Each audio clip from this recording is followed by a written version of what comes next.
Yeah, how's it going, Tomer? Whoops.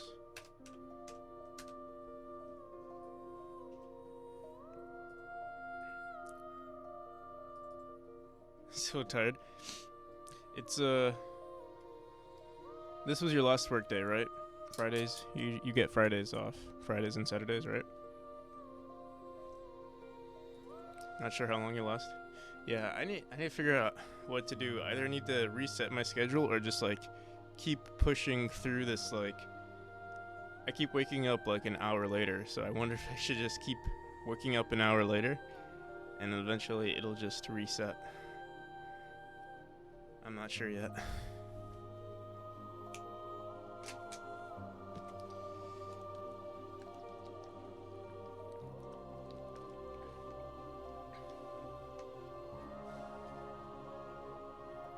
Stream whenever you're comfortable. Yeah, I mean, I liked my schedule. That's the thing. I did like my schedule. It's just now I'm just waking up late. But I feel like being well rested is probably more important. Hello there. I'd rather have a shitty schedule and, sleep fully. How long are you planning for the game to be? So the base game, worst case scenario, is going to be around 400 rooms. Like the least is 400 rooms. But I would like for it to be more.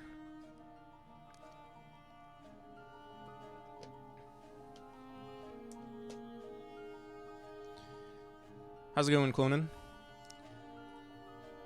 How many are there? So, I mean, right now there are technically 220 rooms. But I'm sure I'm not using like 50 of them. So, it's probably around, I want to say there's around probably 150 rooms. But yeah. The amount of rooms, like, if I spend a month just working on the rooms, I feel like it'd be okay. In terms of gameplay, the bare minimum, I would say, if you're a speedrunner, it's going to be relatively short. I would say maybe like, it's hard to say. It's hard to say, maybe like 20, no. I want to say it's at least 30 minutes. How's it going, Cloby?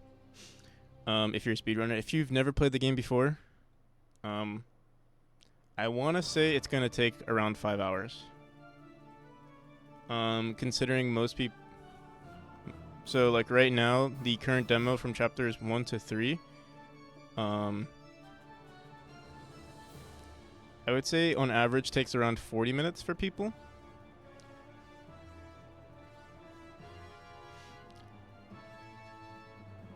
But that's the demo, and chapters 4 to 6 are much more difficult.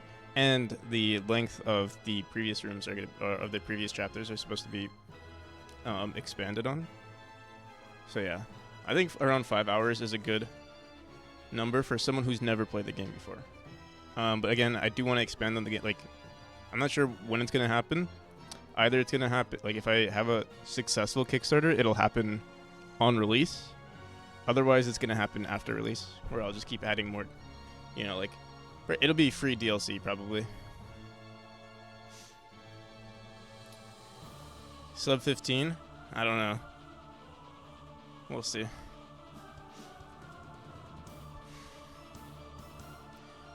I'm not sure what I'm going to work on today.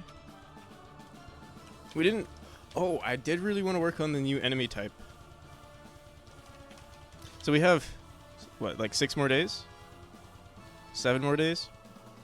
I can work on a new enemy, or we can work with what we have so far and keep doing level design.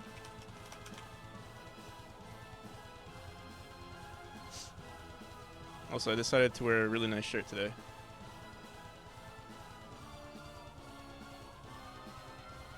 So the police are after me.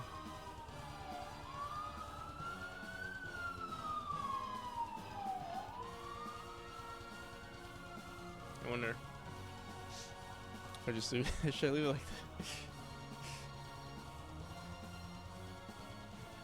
that? Alright. I'm just like slightly transparent. I'm a ghost or something. Let me see.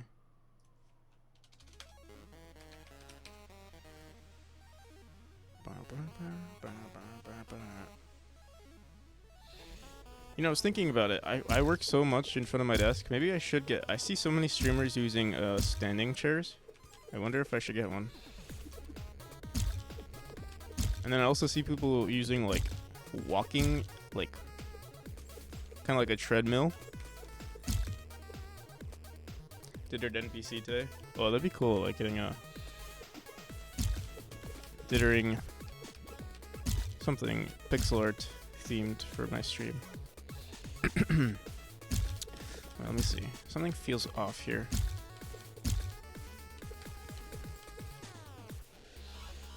That you sit and cycle? Oh. That's interesting too. Is it like one of those things where it's like wait, is it a cycling like a bike, or is it the thing where like you just rest your feet on and like it's just like the pedals on the floor?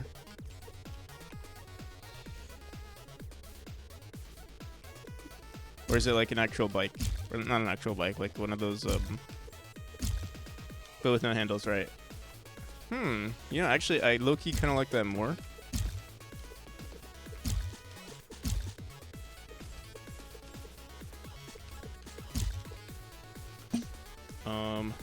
Something's off about this room. I feel like this again has to be pushed one more tile to the left. Or either that. So yeah, we're like slightly colliding with this. Or you know, I could maybe just get rid of this. But then it's so weird. But we could also push this more to the left. Can't even imagine trying to... That's what so, I do like work... Like, I would say I do like working out. Or I like the benefits of working out afterwards. Or like during the day. Because like, I kind of feel like shit lately. And I think it's because I stopped going to the gym. Potato is the ultimate programmer form. I mean, in terms of like, yeah, getting shit done, I would say yes. But then in terms of like, yeah, your mental health,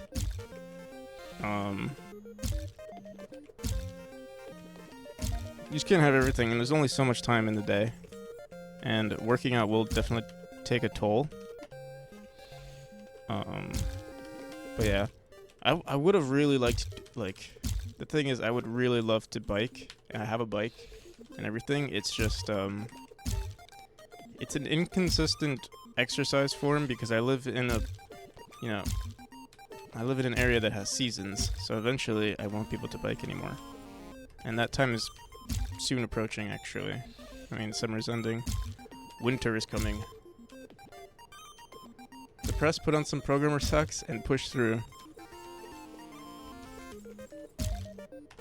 It's true. The thing is, I'm already wearing programmer socks.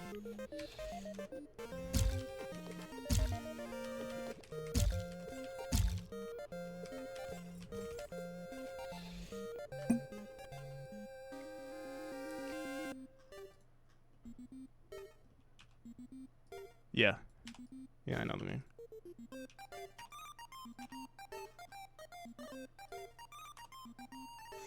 What's your point?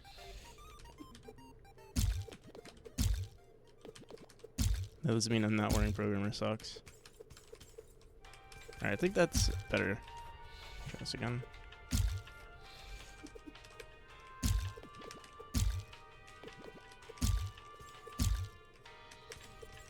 Alright, okay, this is better. Wait, let me try this one more time.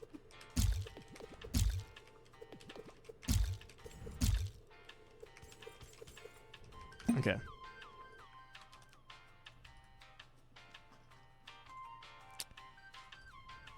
I'm not sure if I wanted to do level design today. We'll fix this room and see how I feel about it. Because I do want to work on either the new enemy. We'll see. We'll see. What the hell? Oh.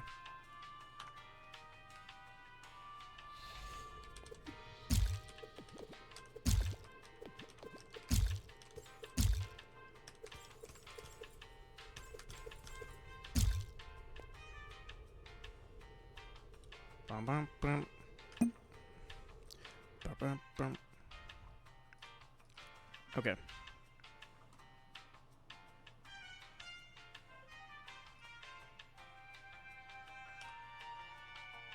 Alright,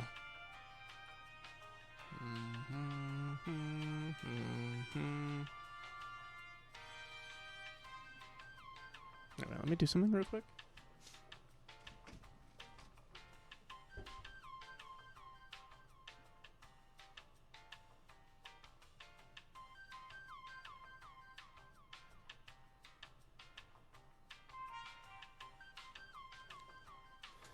Okay.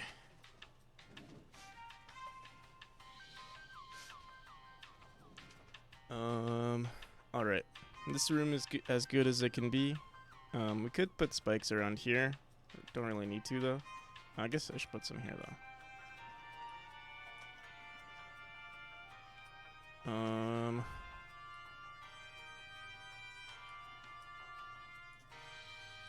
But yeah, ideally if I could start going back to the gym, it'd be very nice.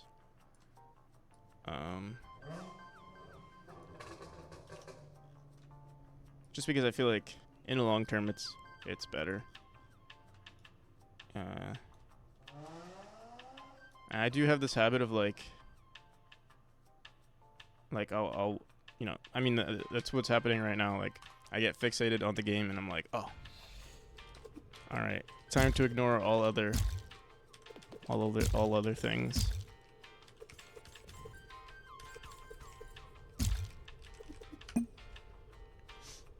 How's it going, Sleepy? All right.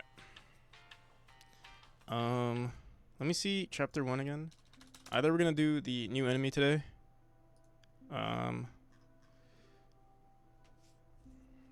You know, I did say I was gonna work on this enemy or work on this chapter during the next demo. Sorry, during the next version as well. So maybe we could save that for the next version. And just keep working on polishing the game up.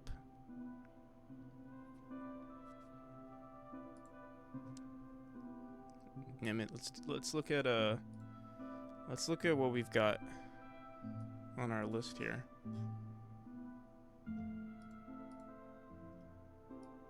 We might work on this just to finish it up for the skull. I think this is a good idea to add. And then for version 6, we can work on like all of the stuff. You know, we were talking about shaders. I could work on that.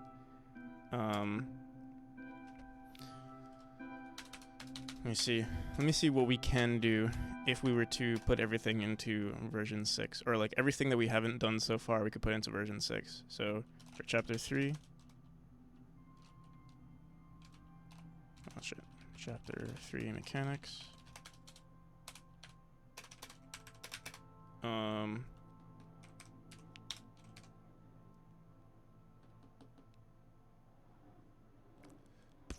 Pagorli. What's up? And Phoenix. I don't know if I said hi, Phoenix.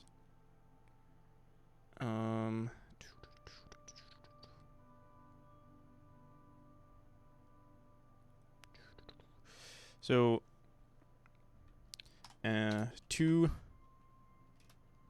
have to come up with a better enemy though. I don't think it should be skulls. We already did skulls. 2 connected laser enemies that follow you around. There it is.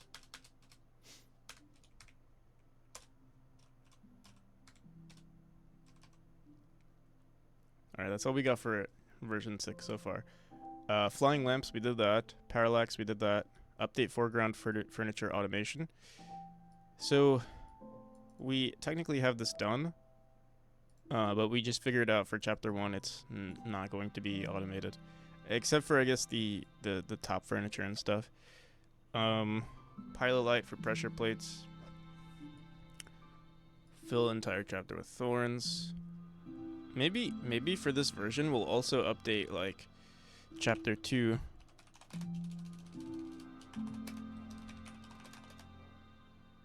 What the hell happened here? Chapter 2, spinning orb. Actually,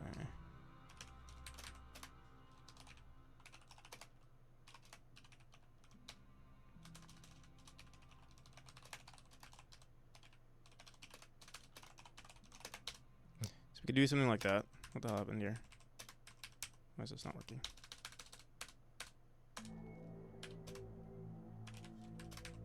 There we go. So we could do that for chapter 2. You see, seems like we've ignored everything for chapter 2. Maybe I'll just grab all of this here. Rooms including previous mechanics. More rooms. What did we do in chapter 2? In chapter 1 that's not in chapter 2. Portals, I guess. No, there's no portals in chapter 2.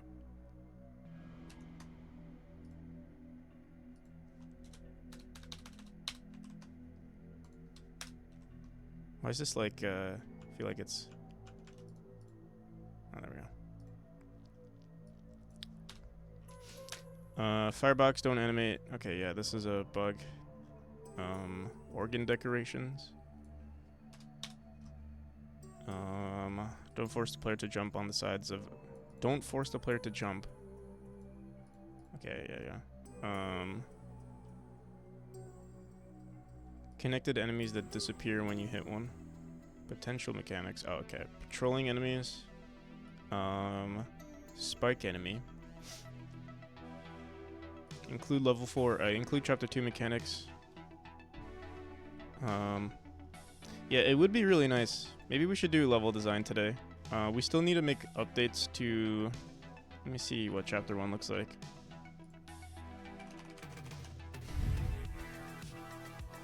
It's definitely not nearly done. Not anywhere near being done.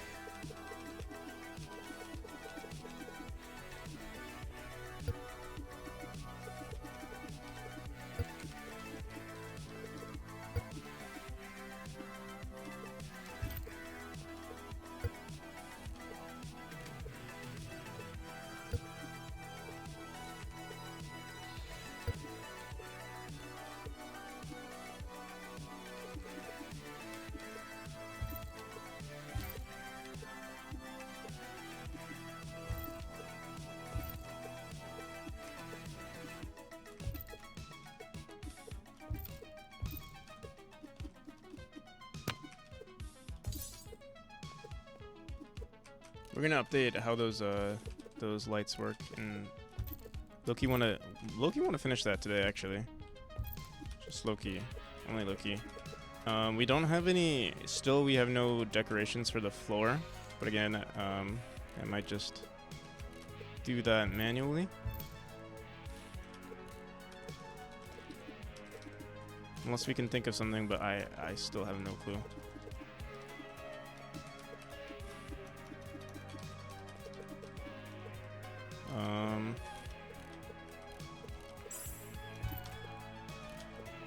So another issue, there's like one slight issue with the first chapter. This is a problem that's existed since, you know, the dawn of time, since the creation of this game, and that's that the level design of chapter 1 is it's still not as beginner friendly as I would like for it to be.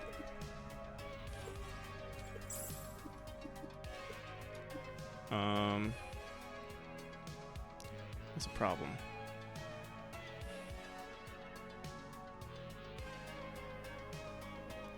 Placing the lights in some tricky spots in the path of some levels to help.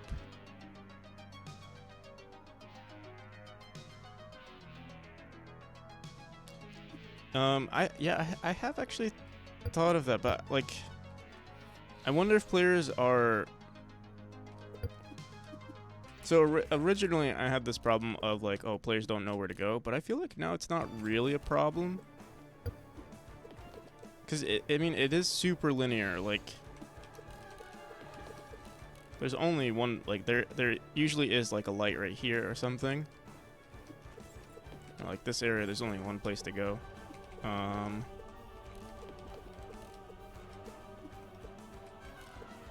guess this one would be kind of hard. Some people don't really notice. But the thing is, also, the entire game is, like, you know, there's a, you know, like a shadow cast on the game.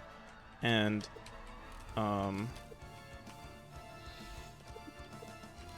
important objects are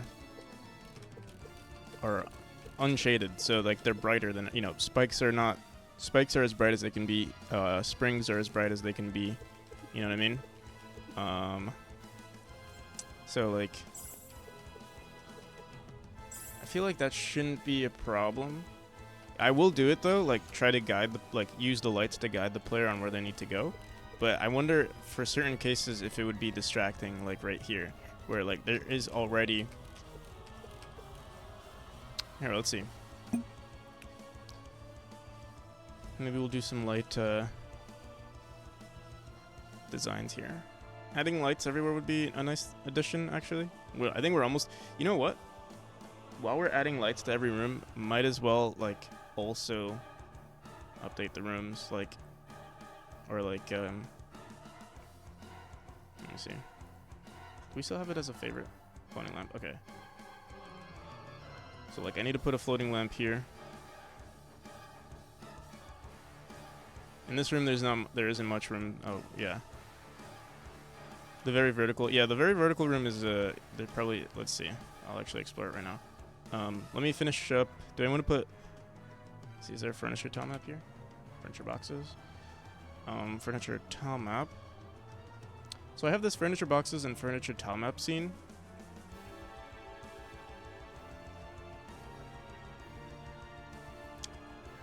It's independent of the vines tile map. I wonder if I want to keep it.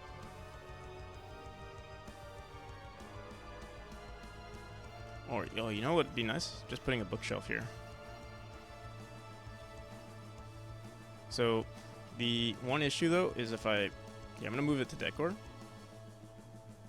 I have this vines tile map here. I'm gonna get rid of everything. Oops. I'm gonna get rid of everything. We'll run the auto tile again, so everything will spawn again. We'll have a repeat here, and then I'm just gonna put like a bookshelf here. I'm gonna put a fancy one. Oh, it's too tall. Wait, let me see. Do we have another one? Oh no, they're all too tall. Shit. Could put one here. Is that weird?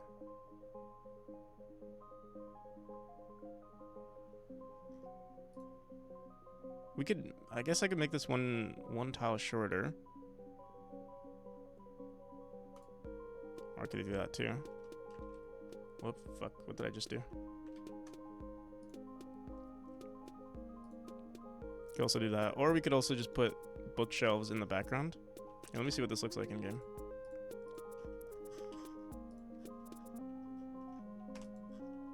We haven't actually used any bookshelves so far. I think that would help with the designs just a bit, because I find the light a little bit distracting. If we introduce a little bit more brown into the levels, it'll be better. But I'm gonna go into level manager. Now chapter 3.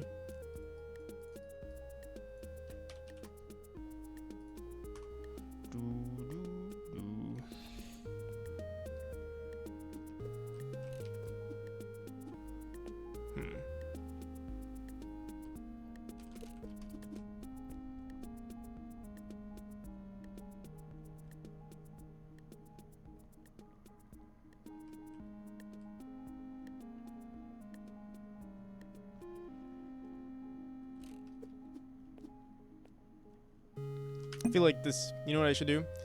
There is like a, you know, like who would put books in this area? This looks more like a storage area. That's the issue.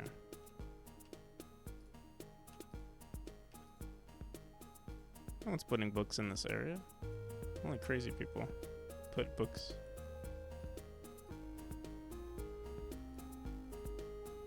Something like that looks pretty good.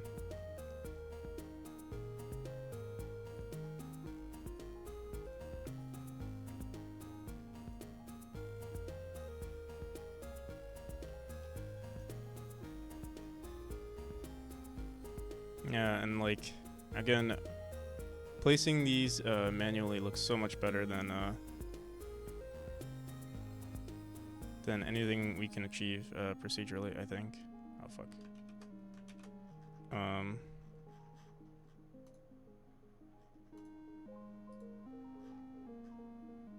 This looks weird. Try this.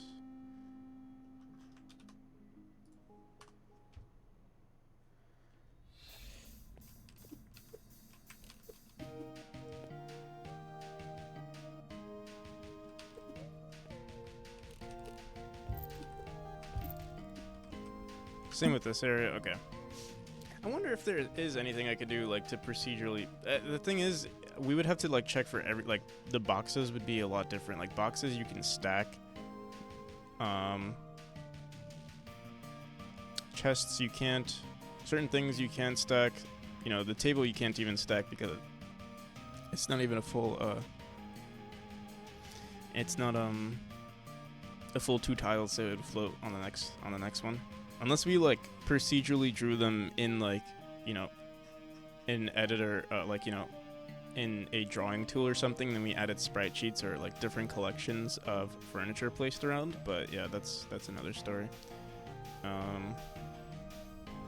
That'd be too much work at the moment. Although, it'd be very nice.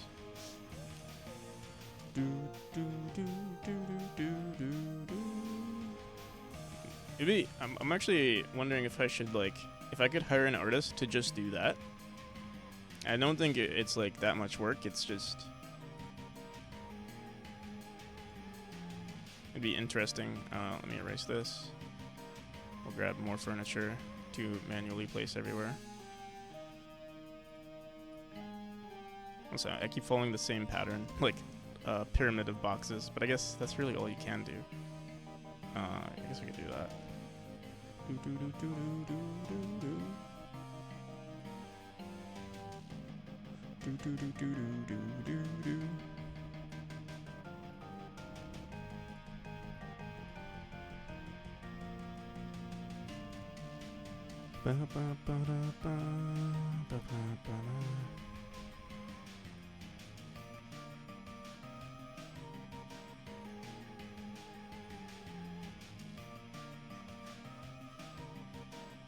Okay.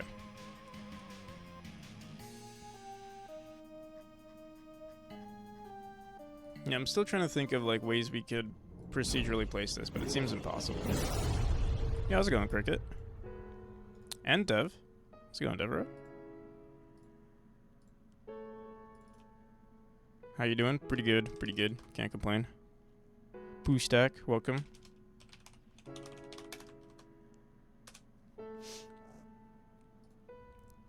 How's it going, everybody?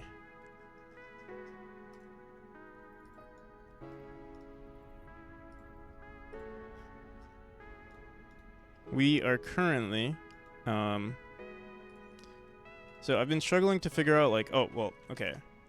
Welcome. If you haven't heard of my game before, I'm working on a precision platformer, and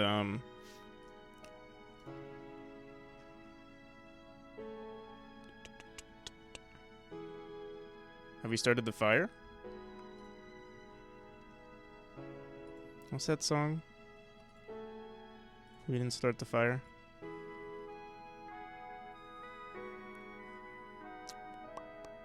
Made some Memori fan art just around now, and my hands hurt. Made some Memori art. Did you post it on the Discord? But yeah, currently, so the art of chapter 3 or all the art of like the newer chapters looks so good. So now I have to like up the art for chapter 1.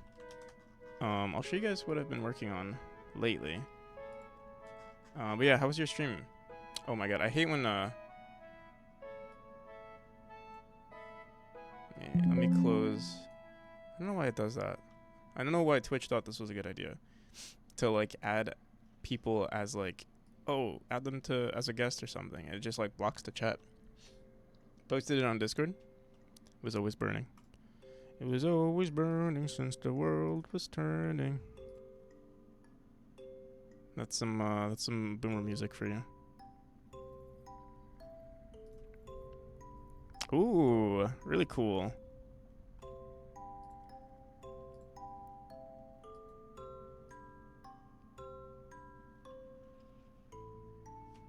Very interesting.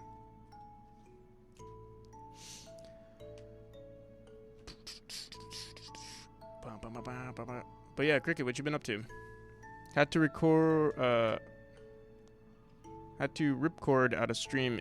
Internet failed me. Oof. Dude, internet has been failing me too lately. Everything that could be going wrong has been going wrong with my internet. But we're still streaming. We're still here. We're still fighting.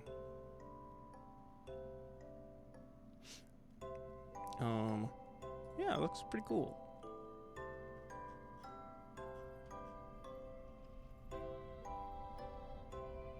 Portals in the background, the spinning orbs. Nice.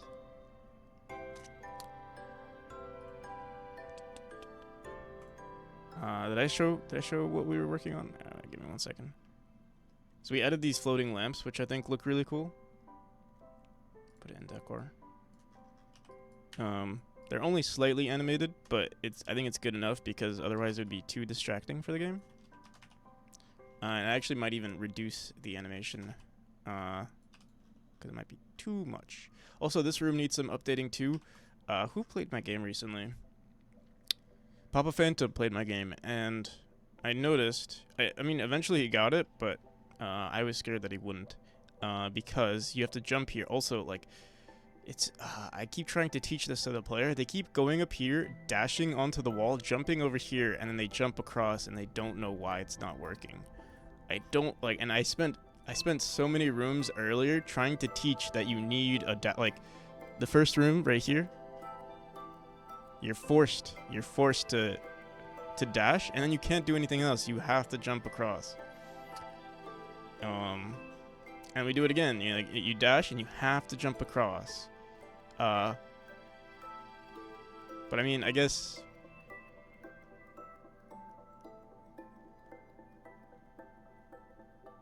Yeah, I don't know how else I could teach this without, like, directly telling the player, hey, you have to touch a platform to dash again.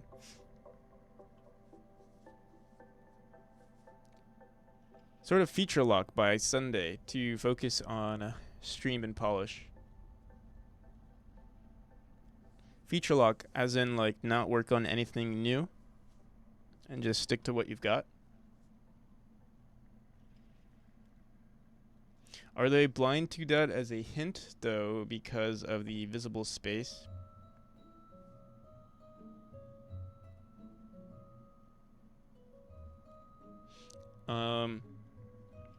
I'm not entirely sure what I can do to teach the player that they have to hit platforms to regain their dash.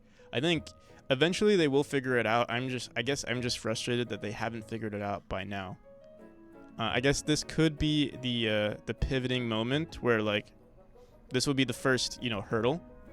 But I just hate seeing. I think my issue is I hate seeing the hurdle. When I see someone playing and I see them struggling with the same room for a long period of time, that's why we added all of these rooms.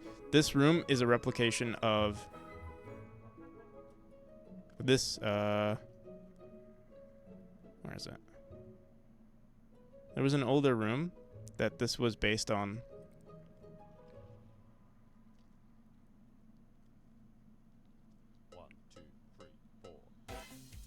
I don't see it. Maybe I removed it because of how angry I was. Out of frustration, I decided, you know what? Let me just delete that room. But I feel like, no, it should be somewhere here. I guess, wait, did I really delete it? There's already a visual hint. It's just very subtle. Yeah, I feel like it needs to be more than that, though.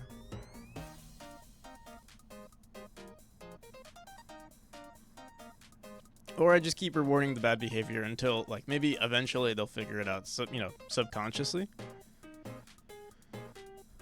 Or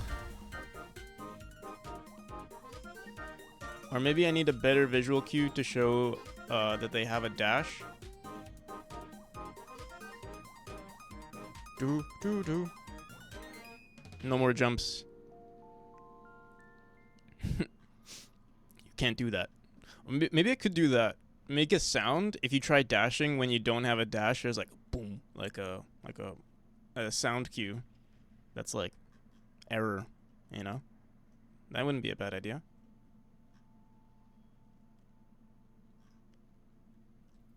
What's this? Random spike. I guess, you know, that's so weird. I guess I must have gotten rid of the original room because I don't see it anymore. There used to be a room, like, either after this one or before it, where it was like, you had to do, oh, wait, was it this one? Yeah, right, whatever. We'll probably just add more rooms to this chapter. Anywho. Old Windows error or new Windows? I like the new Windows error. It's lighter on the ears. The old Windows sound was, you know, it's stress inducing. Like, you don't want to hear that sound, but this one it's like, oh, it's not too bad. I could deal with it. Here. It's a nice sound.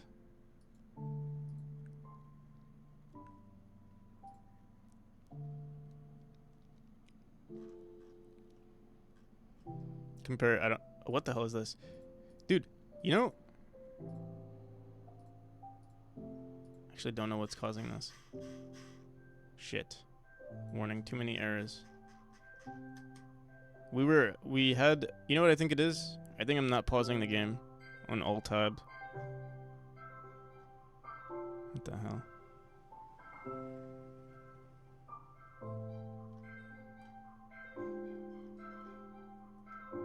Yo, Sekras, how's it going?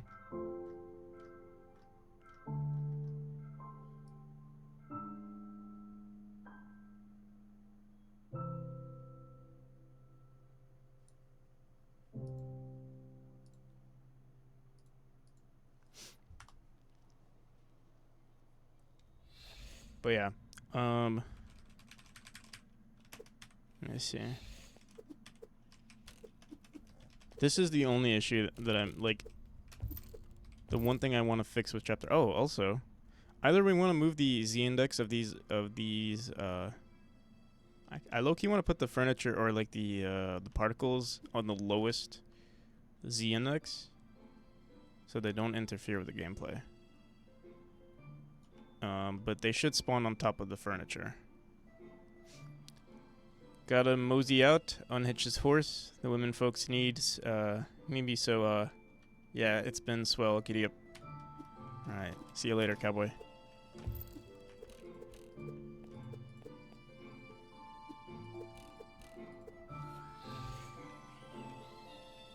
trying to think. Maybe I should introduce this chapter or this room.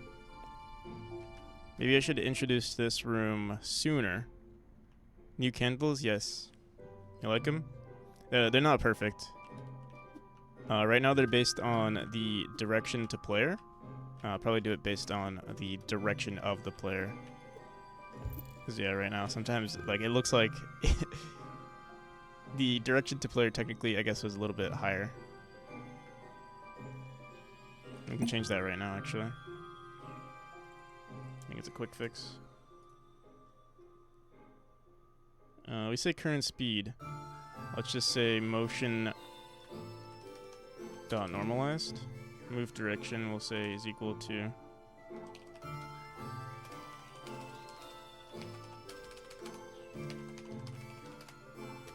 level manager dot motion dot normalized.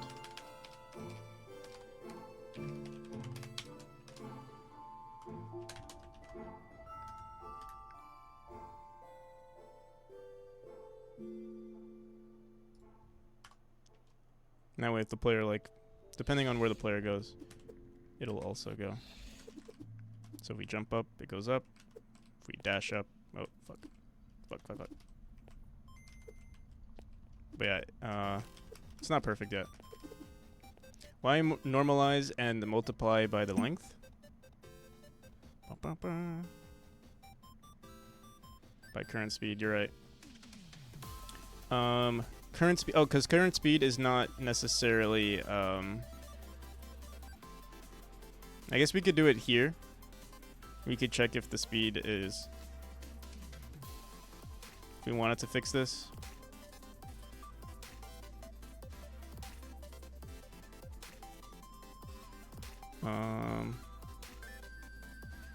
But we would have to check for the length no matter what. That's...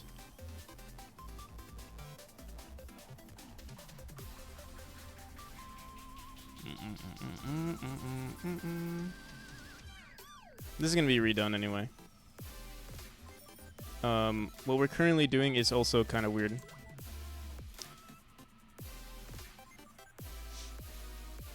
I hear that. Didn't you say you were going to go?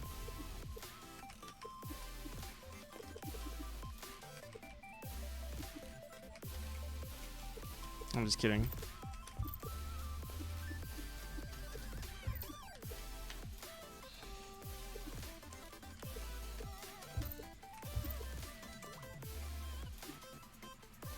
Don't sass me.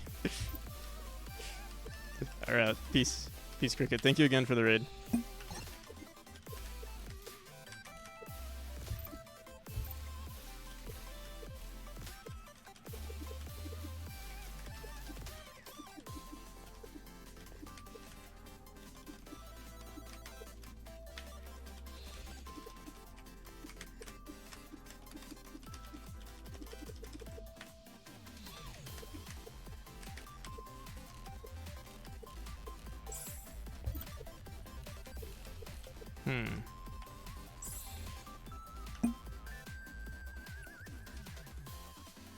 Alright, yeah, we'll leave it like this for now.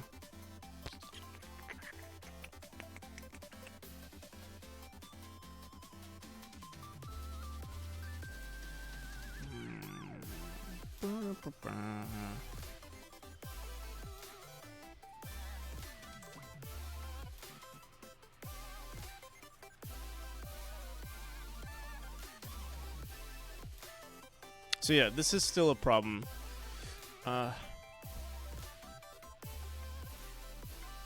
Also, what is the Z index of the furniture here?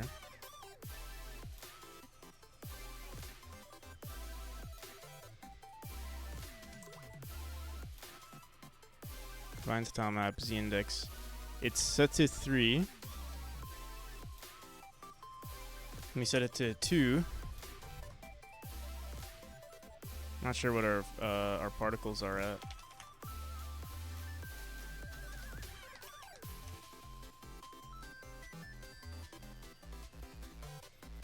Set to 1. So we'd want it to be, I guess let's just put this on the lower Z index. The Vines tile map will set to 1. How long do you predict it will take to finish? So far it's been, I'm about to hit my 3-year anniversary at the end of the year.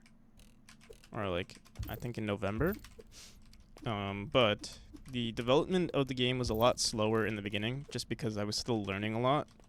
I've been making a lot of progress over the last few months, and I'm anticipating for a version to be considered the full version by the end of January, or by January, or by the middle of January.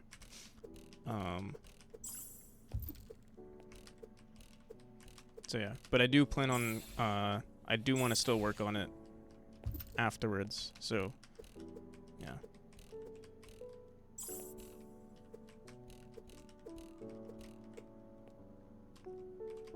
So in terms of like the base, version 1.0, it should take, whatever January minus whatever time we have left, or whatever month it is right now. August 24. So all of September, October, November, December. 10, 11, 12. Like a little bit more than 3 to 4 months, I guess. But yeah, I know nothing ever goes according to plan, so I mean, I'm still anticipating January. Like, I'm aiming really hard for that deadline. But yeah, we have plan Bs and plan Cs. Were there any breaks for other projects, game jams, during those years? Yeah, I did a few game jams. But I wouldn't say they were never more than like the longest game jam that I did was it was like a week long. So it wasn't like anything crazy. How's it going with you?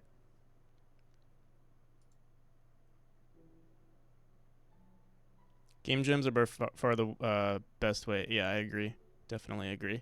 It's funny. I hear like I remember telling that to someone, and it was like I was having this conversation with a super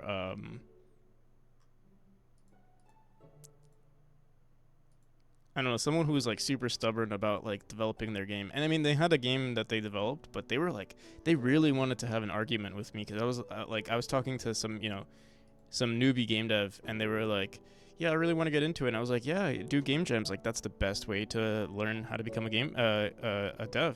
And I don't know, this he seemed a little pretentious too. The guy was like, no, if you want to become a really good game dev, you have to spend years on your project. You need to know you need to suffer like I have. I'm like, oh, okay. Okay.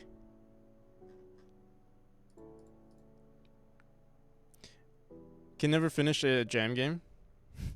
I think that's okay. Even if you can't finish it, just you could also like just participate in the jam and not finish it, and then just if you need extra time. I think the whole point is to finish a project. So even if you can't finish within the deadline, at least try to finish what you started. Those people are pretentious folks. I mean, yeah, you're gonna get.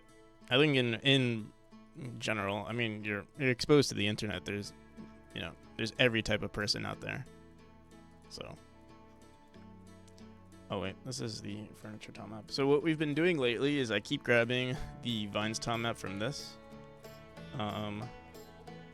putting it here. We don't really need the furniture tile map and the decorations anymore because we have everything in this one, for the most part.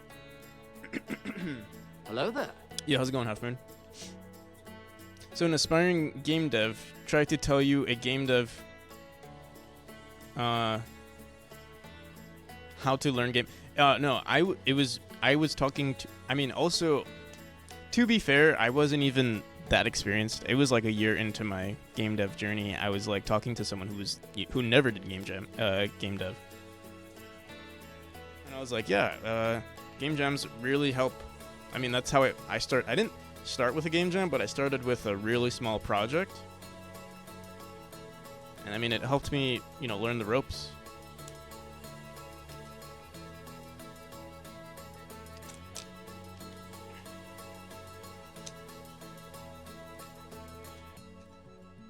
I feel like this person, I don't know, sometimes people, I don't know, I feel like they wanted to discourage the person. Maybe not. Maybe they just want to show that they were, some people want to show that they're intelligent too. Or like, that they have something worthwhile to say, so they might just start an argument to show, hey, maybe it was sort of like a flex, like they wanted to show that they have a project.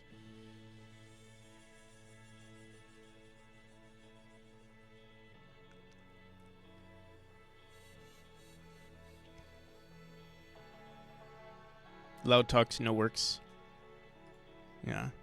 But this person did have a game. I'll say that. Like, they had a game, and it actually looked good.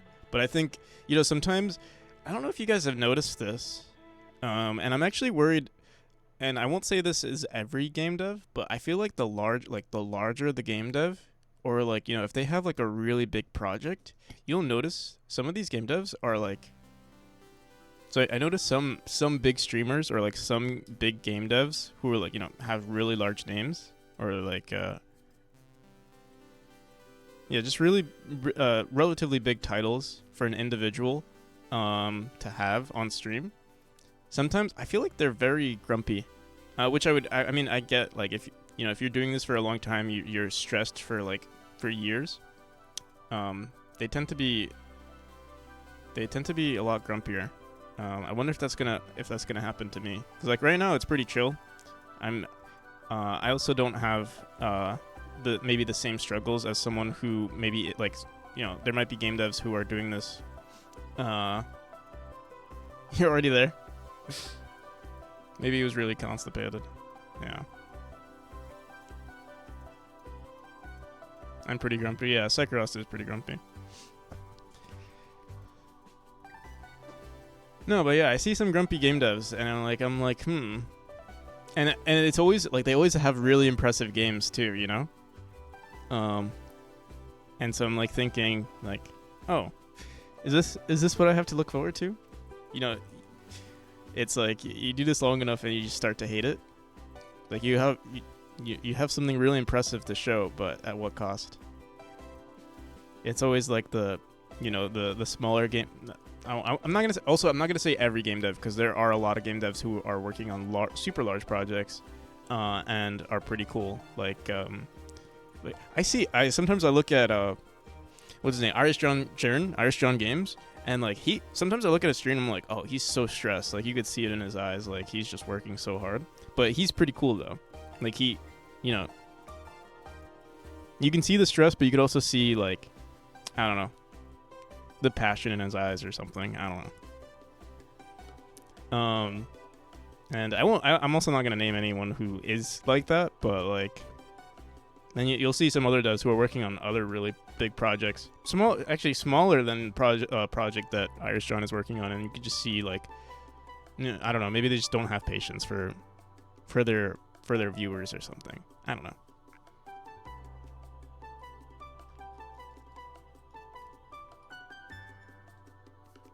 But again, everyone's living situation is different. So like, some people like heavily rely on this, like and again, game dev also doesn't pay that much in general. Like if you're a programmer, being a game dev probably has the least return for your time most of the time. Some people, yes, that could also be it. Constipation. It's a serious issue. And it definitely should be addressed.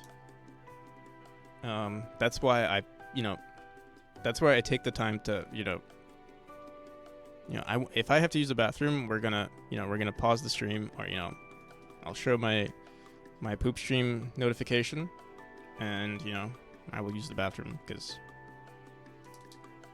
healthy colon, healthy mind.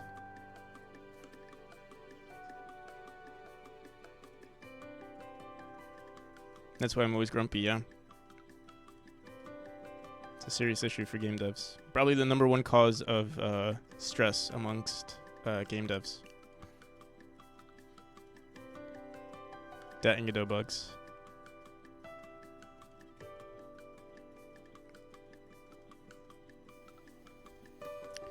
Should I put bookshelves here? This still seems like another storage area. So maybe not. We could put like bookshelves down here, or not bookshelves, like boxes with spikes. Why is the so Z index did not get saved? Okay, there we go. Maybe let me save this.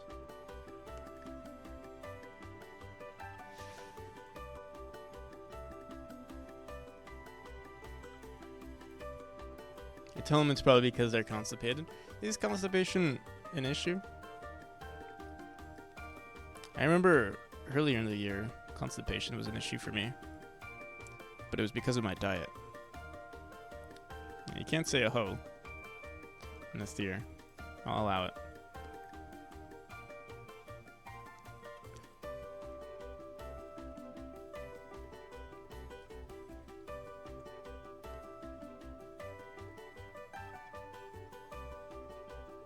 Why is a hoe being blocked?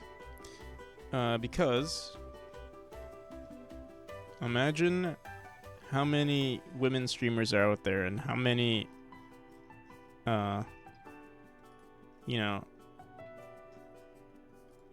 antisocial viewers are out there who,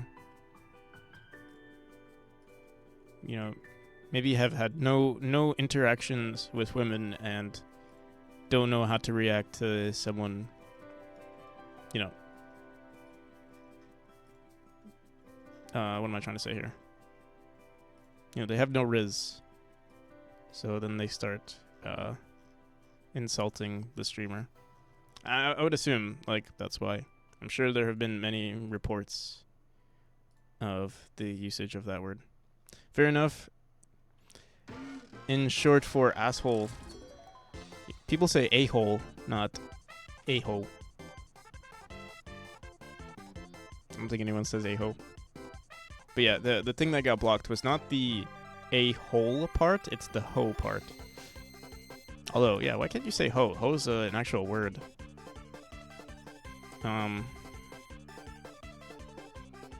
Hey ho.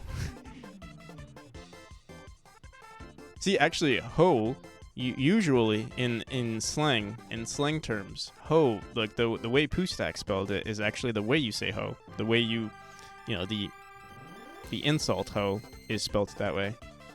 And H-O-E is the, you know, the gardening tool. You gotta teach Twitch a lesson, Amazon a lesson. They need to know. But yeah, I will say most people make that, that crazy grammatical mistake. So I guess it's okay.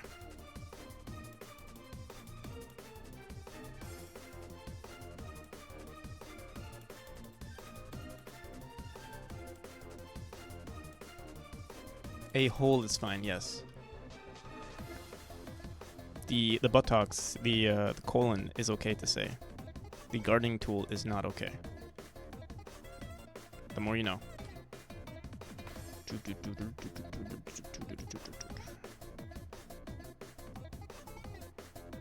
Oh man, I love hand drawing everything.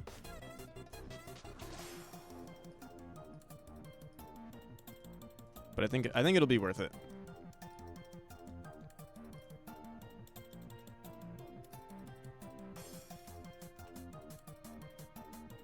Do do do do do do do do do.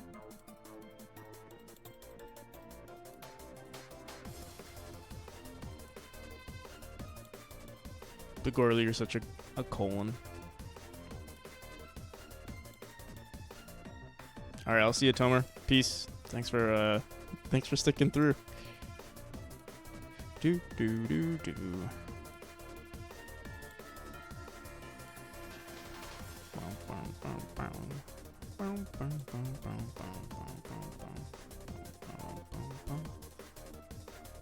Yeah, we started this stream super late. I'm wondering if I'm gonna do because I started so late, I wonder if I should just do a 12-hour stream. Because usually, I'll take a nap around 9 or something, and then wake up around 12 or around that time, and I'm like, all right, time to stream again. But yeah, because I woke up so late, by the time I finish this stream, it'll be time for me to start another stream. 1200 hour stream. Low-key, I've been inspired by what's his name? I feel like you would know him, Pagorli, the Cuppinger, maybe you know him.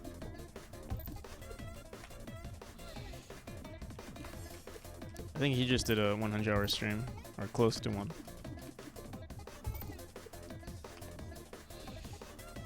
Know of him? Don't watch him. Yeah, well, he is doing a 100-hour stream again, which is crazy. So I want to do it too.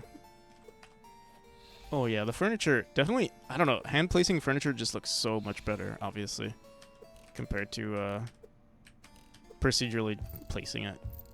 It just looks better. Like, this looks like a storage area, come on.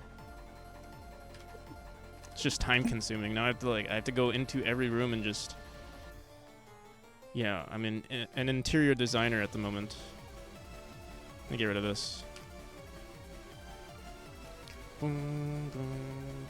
Stop being such a colon and stream whatever you want.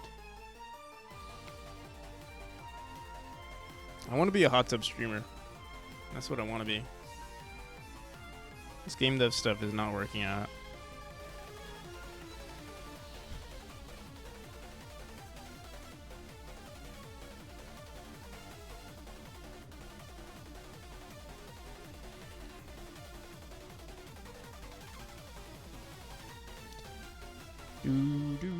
Oh, I could put this here.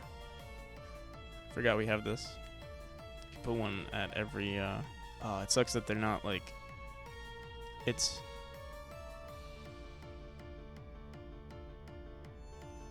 So being such a colon and stream whatever you want.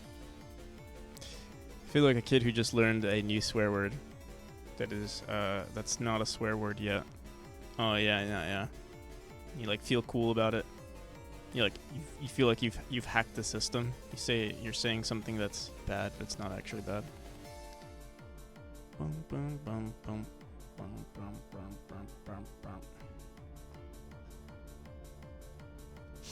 What's up, Colins? What's up, Colin? I wonder. This is okay. No, yeah, it's a 16 by 16. What is bothering me right now is right here. The furniture placed here is a little whack. I gotta say. Maybe I gotta get rid of this. Put some. I like the boxes being placed in the corner. I think it looks pretty good. So I'll do something like that. Maybe get rid of some of these.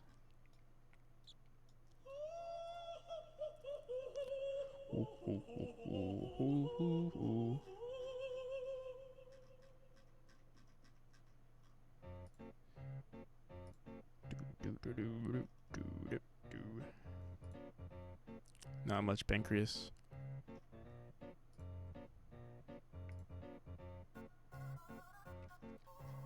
Oh, this chest looks so bad compared to this one. I think when I remove it.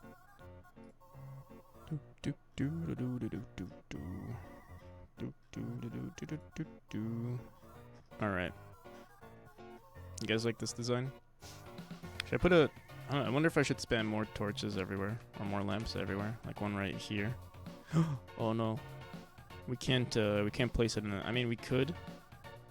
You see? So I could put it in the middle. And that would be fine.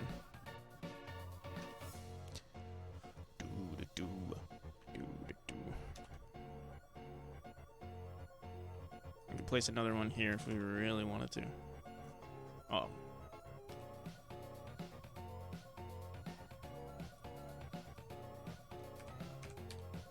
Let me align them. Alright. But yeah, I was actually wondering about this the other day. Like, I do want to do this, for a long period of my life, this whole game dev thing. And I'm like, I wonder, like, what are the good moments? Are there good moments now, when everything is so, like, lighthearted? It doesn't really, it's cute and innocent, so to speak. There's no how do I put this? Like, honestly, like, I do stress about the game, but it's like nothing. There's no there's really no risk. Like, whether or not this game does well, I'm financially, obviously I would still need to figure out, like, if this flops, I would say, like, I would have to just get, like, a different job. Like, I just have to do something else. But, like, let's say it does well, and then you like, fully rely on this, like, 10 years later, it's like, oh, this is my job now. And it's, like, it's stressful now because now you have to rely on this as your source of income. Maybe you have a family or something.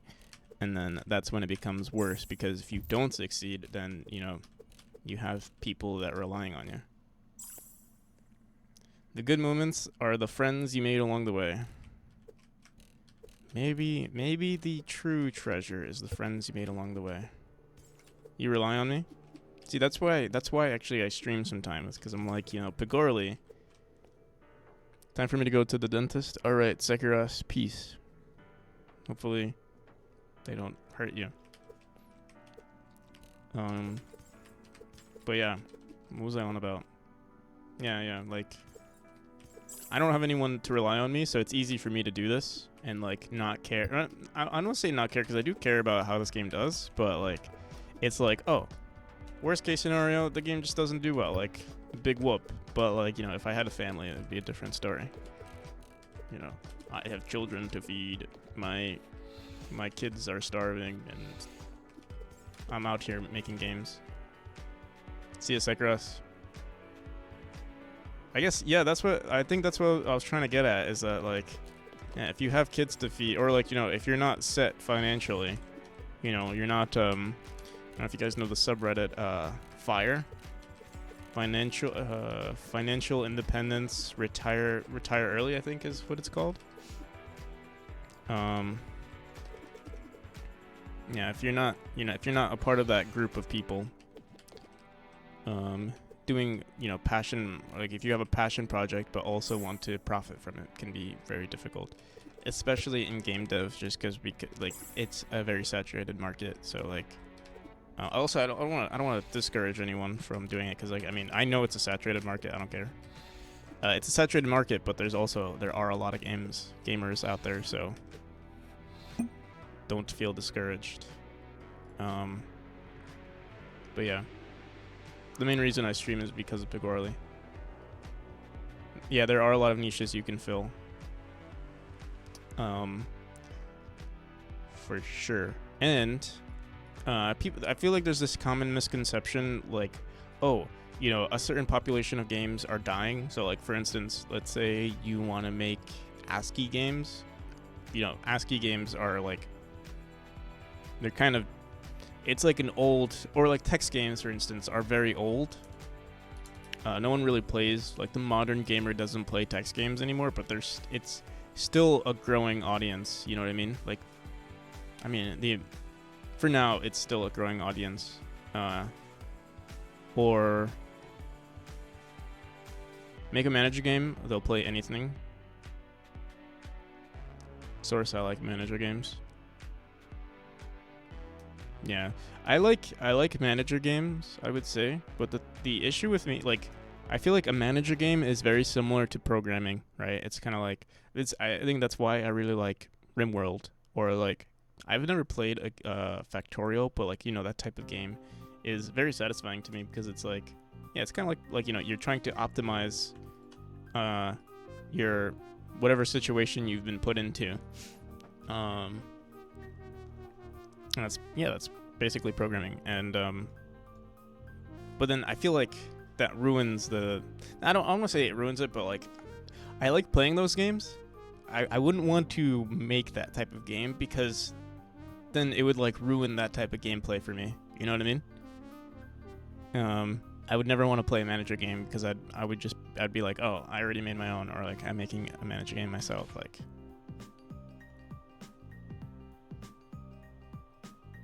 if I don't hear about it all the time, it's dying. Yeah, exactly.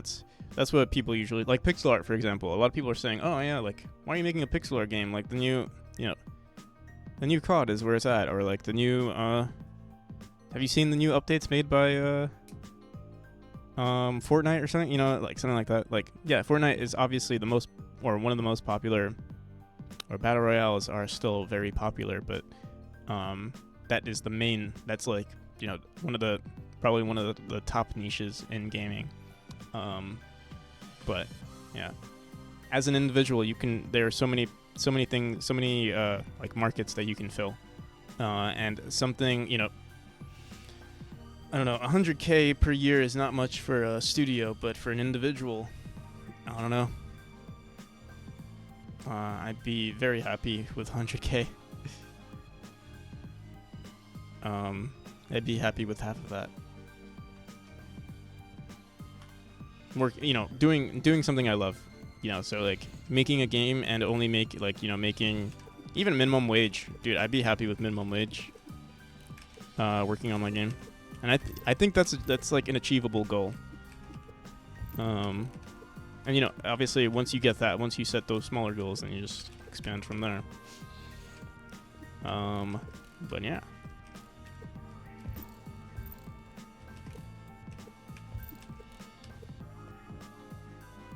You can't really call shooter games a niche. Yeah.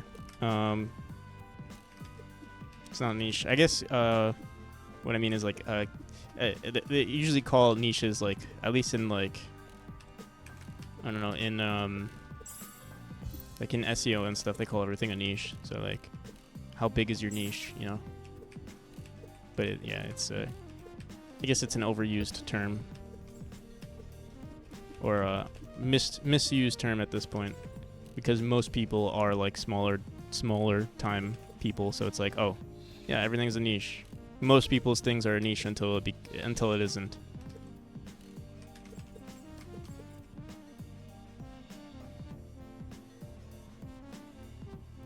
PvE extraction shooter would already be a niche.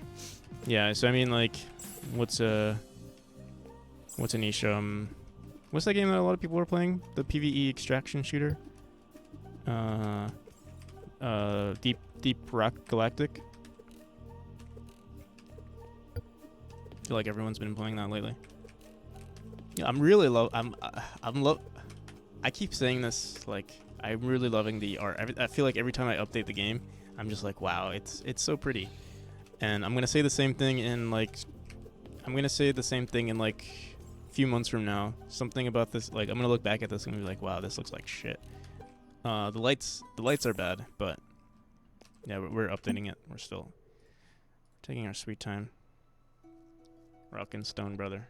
I haven't played it actually, but I've seen a lot of people play it. It looks good.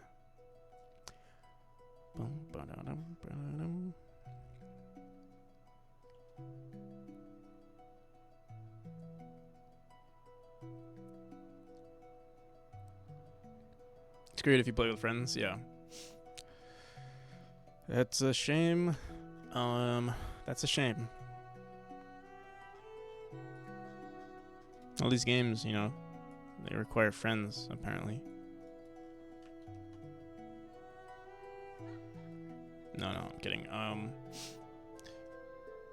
Yeah.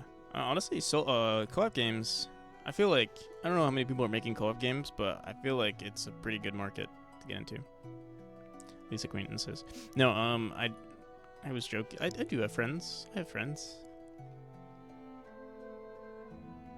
Pegorley and I are really good friends. I'll be right back.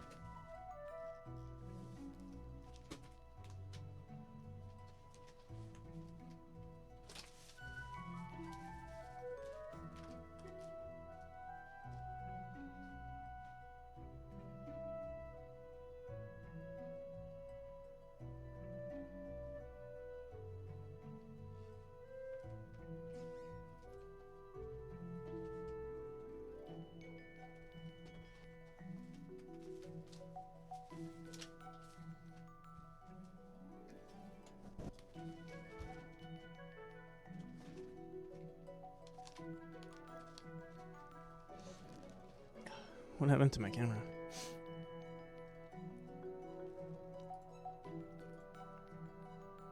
Trying to make a bullet hell roguelike type game, and other than Gungeon, I'd say that's a niche.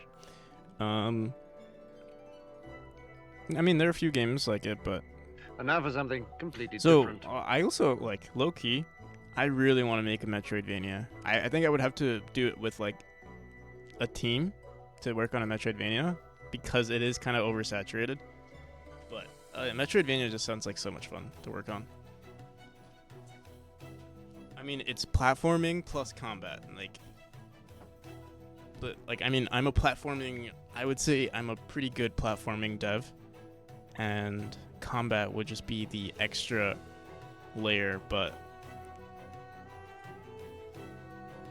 what am I trying to say here? Yeah, it is very, very, very oversaturated. So you're competing against studios that do it. But the thing with like, I feel like the thing with Metroidvanias though is that you can still do it, and as long as it's good, it's fine. Like, I think it's good. It doesn't matter if it's overdone, in my opinion. Maybe I'm wrong. Maybe I'm just telling that to myself because I want to feel better. But yeah, I feel like you could work on a Metroid, or you can work on any, as long as you're not trying to compete against like freaking, you know, a multiplayer game might be difficult to compete against if you're like, you know, if you're trying to, you know, replace League of Legends. But Metroidvanias, I mean, they're single player. Well, yeah, really, I feel like a lot of Metroidvanias, I mean, they're single player games, so like the content for it is limited, you know. Roguelikes, I mean, roguelikes have a lot of replayability. But yeah, after you beat, like, let's say you 100%, you know, get all achievements for Enter the Gungeon, or what's that other game, Nuclear or something? Like, there are only so many. If you're really into roguelikes, eventually you're gonna run out of the good ones, and now you have to find a better one.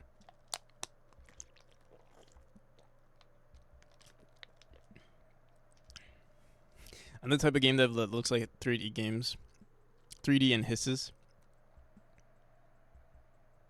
and makes a game that probably would have been better on. So, I mean, I'm the same way actually. I prefer 2D.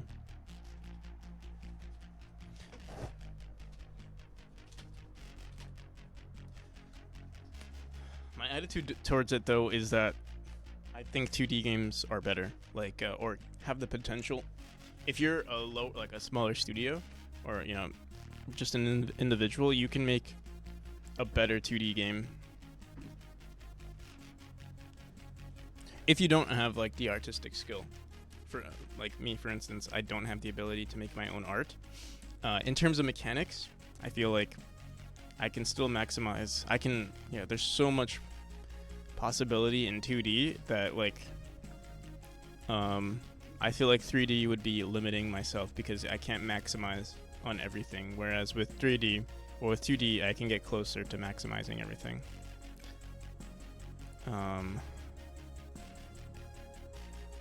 That's just my personal opinion.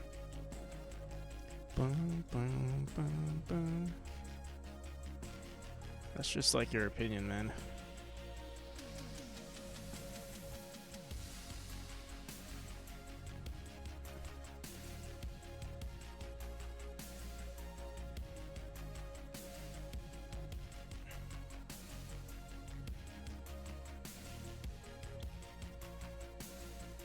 Low-key, you want to make these slightly brighter. These furniture pieces. Ooh, maybe I should put this in the game and like make them look like potions. I also want to add like alchemy tables and stuff. I think that would be pretty cool, actually. We're also gonna need to add some lights. You know, this is actually, I gotta say, I'm actually really enjoying. I didn't think I was gonna like it. Like manually making these rooms look good. I would say it's very therapeutic. Like I'm just like chilling, talking to you guys, and just making the rooms look nice. Oh, we spammed this. Let me go back into here, and let's put.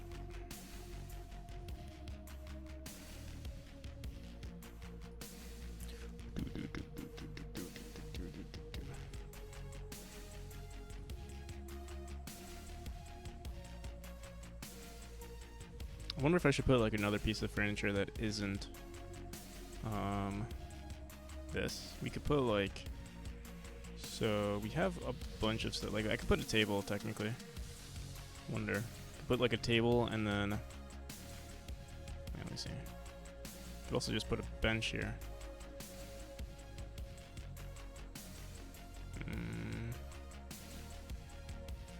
So yeah, put a table. And then on top of the table, there's a bunch of. I could put a bookshelf too. Bookshelf on top of a table. Where is it? No.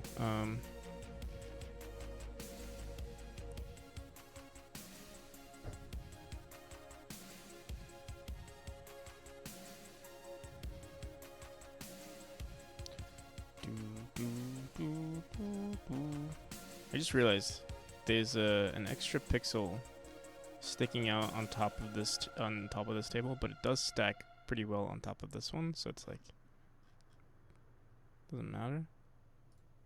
I would say, I think.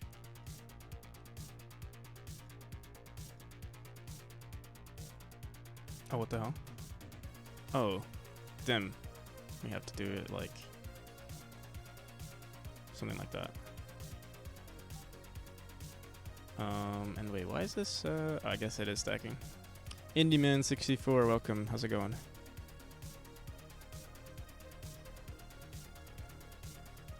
It looks pretty cool. Laserhawk? Oh, I didn't even know this was the. Are they popular?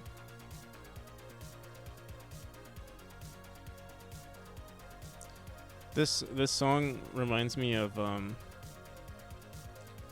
you guys have ever played The Forest, you can have like a radio or like a cassette player, and in the cassette player you can play like, you know, like this 80s song.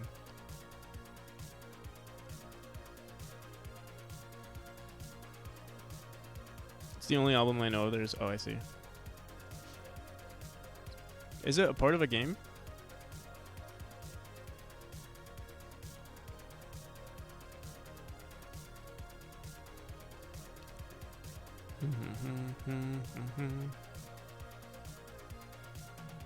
Good. Shit.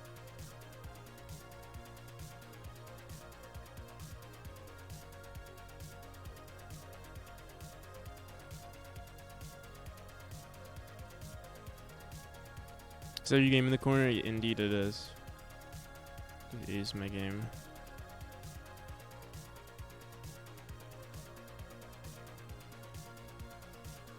Forgot we have these like these dudes here too that we could place around. Like I could put it right here maybe. Not too shabby.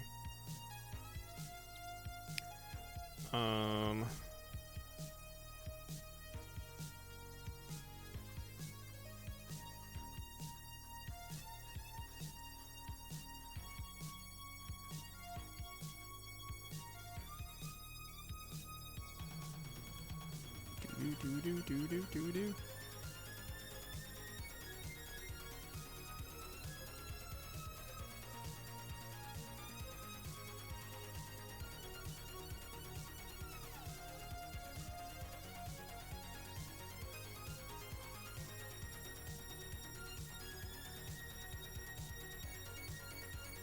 You know, I forget that I could place things upside down. Like, you could place furniture upside down, too.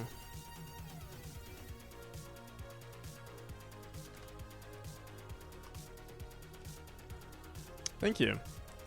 If you're interested, you can play the demo on Steam. Right now we're doing, like, a huge art update, so... the gameplay is the same for the most part. I have made some updates to like the new chapters, but that's only going to be in the private demo. The chapter 1 is basically the same at the moment. The game is looking so much more lively now with the maybe I'm yeah, add some more of the darker tiles everywhere. Maybe I should put another light node like right here or something. Or maybe right here on the floor.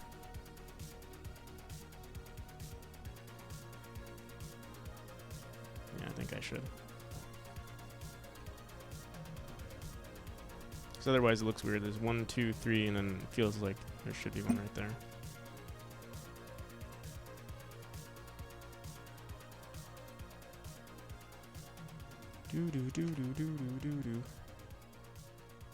Or maybe even, So usually we do 6 tiles. Oh, but we've been doing one here. But yeah, it's not like necessarily consistent here. Could do that. And I think it'll be fine.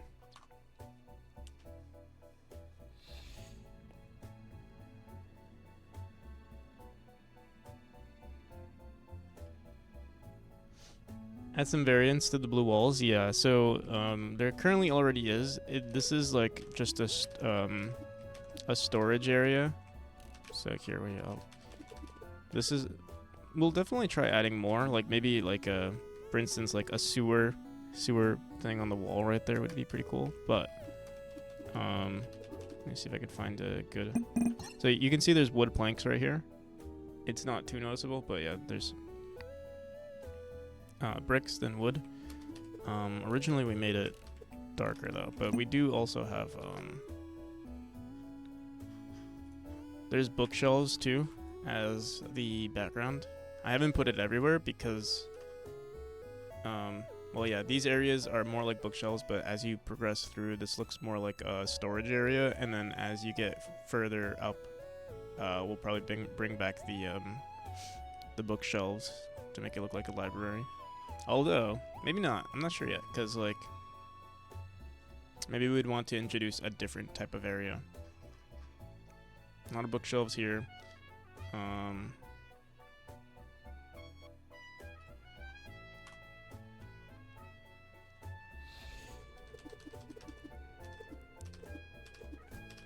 But, yeah. Well, what I meant... Oh, whoa.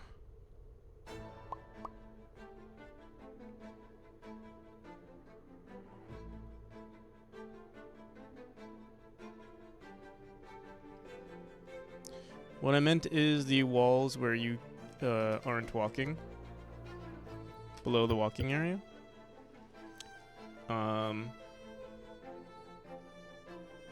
Like right here.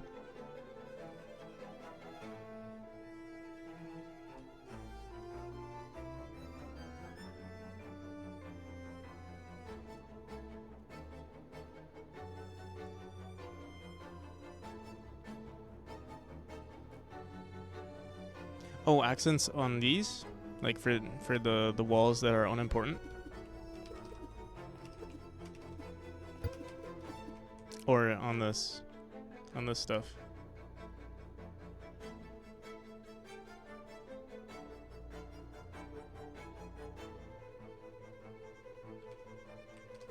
So, I do have some of that kind of stuff in chapter. Maybe that's where I should put like drainage pipes and stuff like that, like little animations of like water flowing through. Originally, here, I'll show you what it looks like in chapter. In chapter 3, this is like the most basic version, which isn't achieved everywhere. Let me see. Let me go into chapter 3 really quick. Boom, boom, boom, boom, boom.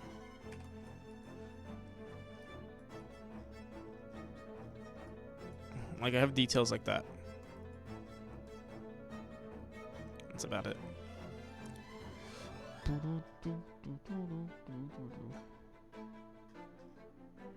Exactly this. Popped on Discord. Did you post something on Discord? I say. Oh, okay, yeah. So yeah, I could expand on this. Adding like a drain, like like a drain pipe that's actually like maybe animated too. I'm worried that the only issue is that it has to be relatively dark. Like I made it really dark so that it doesn't distract the player. That was the issue that I was having with the designs currently. Is that if I fill up this space with something, I find it very distracting. Personally, I find it distracting. But I find everything distracting. Like I made these lights and I was like, oh, it's too distracting. But we'll see.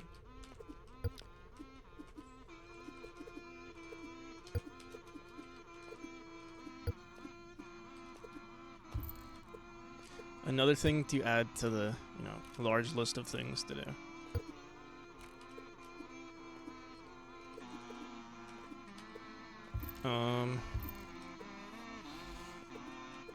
Damn, I really wish I could. I don't think there's any way to procedurally generate art to make make it look really good in these areas, unfortunately.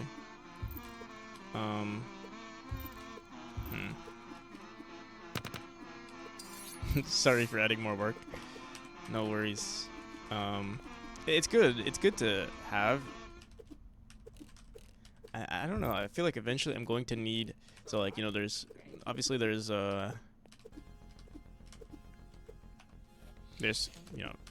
feature creep. This is polish creep. When like I keep trying to update the rooms, trying to make it look better and better. Is Godot a good engine? I tried Game Maker, but good I think is subjective. Really depends on what you're looking for in an engine. I personally really like Godot. It's lightweight, like the features that I need to make a game, Godot already has everything I need. And more. It might even have too much for what I need. So like something like Unity, like if I were to get, let's say, it's always this constant like, oh, what's better, Unity or Godot? Unity is a great engine. I don't think anybody's doubting that, but it's honestly, like, for me it seems like overkill for what I need.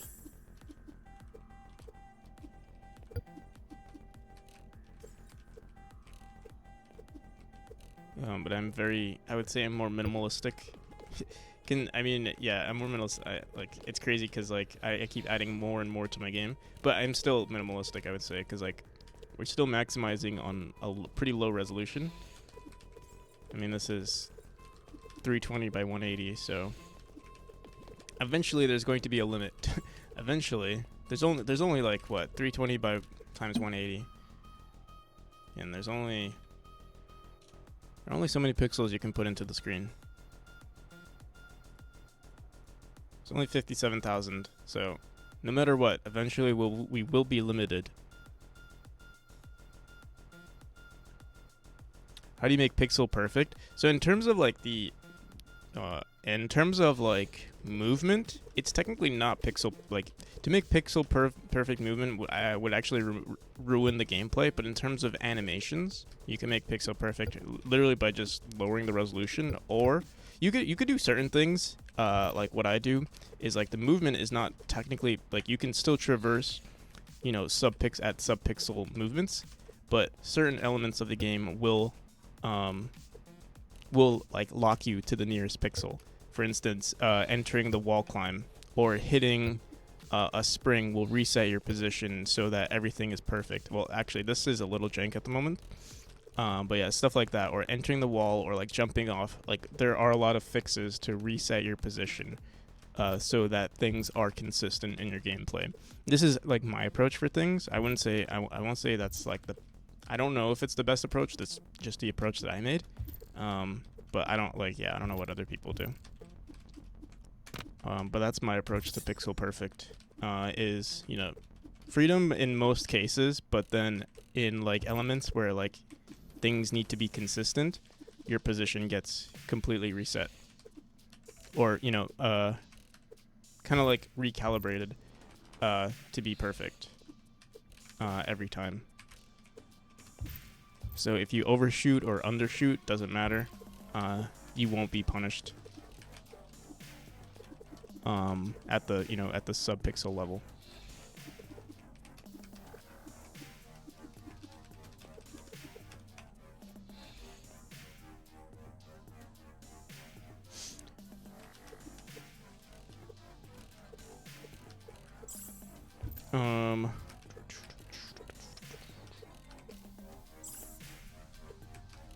All right. I guess we're avoiding our problems because I have to keep designing more rooms. want to make a platformer too, but like Wario Land, but Game Maker is just too weird on how they sort assets. I know someone who is making a Mario type game in Game Maker.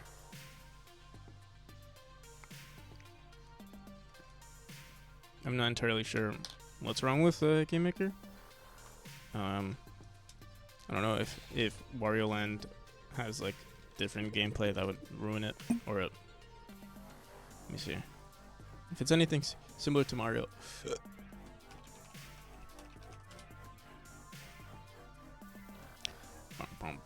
But I feel like it should be achievable.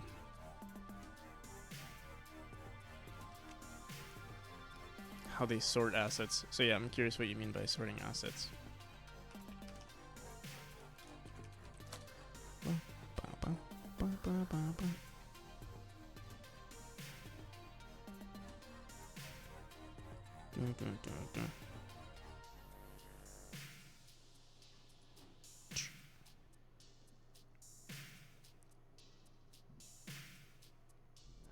You take it out. Could you tell what cons and pros it has?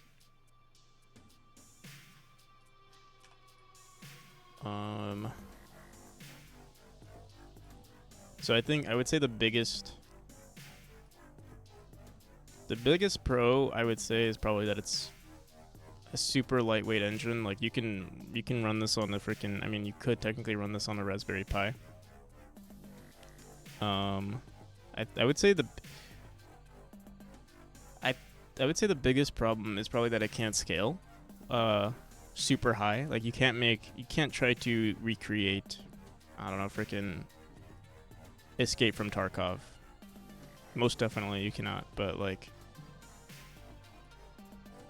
yeah, it's really good for 2D games. It's pretty good for 3D games too. Like you can still achieve some pretty good stuff in 3D. If you if you're trying to make I don't know, like a battle royale game, maybe don't use Godot. But if you're trying to make like any 2D game, if you're trying to make a low poly personally, like I would love to use Godot for like a low poly 3D game.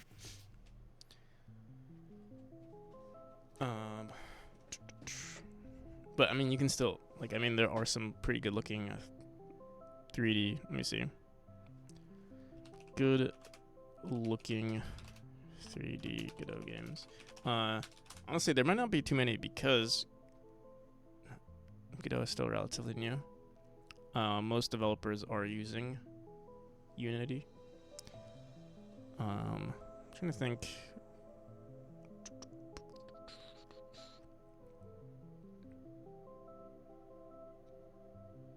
So it's perfect for indie. Like I said, I wouldn't say, because there are indie studios that use Unity, so yeah. But like, yeah, I would say it's really good for smaller projects, and even good for medium-sized projects.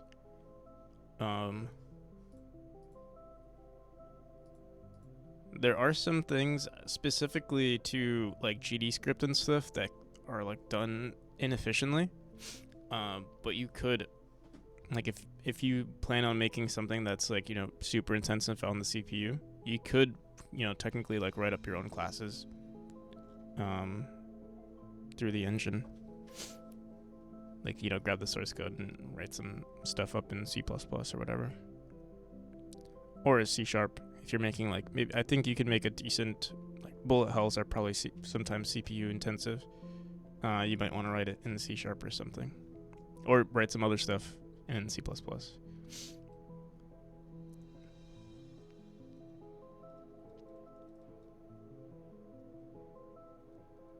You lose blocks characters and backgrounds repeatedly, and I'm fed up. Cinti models until I have a POC done, and I start working on how to migrate to a project tailored models. What are Cinti models? And proof of concept, then start thinking to migrate the project. What's Synthi models? Synthetic models? Oh. Synthi. Low poly. Oh, Synthi is a, I assume, whatever this is, low poly stuff that you can buy for the right price.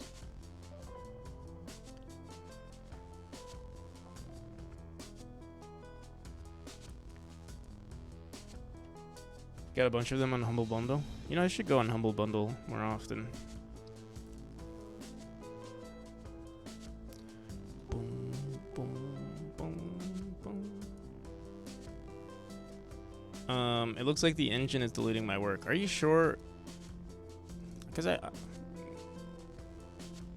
have you looked up maybe the problem? Maybe you have, but it feels like a very odd issue to have with GameMaker. Not that I'm like, you know, go right ahead with Godot. I love Godot. You won't have this. Maybe you won't have this problem with Godot, but you know, you might have other problems with Godot. But yeah, I do know a lot of devs who switched from GameMaker, you know, who came from GameMaker to Godot. So it's not a bad choice.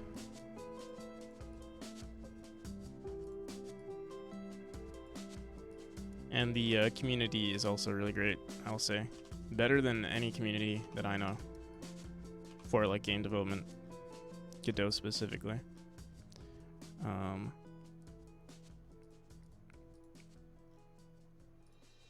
think it was after I joined, the community just improved significantly.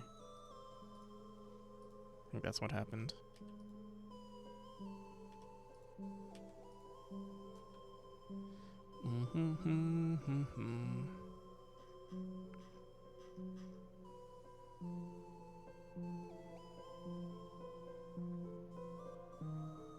I think the version I got is corrupted.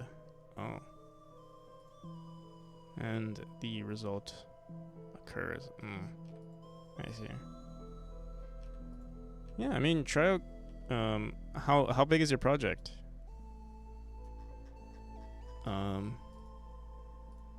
Switching to Godot.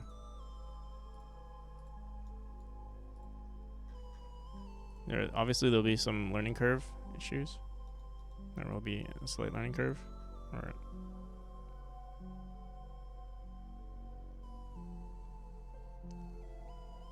Picture a more colorful GBC game. What's GBC?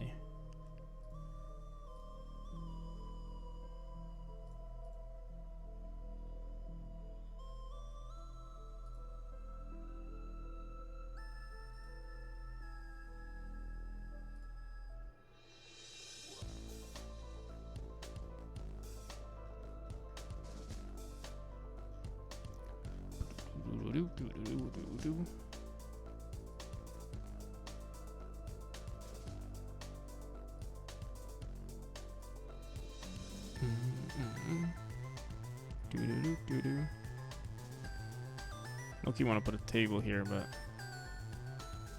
I feel like it looks weird. Put a stool instead.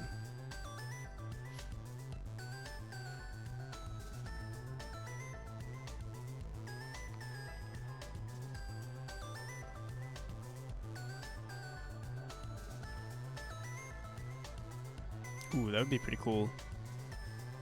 We do this after every pillar. We could procedurally place this if we wanted to.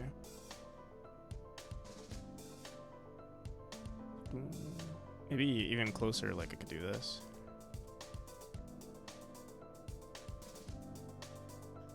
I see. It would have to be like on a lower Z index, probably.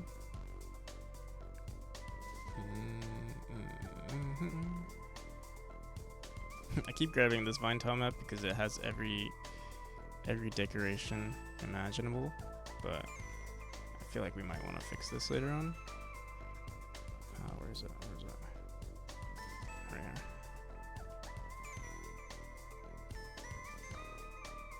We might want to automate this though. Definitely want to automate this. Just make my life slightly easier. Do do do do do do. Wario Land 3. I see. Okay. I'll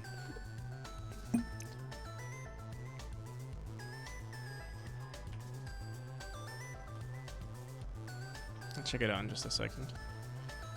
Just want to see what this looks like.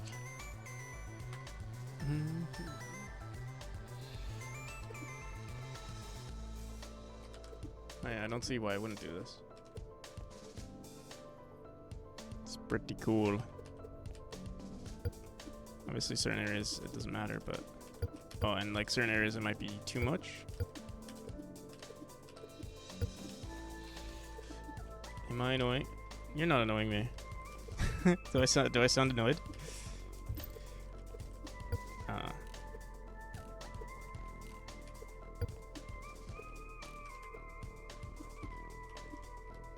No, Andy, man, you're good.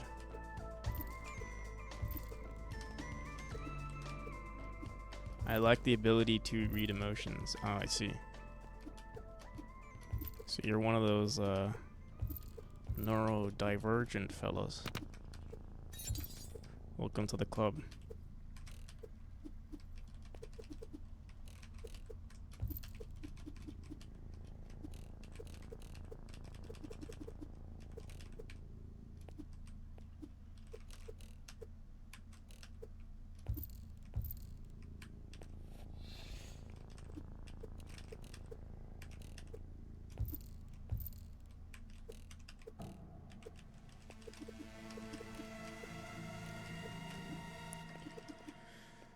Alright, yeah, let me check it out. Wario Land 3.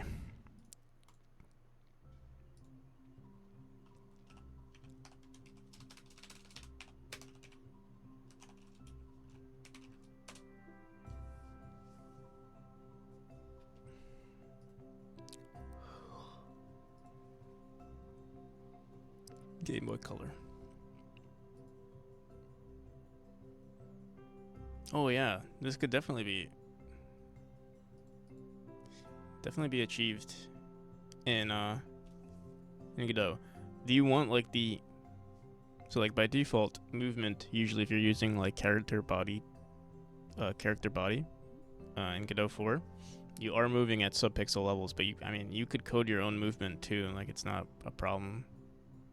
Like if you want the player to move in increments, like for every 2 frames they move 1 pixel, or I don't know. For instance, if you want them to move like more sharply, you could do something like that.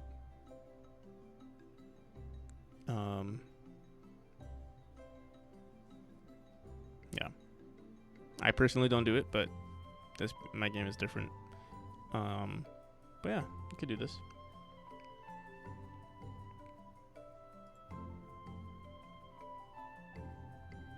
I want to use some harder to see mechanics. What do you mean?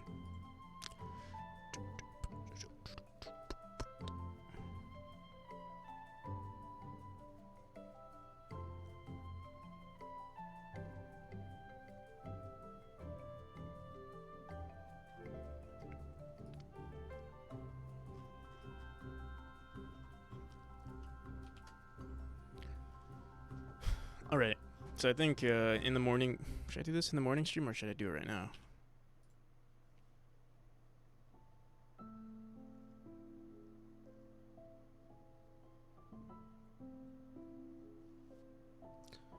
Boom, boom.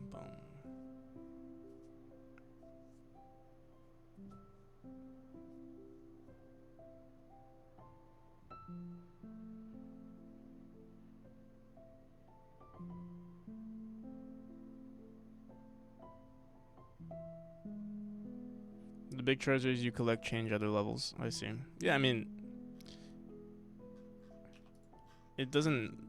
The game is much older, so any mechanics that you plan on implementing similar to Wario would definitely be achievable in Godot for sure. I would not worry about it, personally. Also, I don't know if I should allow this. I keep down dashing and then another player just slides. I wonder if there's something I should do about that.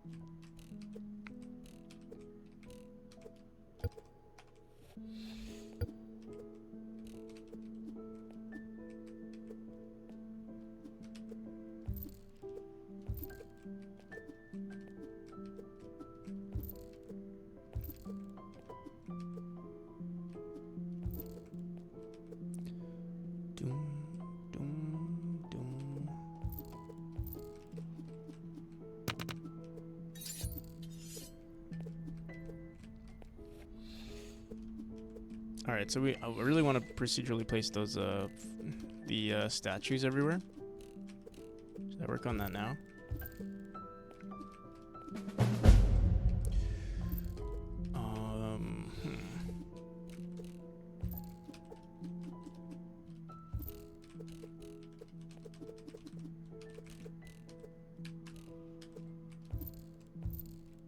We didn't do any actual coding today, so I'm just thinking, like, I need to figure out what we're gonna do with, like, we have the vines tile map, we have the ground tile map.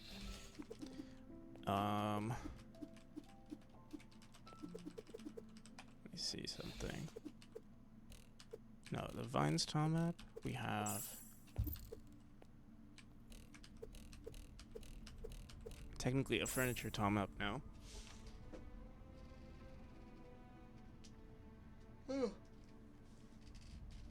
It's hard to say.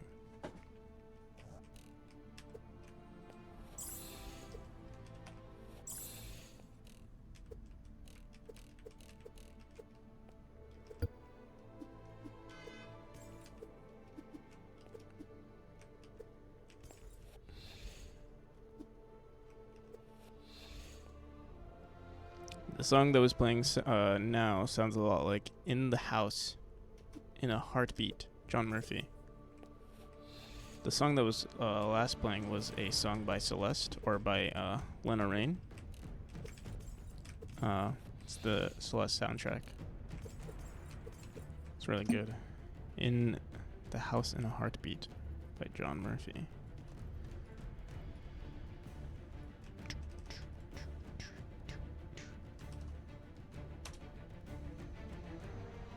"28 weeks later."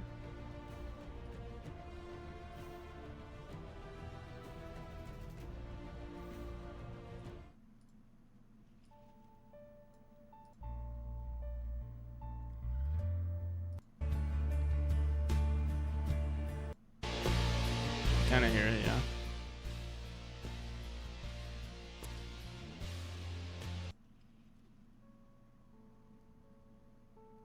Eradicate. What is 28 weeks later? Is that is that a show?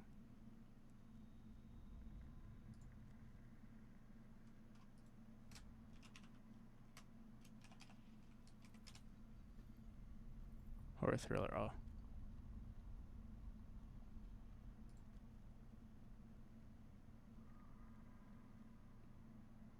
Oh, I see. Zombie apocalypse.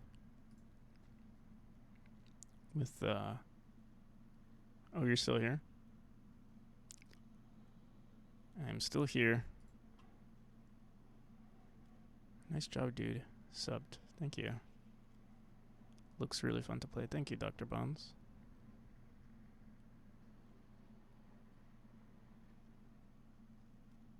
I like the implementation of this animation, but follow up.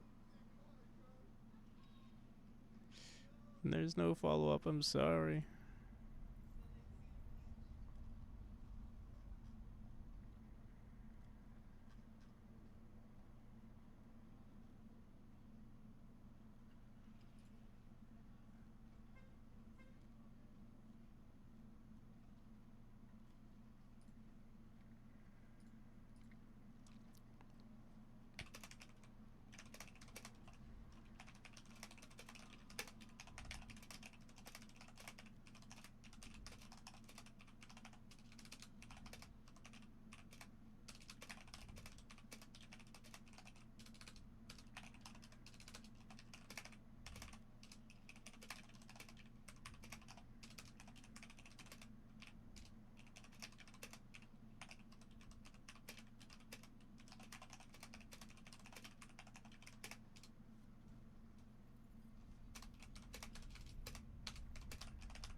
Okay.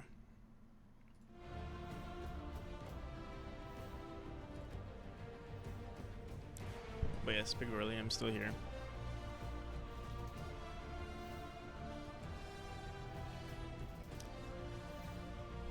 I'm trying to think.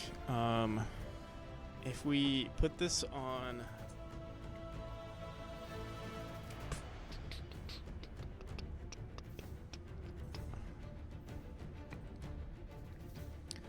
We could actually put this on the vine top map, or sorry, the scaffolding top map. Would be pretty cool, actually.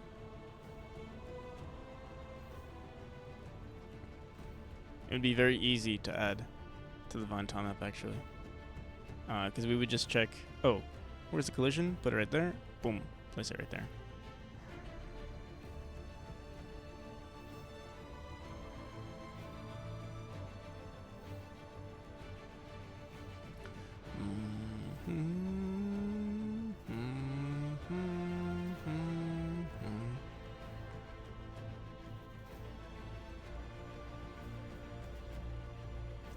Should I do that right now? It's gonna... there's one thing I haven't done yet. I think we manually place scaffolding everywhere. And we didn't do it via the world script because... I don't know why. I think there was just something broken and I didn't have the brain cells nor the patience to fix it. So I was just like, you know what, fuck it. Let's just do it manually in each room.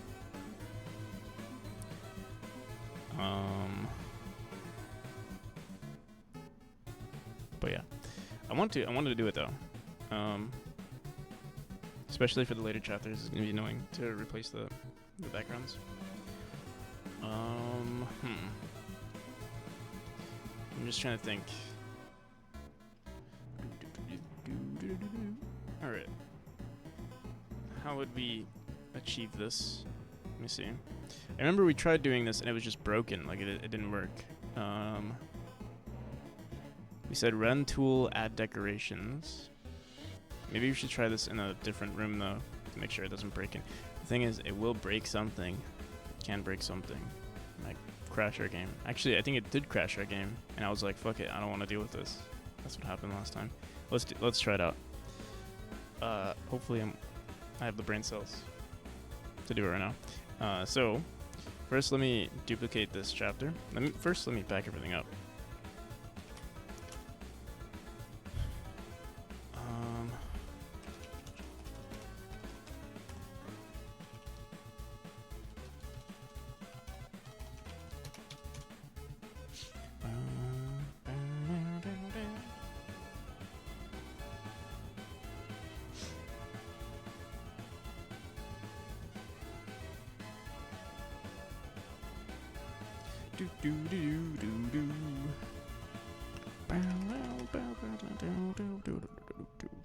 So we have a world demo test. Let me delete this one.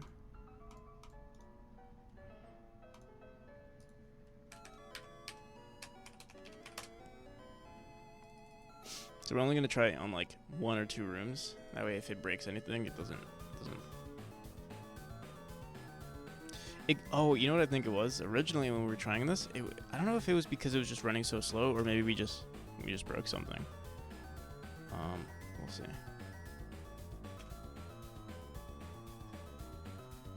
Do it for like these rooms right here. Okay.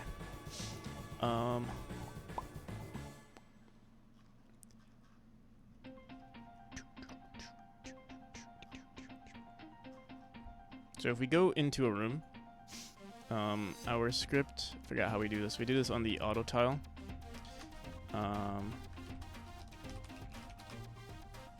Add scaffolding tile map and draw is the function that we run. Add scaffold. Okay, so there's a lot of shenanigans. Run tool. You know what, I'm gonna say if input pool.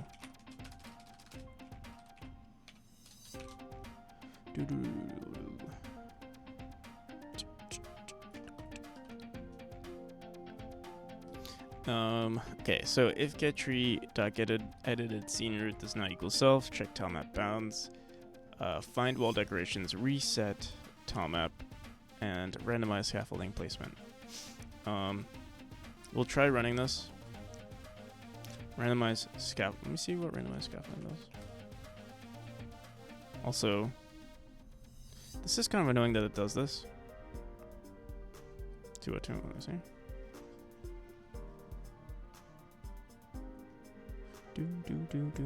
Do. Oh, you know why it runs this? Because every time we save, let me see. Get spec tile map, or sorry, if input bool. I think this will fix everything.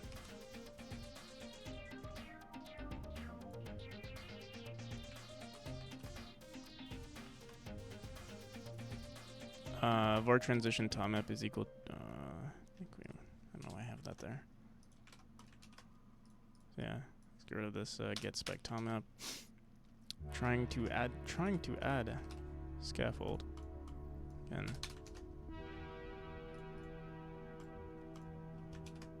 All right, there we go.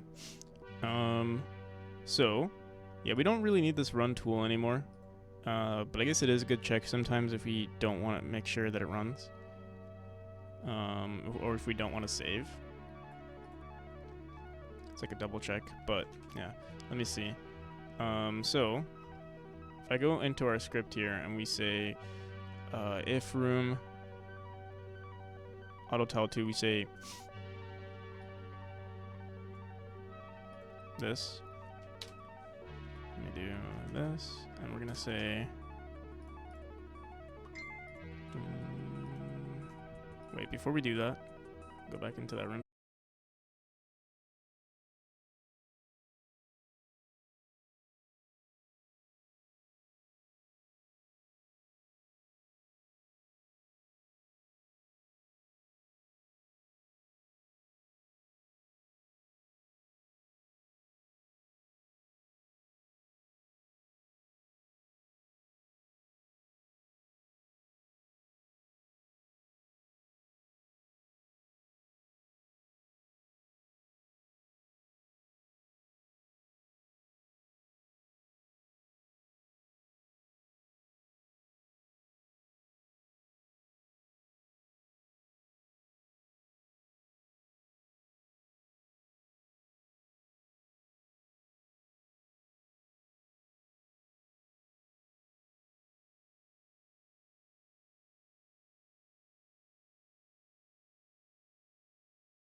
I'm just gonna say run tool is equal to true.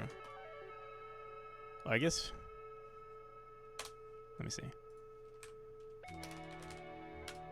No, it's an extra line. I'm just gonna say run tool.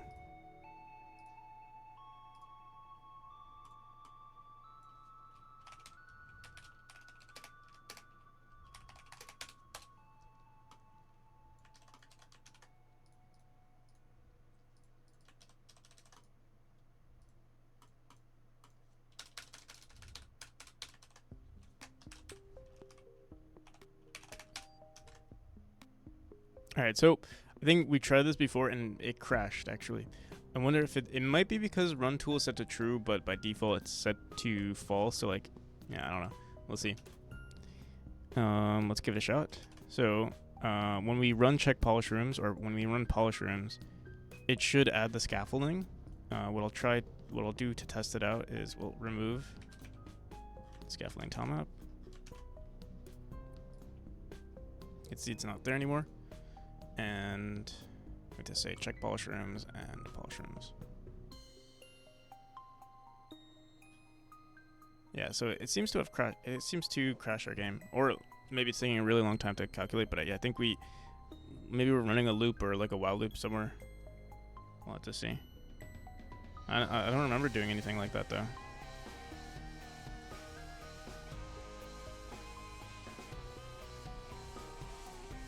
We shall see. It might be going through. I wonder if it's going through like the children or something. Let me see. So this is on auto tile.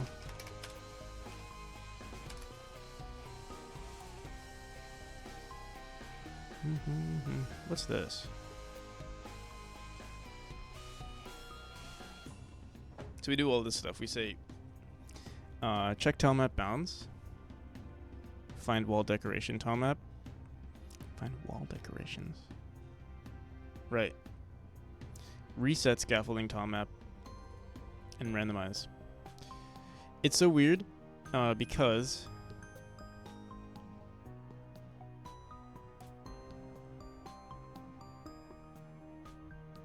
this works. Here, I guess we'll just run this one at a time.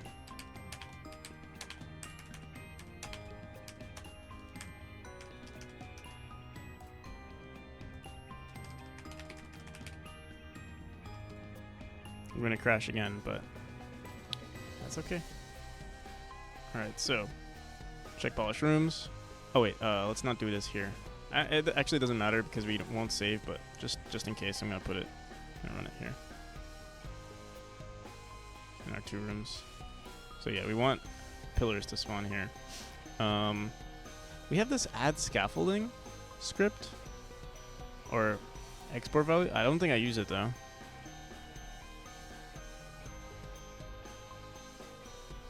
Yeah. All right.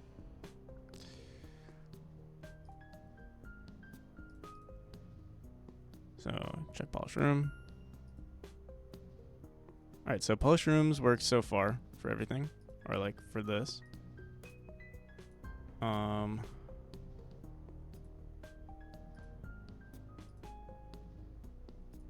can see we're getting 2 instances. I think we messed up with the vine tile map right here when we moved it, but this part is fine. So the next thing, or in our auto tile 2, is check tile map bounds.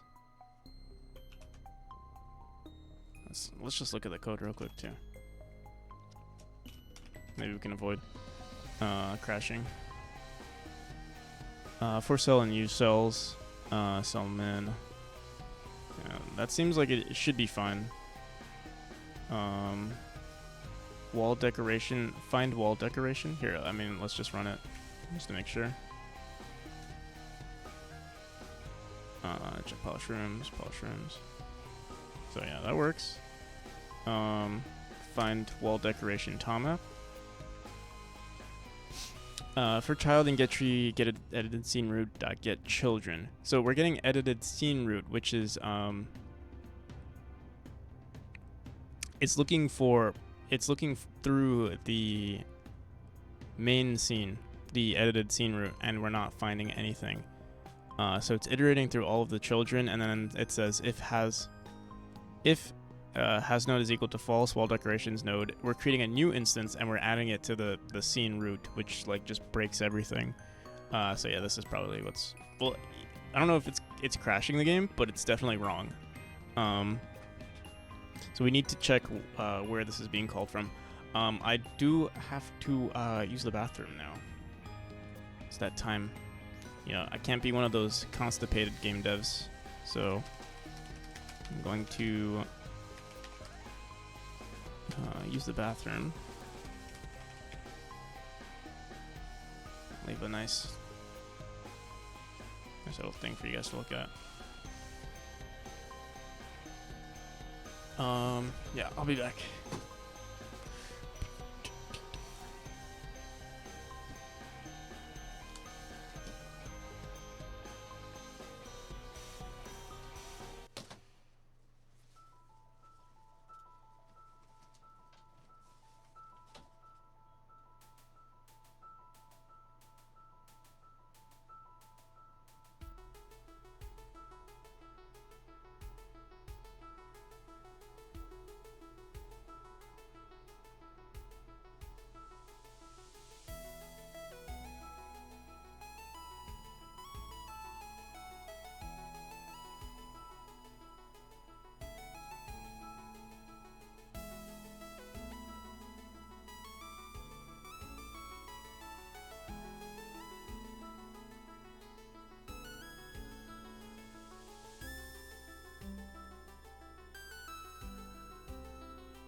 Best part of the stream? When I'm gone.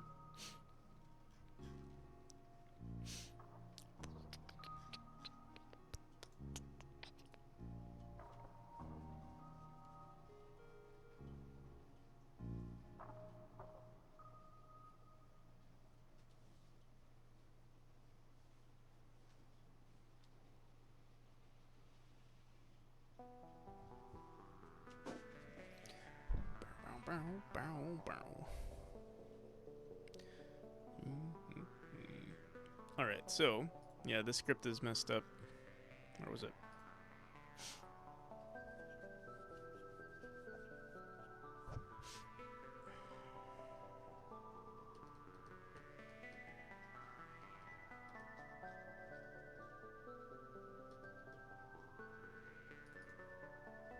Was it this one? Fine wall decorations? Yeah. Or wait, was it this one? Wall decorations, for childing. Okay, yeah.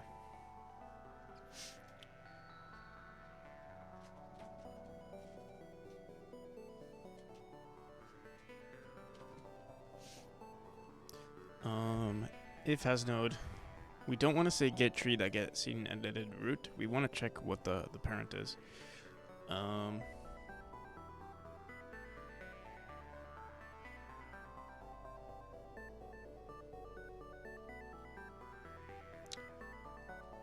wondering, we can recursively do this, or we could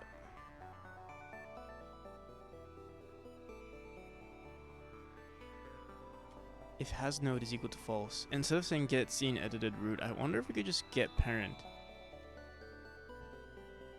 Yeah, let me see something.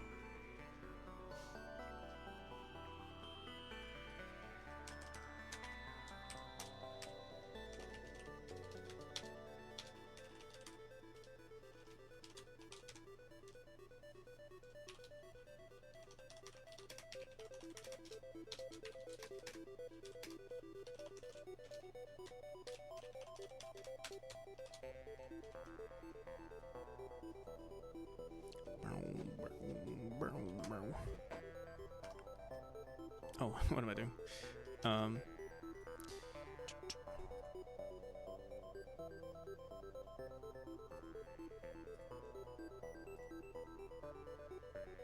So yeah, we could just grab the parent and add it there. We would have to get the parent then, and then after, it doesn't really matter, we'd get the parent and then the room would save all of the...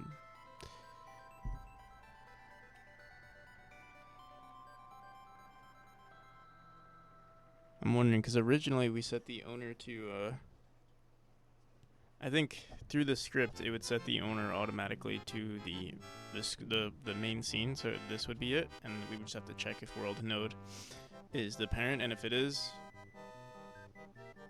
it would replace it to have the room as the owner.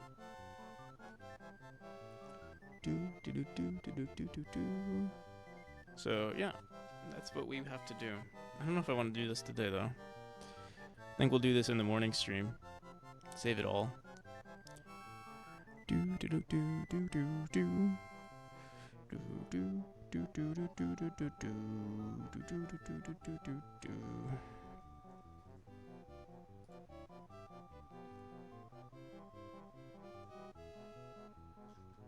Yeah, let's save it for the morning stream.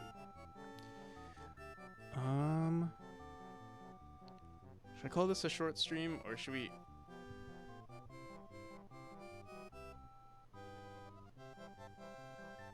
Trying to see what else we can do.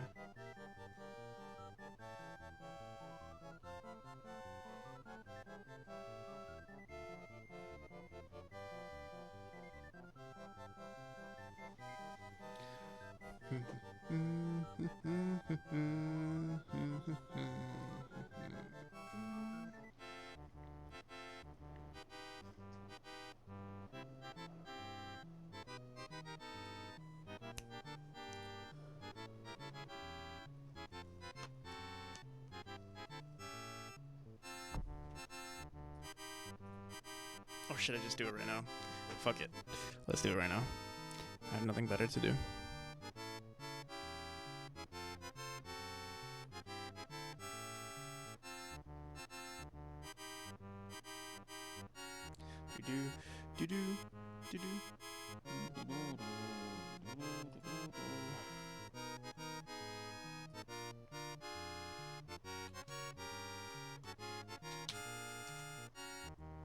Alright, so let's go into... Honestly, it should be relatively easy. What was the script called again? Oh my god, we have so much... find wall decorations tile map. So what we need to do is for child, instead of saying for child in get tree, let me see one more thing.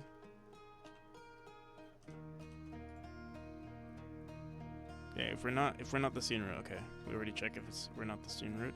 So what we're gonna say for child, we can literally just say for child in get parent. Actually no, not get parent. Yeah, for child and get parent.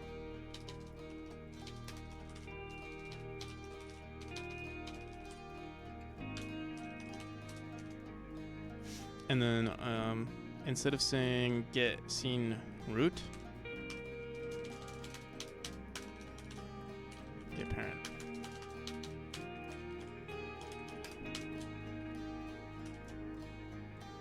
We could also add another thing we could have done is ran the script based on like included an argument of like the input node that we want this to be added to, but this also works. Get parent. We set the owner to the scene root. Here, we could actually just say get parent is the new owner, and then when we save everything, I believe it'll save it. It'll save it appropriately. Wall decorations node dot wall decoration dot instance wall decoration get parent dot child node.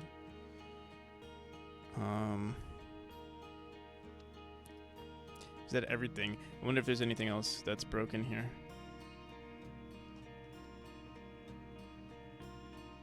Guess we'll find out.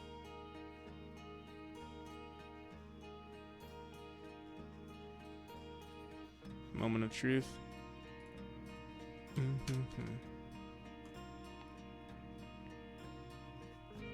What is this? Add child below node. That's probably why the game was crashing too, was because we were trying to run this script. That's why it's probably better for us to include, rather than saying get parent, it's better to have a reference to the room. But let me just see something.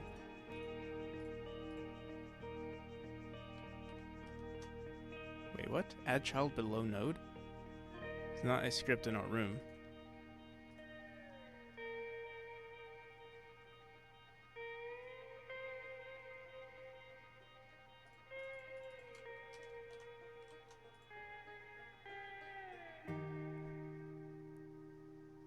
Oh, this is a node script. Okay.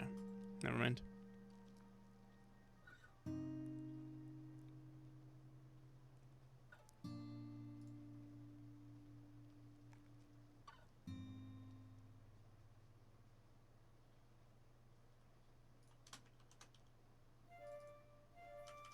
Okay. So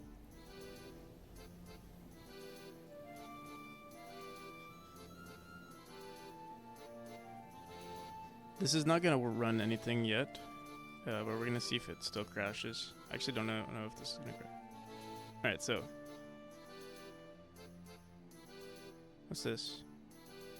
Unable to iterate object on tilemap autotile 121. Also, there's this. Script inherits from native type tilemap, so it can't be instanced in an object type script editor debugger inspected object. Don't know what that's about. Let me see 121. Oh, whoops.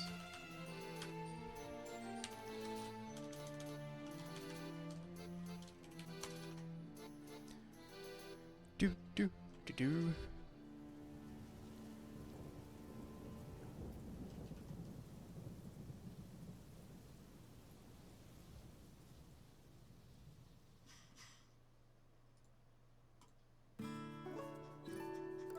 Alright. So that seems to be working, or we're not crashing. We still haven't ran the other scripts though. I don't even know what the other scripts are. Let's see. Reset scaffolding tilemap. Actually, let's see what this does.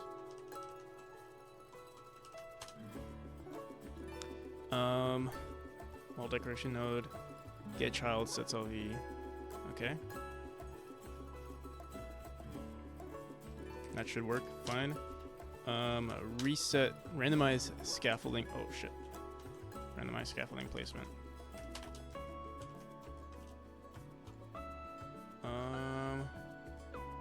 Decorations node. This seems to be nothing. I mean, it's not doing anything. I mean, I guess there's a while statement here. Cell min. This is what could be causing the crash, actually. I didn't even. Maybe current cell. It's not updated. Let's see, current cell.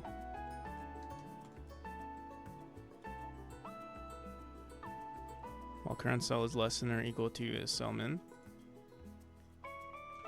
I'm just gonna. I'll just run it, see if it crashes. Or you know what? Yeah.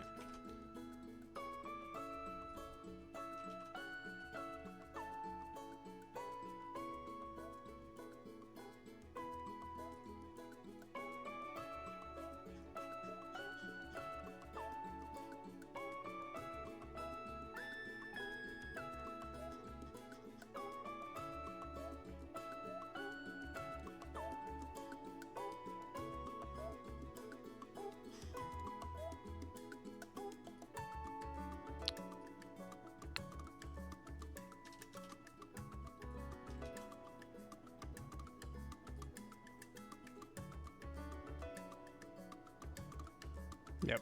Okay. So we're gonna have to. Oh man. Wait. Yeah. Okay.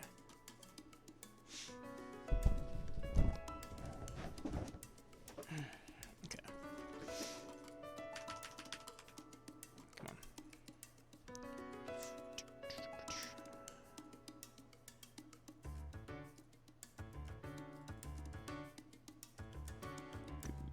So, whatever's happening, we're not setting the min and max tiles correctly. Randomize scaffolding placement. Current cell is equal to cell min and cell max. Cell min plus 1. Cell min is less than or equal to cell.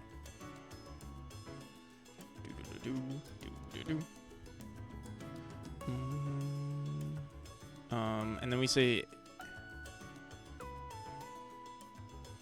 The thing that is weird though is we say while cell is this.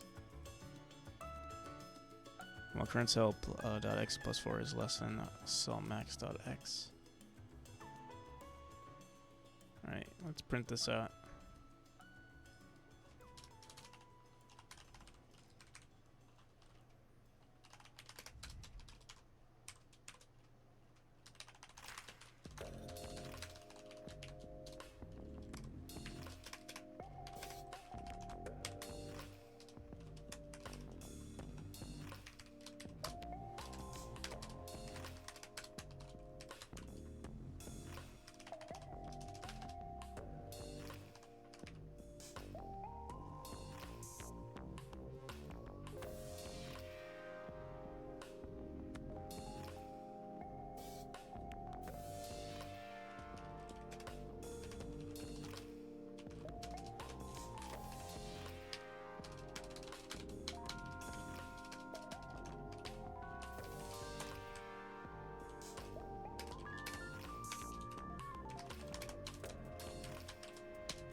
Current cell is 0, negative 14. Let's go see what our first room is. Alright, so current room is room 0. Current cell is negative 8, negative 28. Let me see. Negative 8, negative 28. Cell max is 35, negative 28. And then cell min is negative 8, 4. Alright. So everything is good so far.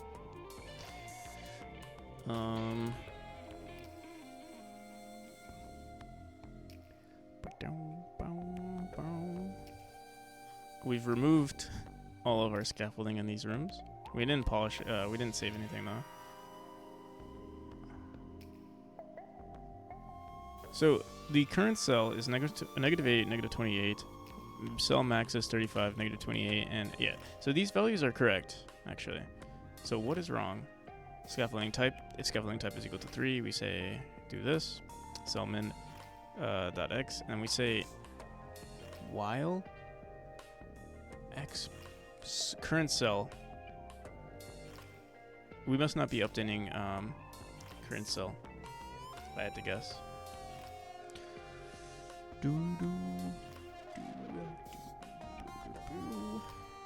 Current cell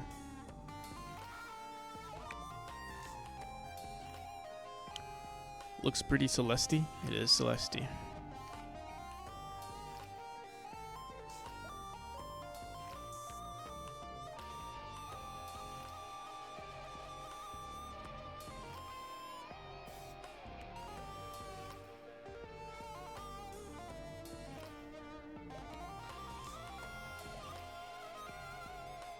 Welcome, by the way.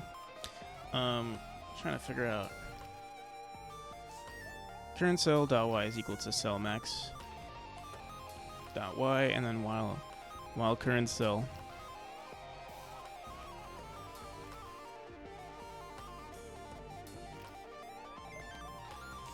or I and 4 match scaffolding type.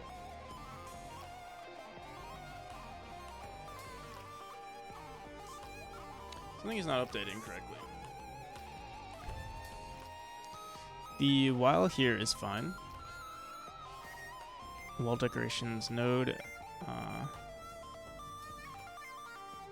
There's also this add scaffolding tile map that happens at the end.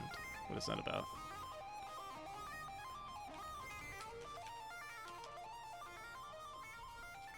Wall decorations tile map.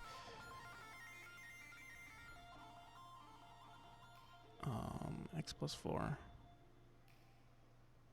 We're always adding to the x-axis, so there's, or to the x value here.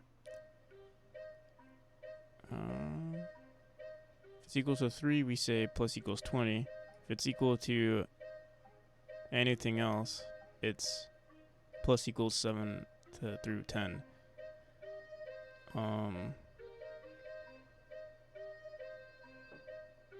And then current cell, while current cell plus 4 is less than or equal to the cell max on the x. Cell max is 35.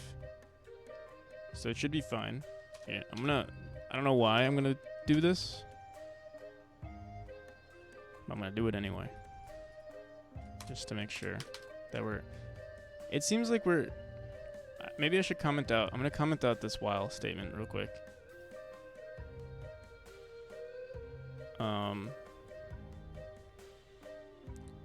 Also, wall decorations node dot set cell v of current cell plus vector 2 0 0.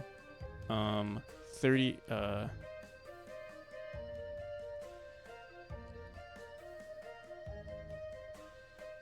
not sure why we do this too.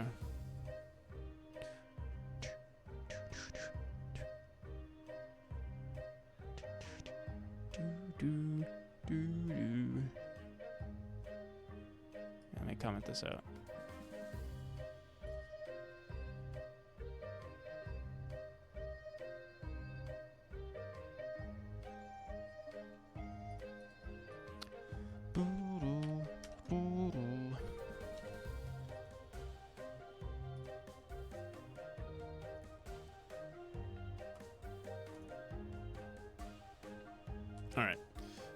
So we know something is wrong here in this little while statement here.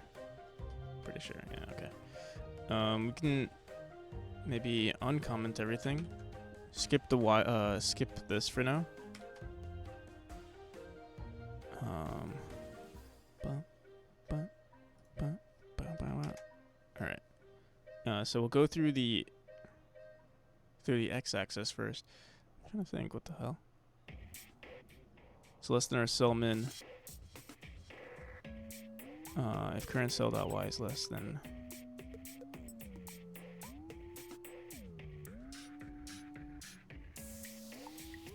Wait. While current cell is less than our cell min. We're going from top. It should be.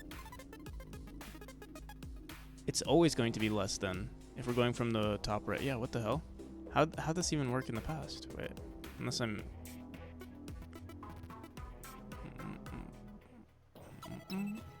Cell min is negative. Yeah, this should be cell max. Or wait, am I tripping? Cell min.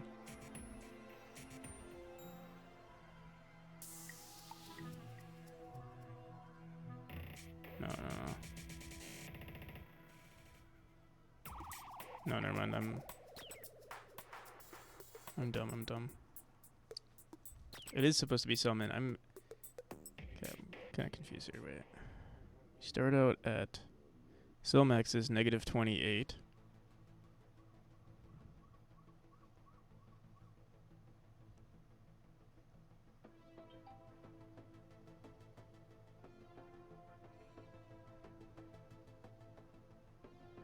We really should flip these variables. Cell max is on the y-axis is wrong. I made the mistake a long time ago and we just kept it. Cell min is 4, so It's going down while it's less than 4. Seems like it's right. So is the cell max wrong? All right, let's see. We commented out this. The scaffolding type is 3. All right.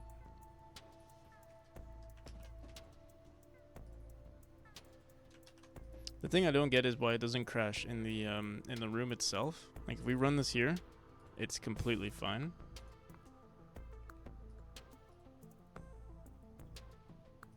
Oh, well. Wait, maybe we are getting an error. Let's see. No. So we're not printing anything at the moment because we commented out that while statement. But let's see what happens when we run it. All right. So far nothing has crashed. I'm taking this really slowly.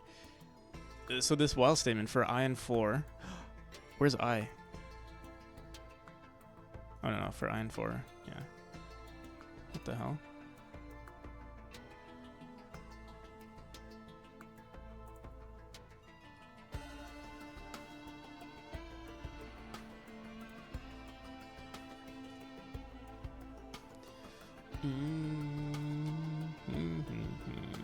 All right, so here it is.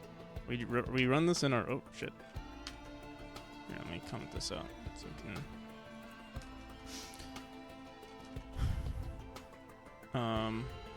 If we run this in our room right now. Oh, it's not doing it. What the hell?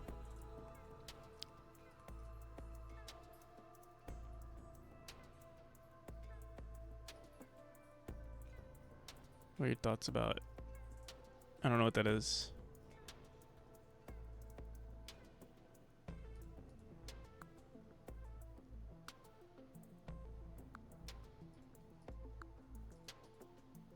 Also, why isn't our aesthetic script running? Did we do something to run it? Boom, boom. It's not grabbing the parent anymore, apparently. The correct node. Oh, we have 2. Oh, what the hell? Let's try that again.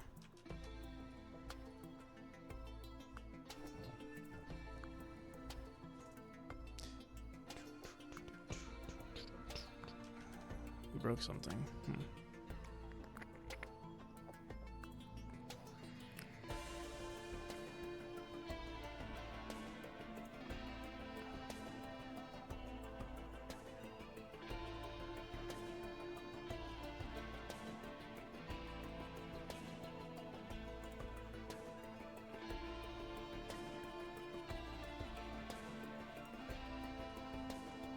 What did we comment out?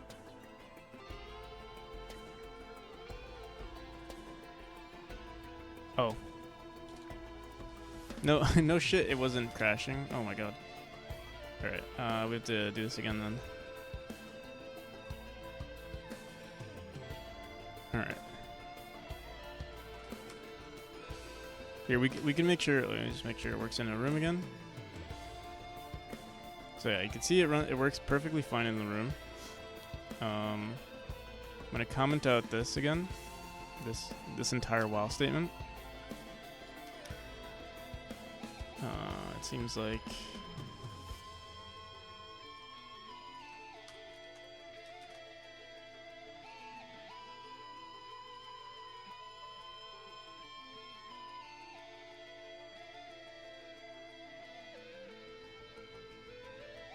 alright, so nothing has crashed yet. We'll try everything except for the while here.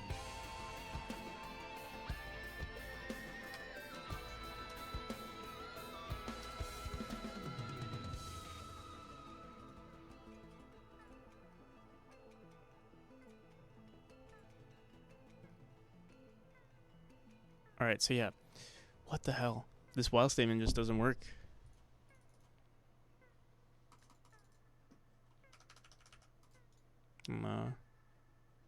Smooth brain here. We should add like something to like cancel it. Like if the counter goes above 200 or something, we break it. But let me see again. So that was the auto tile 2.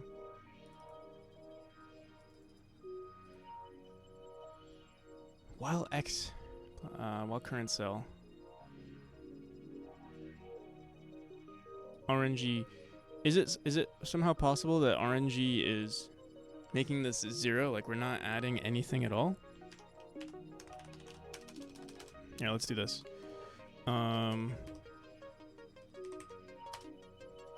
Let's do this.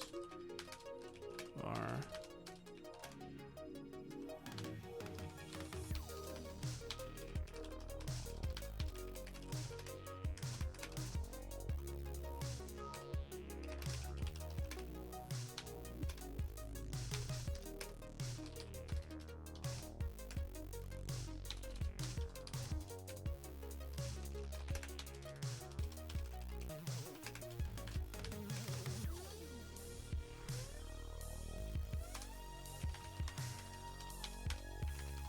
It's like current cell's not updating.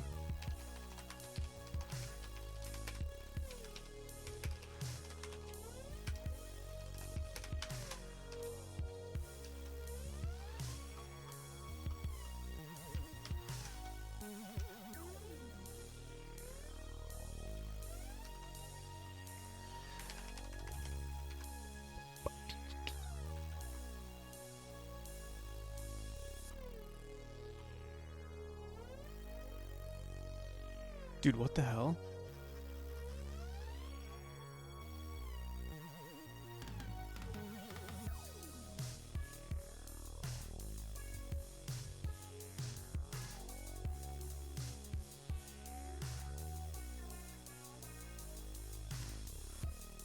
It's still crashing.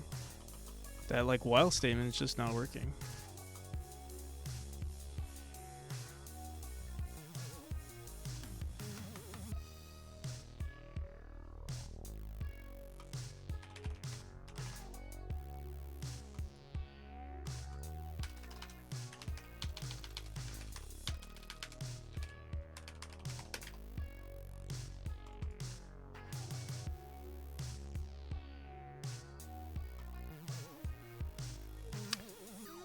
Is it possible add scaffolding is messing with us? Let's see.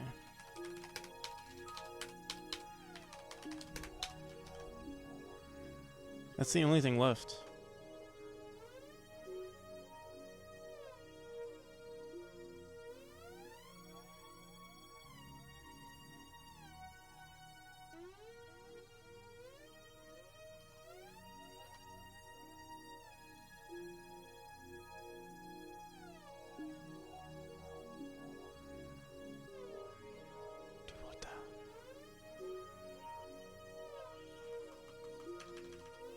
Either I'm really smooth brain or something is like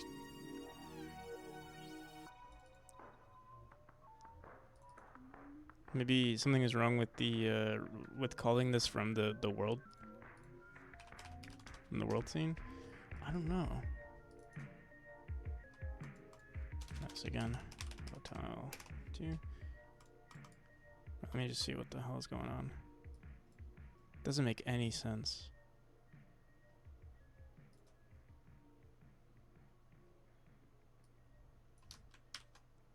Like while? Oh, whoops. This should have. Oh my god. Whoops. Well, yeah, it would run. It would actually run forever. But still. Okay, wait. That was a smooth brain moment. I'm losing brain cells as we do this.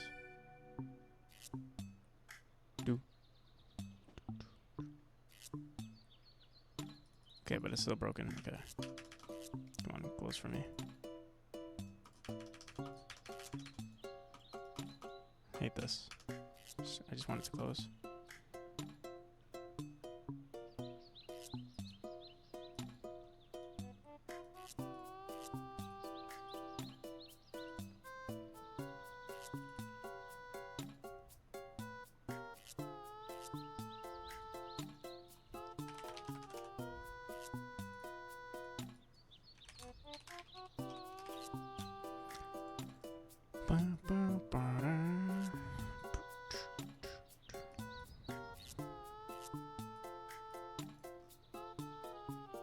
Something else broken here?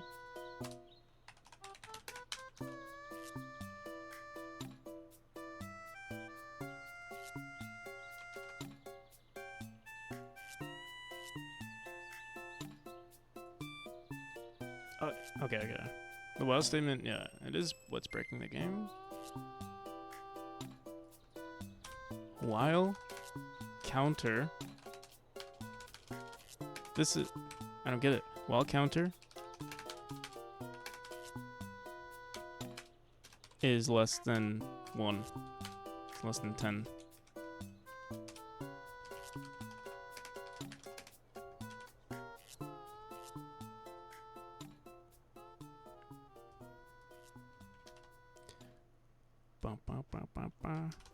While counter is less than 10.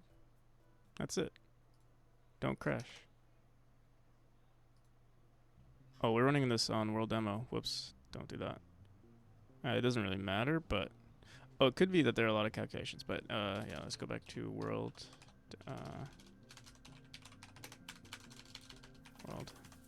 test.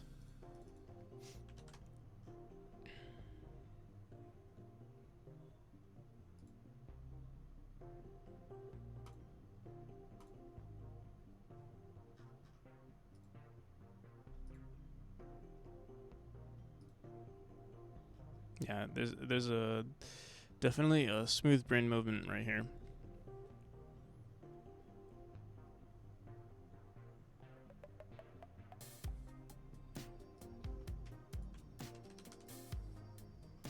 The thing that's weird though is that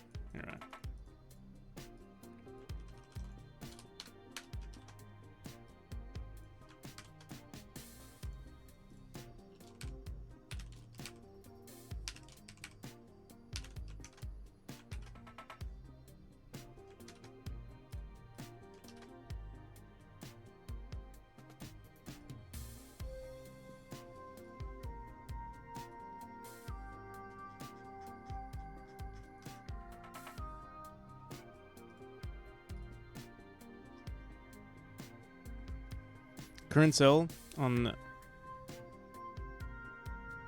is 0, max cell is 35.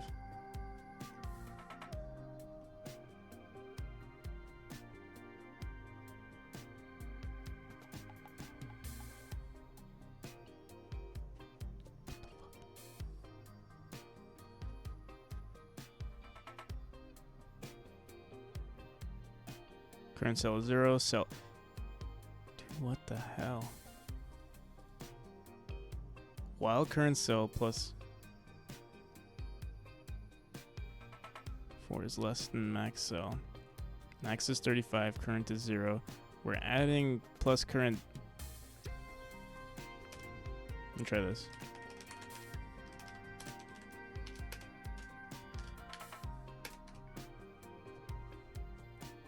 Plus equals cell min. What's our cell min?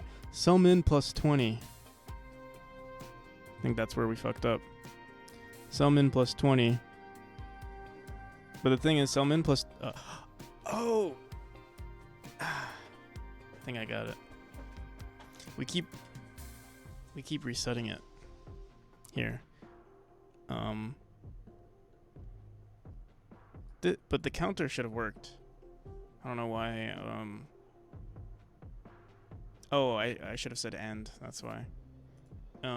Cell min plus 20. If our cell min in any room is not 0, like let's say it's negative, if it's greater than 20, we keep adding a negative value. So why did I put plus cell min? I think because cell min was calculated here.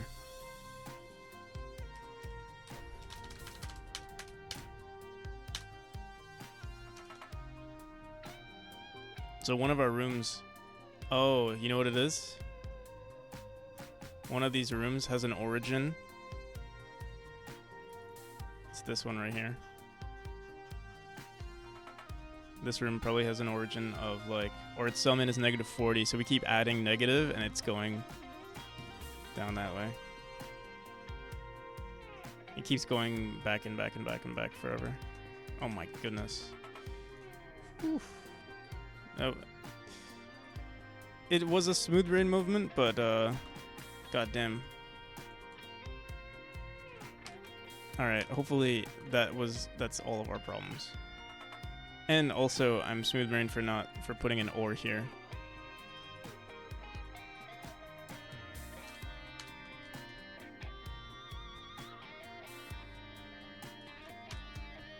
If we just deleted all of our rooms, like the ones that weren't there, that would have fixed our problem too.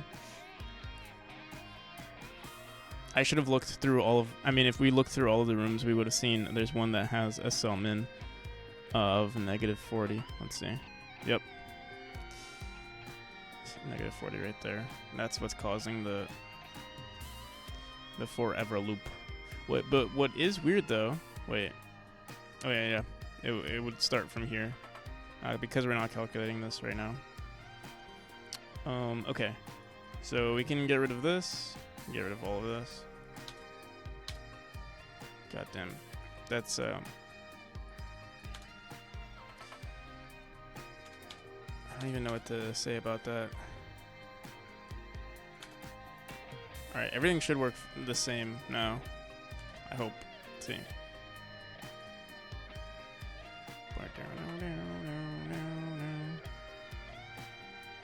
Yeah, we don't even use that room. I'll leave it there so we can make sure it accounts for that room.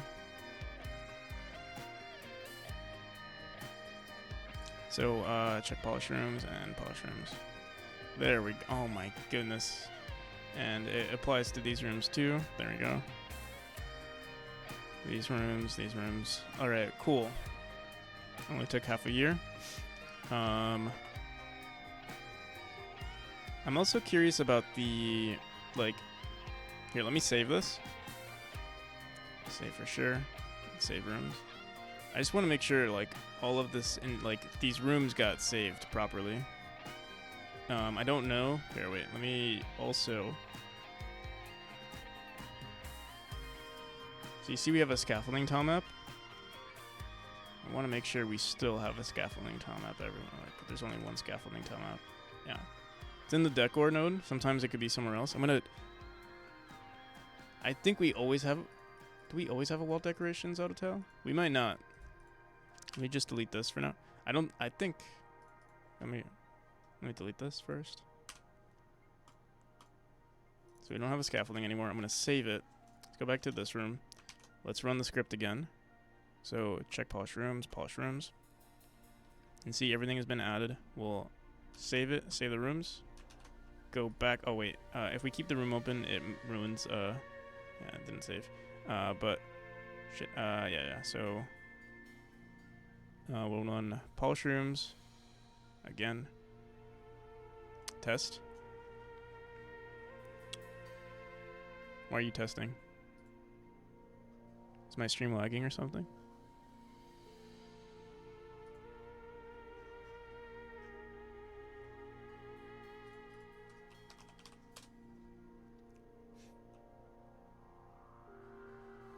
Where's my, Don't worry about it. You trying to hack me?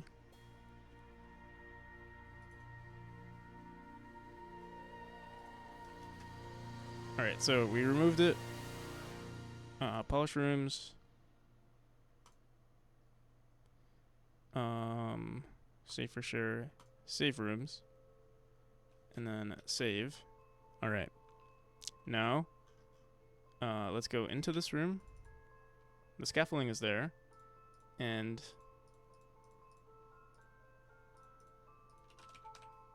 yeah, everything has been added again. I'm also going to try deleting the wall decorations auto tile. I want to see what that looks like. So we go back into here. Add scaffolding. Oops. Check. Save for sure. Polish rooms. And save. Alright, yeah. Everything is good now. Oh, wait. Not yet. Let me do that again.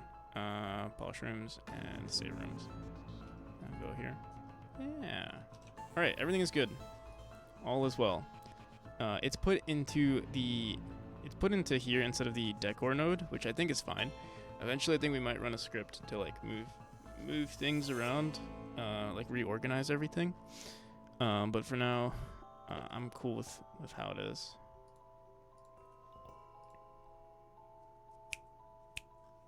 Hell yeah.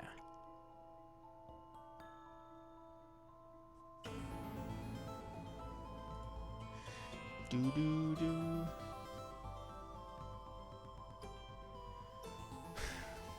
Okay. So we did all of that because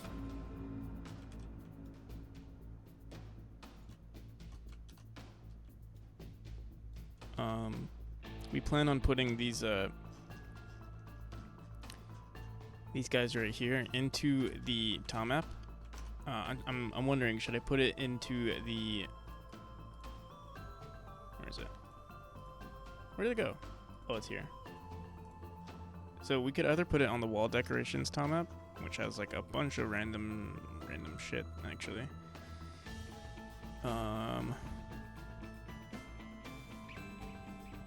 Guess you could consider it wall decorations, and I'm probably gonna remove all this garbo.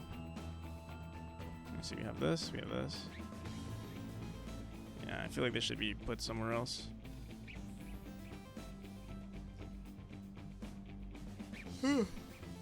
But currently it is... I don't know.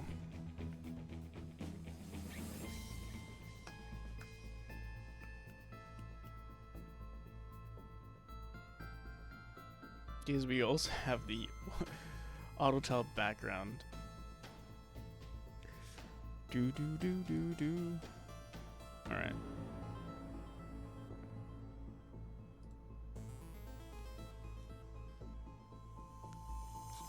It's all good. A lot of shenanigans, but it's good. Alright, so what is next? Do we want to put the wall decorate? Do we want to put it on the scaffolding tile map? Or do we want to put it on the wall decorations? It'd be easy to do it to either one.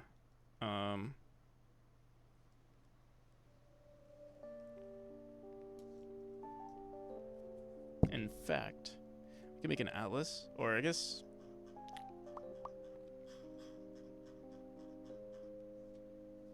No, I wouldn't use an atlas. We'd still use individual tiles, and then we'd also have a reference to the decorations that we want to add. So I put one right here, one right here. And yeah, let's go into the scene real quick. Wait, I wonder what happens if I... Oh no. Oh dude, I have a headache. Mudbound.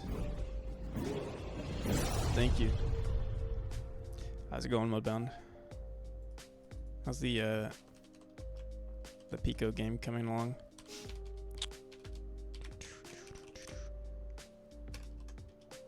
Hey. Afro Jaw D-Jaw. Welcome. Afro D-Jaw. Welcome. Yeah, how's your stream? We're currently working on like automating a lot of the art in our game. Here, I could show you. I wonder, we probably broke some stuff, but hopefully it doesn't look too bad.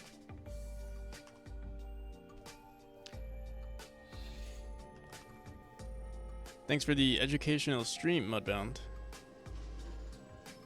Have you been doing some long streams lately? I was lurking this morning and you're already on again. Oh, I usually stream twice a day.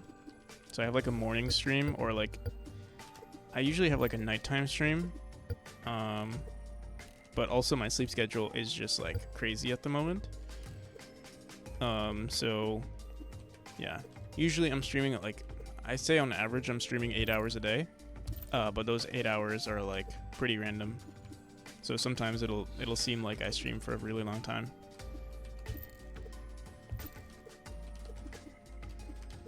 But yeah, it's usually split. So like right now we might do like 4 hours right now, and then I'll probably take like a nap or something, or play some video games, and then we'll do another 4 hours. 2 or 3 hours after that. But yeah, again, my sleep schedule is like kind of crazy at the moment. I kind of just wake up whenever, go to sleep whenever, and then stream whenever I wake up.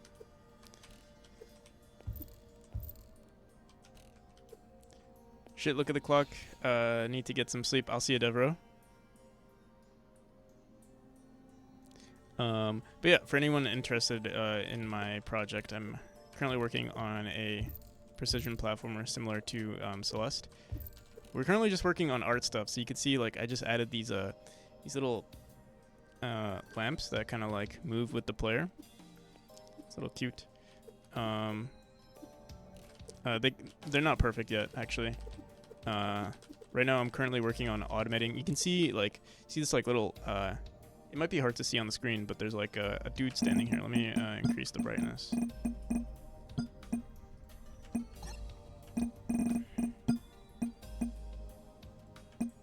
Not really dude, it's more just like a statue. Or like, you know, like one of those armor mannequins. I want to put them everywhere. Or next to every pillar. But yeah, we need to automate it. Need a frog shader. You know, Pagorli, you have the best ideas. Game is looking awesome. Are you mostly doing level design now? I am doing a lot of level design, but I'm still also working on more mechanics. So we recently did this chapter. This is like my most recent chapter.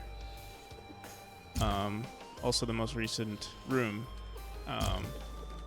But you know, like I was working on this room, and originally this room was supposed to have like projectiles shooting at you, but the thing is, the entity that shoots projectiles takes too much of the screen. So I decided, hey, let's make another entity that like has lasers. Well, this one actually shoots lasers at you too. So like you'll see once the crosshair gets to me, it's gonna shoot lasers at me. The sounds are lacking at the moment. Also, what the hell? Somehow we reset the texture of this room. But, oh, you know why? Because we have that room in the previous chapter. So, yeah. Our auto tiling script messed up. Or applied to that room too. But if we go... I can show you the enemy that... Like, I really like this enemy. It's just... It has to be improved. But yeah, how is the Pico 8 game coming along? I don't know if you answered me.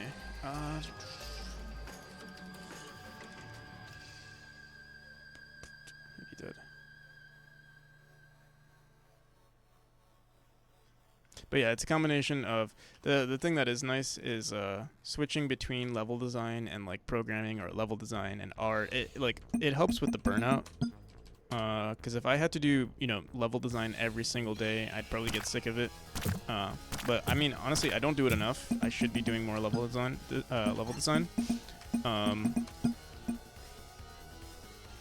If we can do at least 3 or 2 rooms per day, that'd be great. I actually did 2 rooms today. But maybe it's just it is very time consuming. Like one room could take anywhere from 30 minutes to an hour. For just one room. So it is super time consuming. I like it though. Like it's actually one of my favorite things to do, because it's like I feel like I'm relatively good at it, or I'm getting better at it. So it's like a skill that I actually notice the progression on, compared to like something like art or programming, where like you don't really notice your improvements. Or like, yeah, it just takes much longer to see the improvements, or the progress is a lot more subtle. Whereas with level design, because I would say more new to it compared to other aspects of game development, I notice the level up, the experience required. I'm trying to speedrun this, that's why I keep dying. The experience required to level up is a lot lower.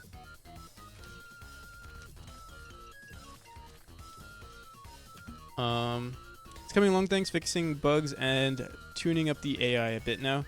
Did a big refactor, introduce some regressions. Nice. I don't know too much about Pico 8 development, but I assume you have like a limited amount of there's like a limited amount of cartridge space, right? So like you have to like really maximize on what you're doing in your game, if I'm not mistaken. So that's a challenge. I mean, that's like a computer science challenge in itself. I feel like every time I want to implement something, I'm just like, all right, let me just bash the keyboard some, and we'll worry about refactoring later. The constraints are incredibly tight, yeah. It truly is. I mean, it's impressive, and like it's really cool what you can achieve when you're.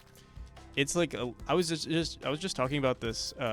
Like people keep talking about like, oh, are you ever gonna make a 3D game? And the thing is, like, there's just so much through my perspective, there's so much to do in 2D, and even so much to do when you're bound by a limited cartridge space, that it's like, the possibilities already seem endless for someone, for an individual making a game, and I feel like we still haven't even reached those. We haven't reached the limit.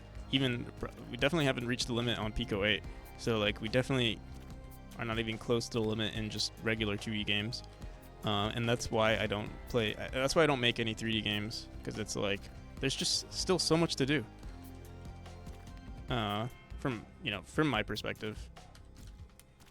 And my game is nowhere near, like, definitely not optimized at all for like memory allocation and even like some of the stuff that I run. Mainly because I don't really have to, but like I mean, I would like to improve it, but yeah, also I'm trying to release the game sort of ASAP. But yeah, that sort of thing, it's just scaled up with a 3D game. Like the amount of stuff, like the potential for maximizing on a 3D game is literally, I mean, it feels like it's infinite for a 2D game. Like we were just like, the resolution of my game is 320 by 180. That's over 50,000 pixels on your screen at a time. It's a lot, or 50,000 like, is it 50,000 pixels? 320 by 180.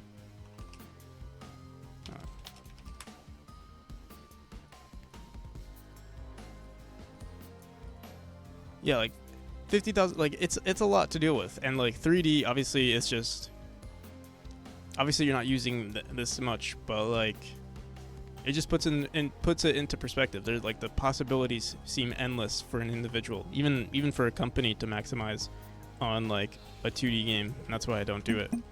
I mean, one day I would love to if I had like a team to work with, but yeah, there's still so much to do. And I would much rather like the way I like to make stuff is like I'd rather maximize on the on the smaller things than to sort of, I don't want to downplay 3D games, because I mean I do play a lot of 3D games myself, but it's like just because I know how I am as a developer, I'd rather maximize on pixel art than to make some half-assed 3D animations. You know what I mean? The potential for polishing a 2D game, a 2D pixel art game, it's a lot easier than polishing a. I think I'm sort of repeating myself. I think you guys get what I'm trying to say. But yeah, still a lot of respect for people that do work on 3D games. I can't do it myself, is what I'm trying to say. Unless it's a game jam where like I know certain things are going to be jank, or if you want the game to be jank. Like I think that's the only time I would make a 3D game too, is if I knew, all right, we're going to use low poly stuff. The animations are still going to be like, are still going to be 6 frames per second or something, something super simple, or the character is a square, something like that. The character is a cube. Or it's a first-person puzzle game. A game like jank is kind of a genre, and I actually like certain games that look jank. Also, I feel like sometimes people think jank means like, oh, it's bad, but certain elements like make it fun. I've been playing a lot of and you might flame me for calling this game jank. but it's because I'm working on a precision platformer that like I'm so used to like the fast and responsive movement. I've been playing a lot of Blasphemous lately, and it's inspired by like like the classic Castlevania type gameplay, and it's super slow. And I call that jank because it doesn't feel responsive, or like I want something to happen and it takes like a second for the animation to finish, or like you have to be pixel perfect. Like we have like fudging where like if you dash into a corner it'll correct the player, where stuff like that doesn't exist in those types of games. So I call that jank. But there's like a beauty to it, or like I like that sometimes games don't do that. So yeah, but I'm working on a game that is supposed to be super responsive. So when I see that kind of stuff, for me, it's almost like a turnoff. But if you can obviously apply that to different types of games. So like, if a game is lacking in a certain feature, that's okay.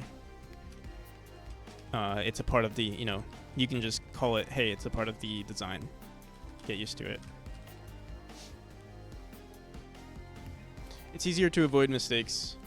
It's easier to avoid mistakes if you embrace some constraints from the beginning. Yeah, for sure. Even my game, I thought it was supposed to be very simple, or like I tried to keep the scale low, but there's like feature creep. I think I have this issue of like polish creep, where I keep maximizing on the smaller things, or trying to maximize on the smaller things. Last game I played was People Island, which had intentionally bad physics and slow controls. It's kind of a rage bait, but it's really fun to watch streamed. People Island, let me check it out. I'm trying to think of other games that are like jank. There's this other game that I played recently called Heavenly Bodies. I got it like during the Steam summer sale.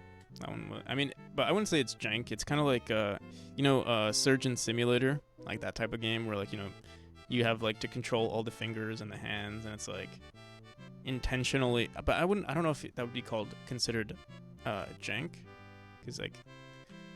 But the gameplay is usually jank. Like you're gonna play it and you're supposed to struggle.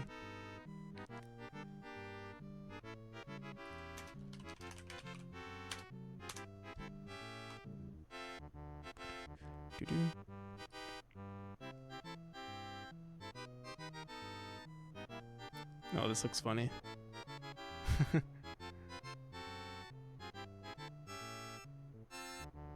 Yeah, stuff like this.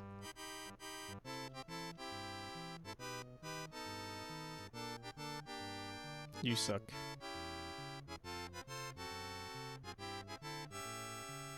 Love the running animations though.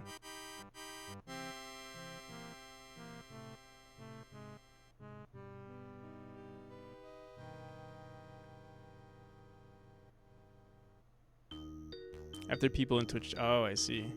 That's funny.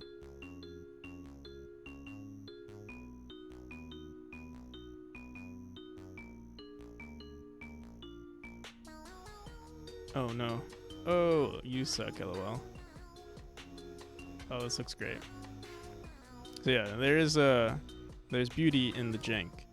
But that's the only time. If you're trying to like maximize on a 3D game, I think it's very difficult as a solo dev especially. Well, yeah.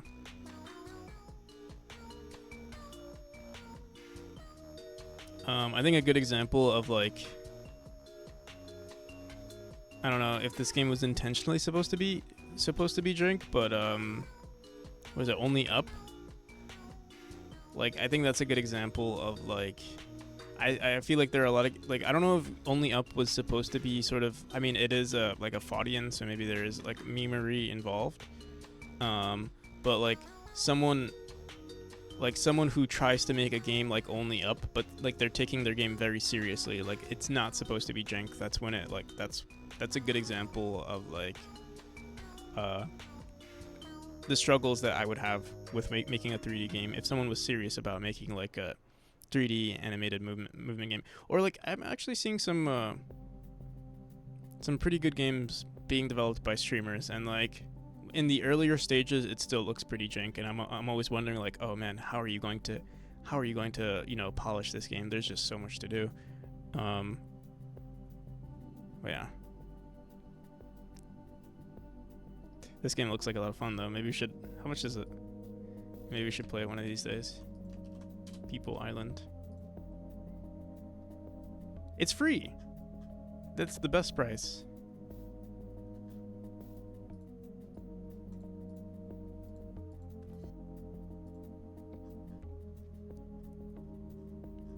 I can get used to that price actually.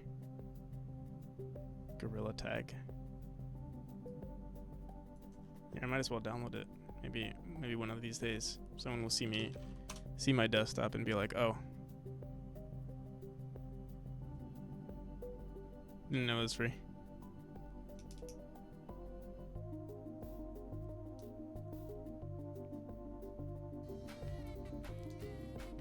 Okay. But yeah, thank you again for the raid. Again, we're just working on so I like to release a new version every month. I'm trying to finish by January. So we're about to finish version 5 by the end of the month. Which involves, I guess we're doing a lot of art stuff, and we have done a decent amount of level design. I was going to work on a new chapter, but I think because we're kind of like, we're pretty good on our deadlines, what I'm going to do is actually spend one more month working on chapter 3 and just updating all of the other chapters, bringing everything up to speed, like all of the art. Hopefully a lot of the level design. I think this month should be like a crazy level design stream, or level design month.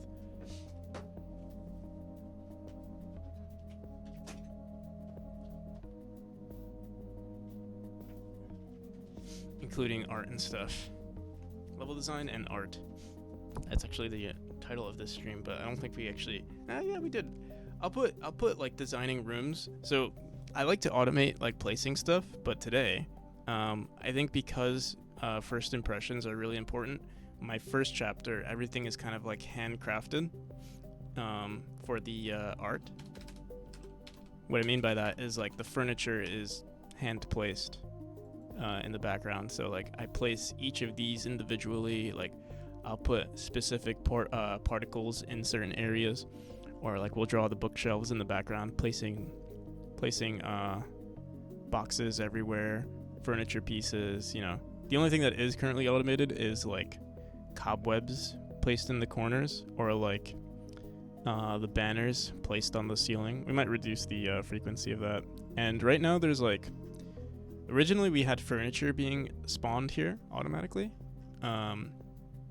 This is actually art from chapter 3.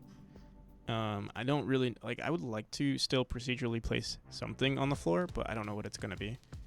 It can't be this. It might be like, I don't know, magic stones, or like maybe books we can place on the floor, like piles of books or piles of paper. It's kind of hard to do that, you know, cross section, but we could probably do books. It's actually not a bad idea. It'll have to be kind of subtle, but yeah. Talking about things sometimes helps. Originally we had like chairs and stuff being spawned in, but it just looked, again, that looked jank. Like it looked sloppy. Hand placing everything looks really good too. It looks much better. I was even thinking, right now we're like, these are each individual tiles being placed. I was thinking we could even like maybe have everything be drawn in like a sprite or something, like collections of furniture piled on top of each other, and then just have like, you know, 100, I don't know how many collections we need, but like, you know, 1, 2, 3, 4. There's already 3 in this room and 2 in this one, and if we have like 100 rooms, I mean, that's, you know, 250 different you know, collections of furniture being placed. But yeah, it would be cool if we could figure out how to procedurally place it too. It would be nice, but I don't really, I feel like there's potential for it to not work, and if I spend that much time trying, or not that it won't work, it's that it might look ugly. trying to procedurally place everything, so I decided, you know what, let's just handcraft it everywhere.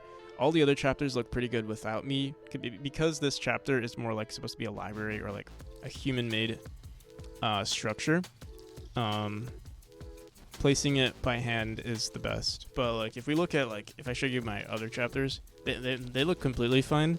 But it's because they're more like, you know, it's like a cave, or it's like hell. You know, like everything could kind of just be randomly placed and it works well. So like for chapter 3, I think I showed you guys a little bit of that.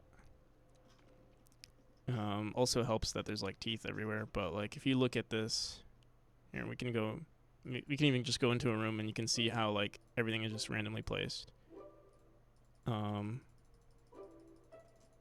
Like yeah, no matter what, it looks fine. But yeah, in chapter 1, if I did something like this in chapter 1, it just, because it's supposed to be a library, it doesn't look nearly as good. So yeah. And how this works, is like random objects, so like different sized objects can only spawn in certain areas, and we also have like big like obelisk or like huge pillars that could get spawned in, and that's when it gets a little bit more. You can see we can also randomize placing these larger pillars. So yeah, it's nice to have. We can also do this for the spikes too, but yeah, that's something else. That's just an auto tile. Really cool. Yeah, it seems very simple, but yeah, it took a lot of time just because sometimes we want different textures, or like, you know, for instance, you know, this is like this is huge. This is a humongous texture. So like, you know, checking certain you know, like all the stars have to align in order for this to be placed, or like the frequency of trying to place this versus you know, if this doesn't get placed here, we need to make sure something gets placed there, stuff like that. A bunch of little edge cases, and it's still not perfect. There's some other things I want to do with automating this tile map. This one also, like, this is I think my prettiest chapter, but it's also still not even, I would say, I don't know. Some chapters look better than others. For instance, this one is just like overgrown. So I mean, if you see this one will be a little less random, I think. But yeah, stuff like that. All we have is like grass spawning in. And then, you know, see what, chapter 6, I think, has something similar going on.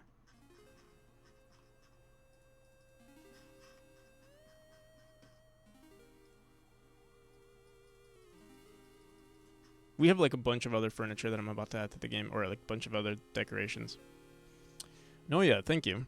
Yeah, we hit it like I want to say last week. We didn't really celebrate, but it was a pleasure to hit 1K. It's nice. Every time I look down and I see my Twitch stats and it says 1,000 right there, I'm like, oh, that's so nice. Nice to see. But the numbers don't really matter, you know. It's the people, you know. Lily, how's it going?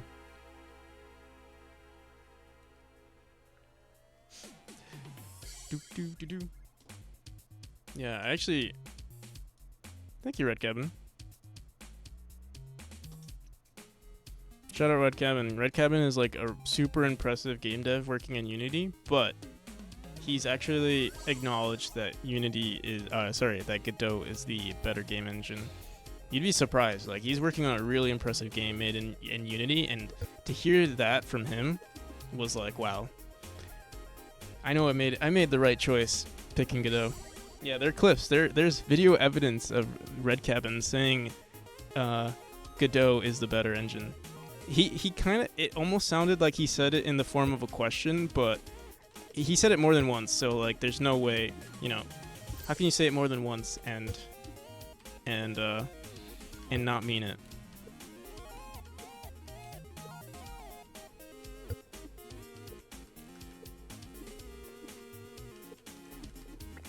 Oh yeah.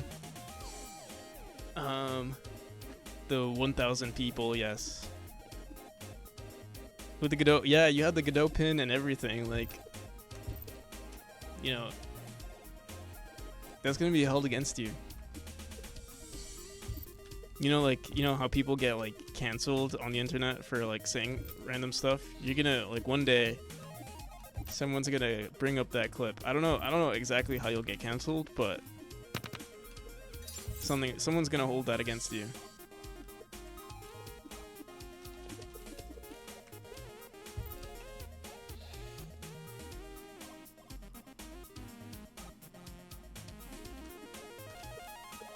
But yeah. Just jokes. I think I went to bed after I raided you. I mean, I was on for a bit, but I hope everything was. Hope you figured out some stuff during your stream, Red Cabin.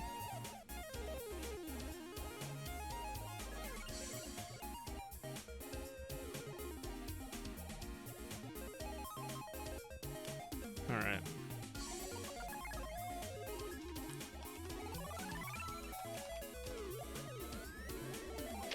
Unity canceling my future featuring when they unearth that clip. Yeah, that's what's gonna happen. Felt a little better towards the end. That's good. I was you know what's funny? I actually mentioned this earlier.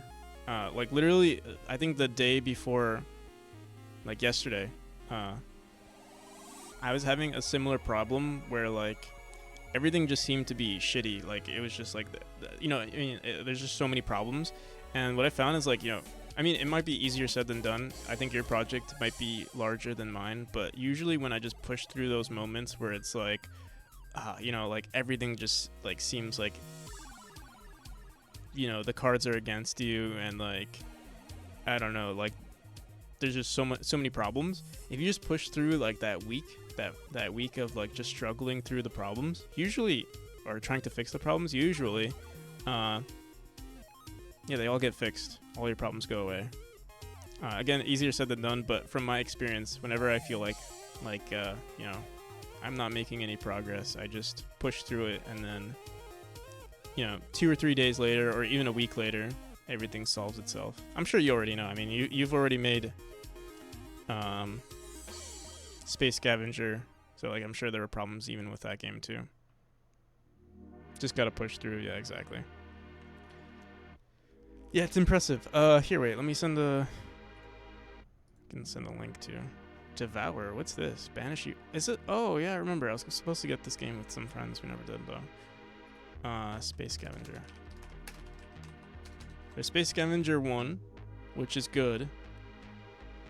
Not that I didn't actually own the game, but from what I've seen, it looks really good. And then Space Scavenger 2 is just, you know, a better game. You know it's a better game because the developer is just like stressed all the time and like super self-critical. So like, you know, they're making a good game because of it. When the developer is pulling their hairs, like, you know, all the time, it's like, oh yeah, it's gonna be a good game. Not me. I'm never stressed. I'm always chill. We stream all the time. We're just like, we're having fun.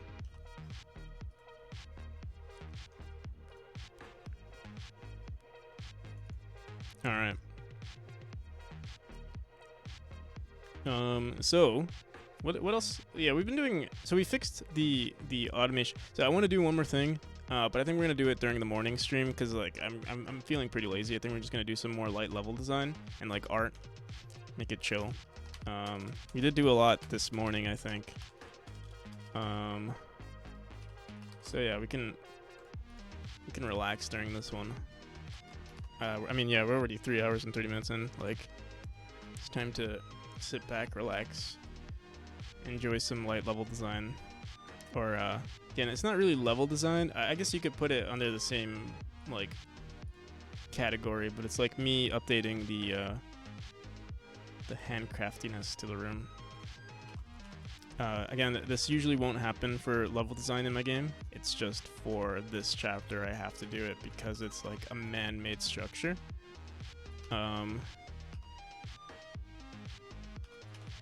But But also, I kind of like it. It definitely adds a lot of character to the chapter. And it baits the player into thinking, oh, is the entire chapter gonna look like this? This is the only chapter that's gonna be handcrafted like this. I can't do this. I'd rather, like, I like handcrafting, you know, I like designing chapters, but to do this for every chapter would be, you know, I'd start stressing out. I'd turn into Red Cabin probably.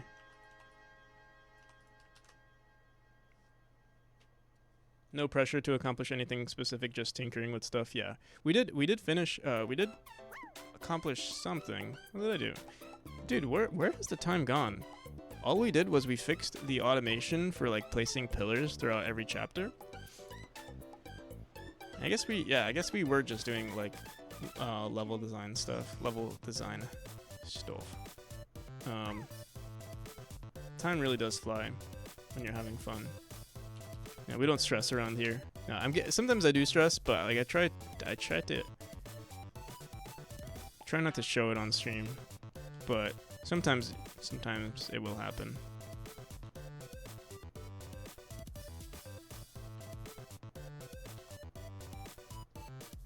Yeah, how's it going, Iris? But yeah, I do enjoy those streams. I like when it happens and like the chat is also like just active too, and it's like we're just having a conversation. I mean, I think that's what happened earlier. That's why we didn't get, or that's why it seems like time has been flying, is because like we were chatting a lot earlier, and I was just like, oh yeah, like let's just make some stuff. Tinker streams are the best streams, indeed. Indeed, they are the best streams.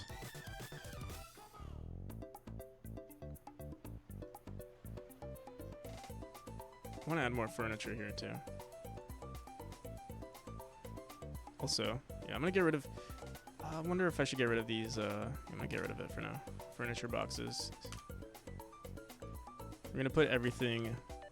Floating lamp. Also, I want to figure out. I don't know if we want to put nodes here. I think eventually what I'm going to do is I'm going to create a script that organizes all of our scenes here, all of our like tile maps and stuff. Because like right now they're all in like different areas. Well, either they're up here or they're in the decorations node. But I feel like they should all either be up here or all in the decorations node. How are you in chat? Pretty good. I can't complain. The only thing, okay, one thing I can complain about is my sleep schedule is hella shit right now. Like, I should be going to sleep right now, but instead, I woke up like 2 hours ago, or 3 hours ago. What is sleep? Yeah, I don't know. I'm like a Project Zomboid character in a server that doesn't have sleep enabled.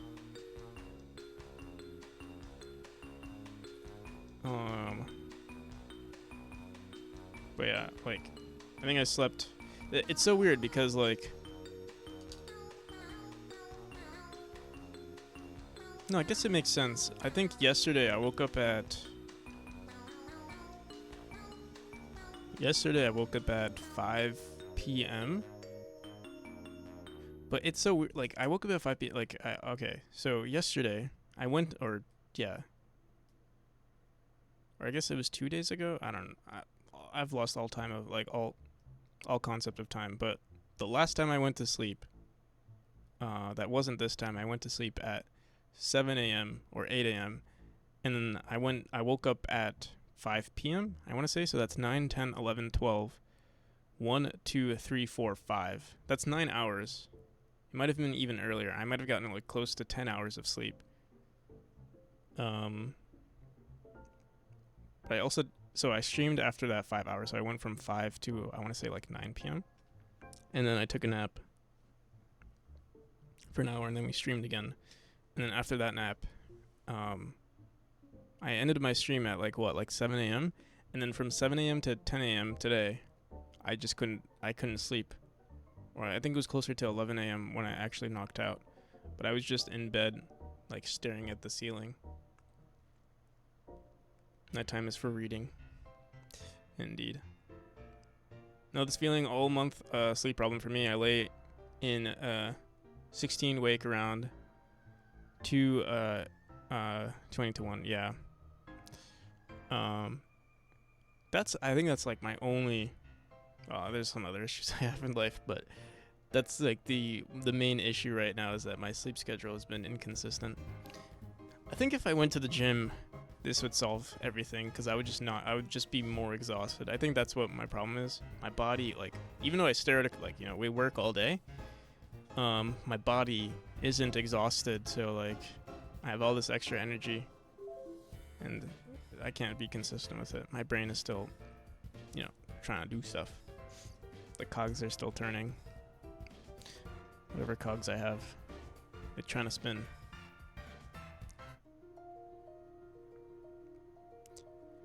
Billy waits for you in the gym?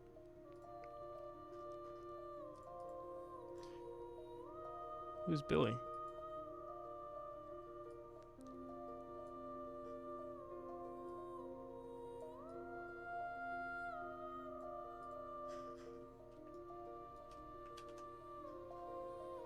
I wonder. So usually I stream in 2 hours. Like I start my stream in 2 hours. What if I just do a 12-hour stream? I could do that too.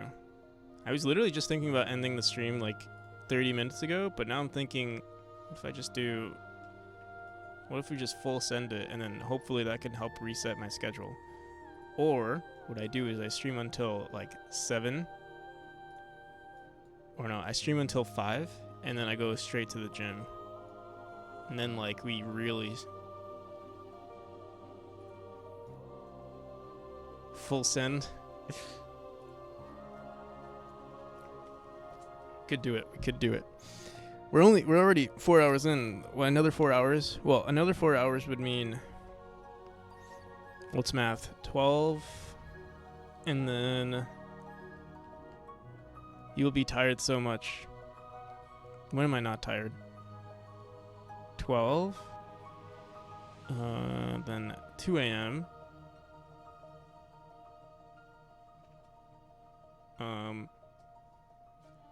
And then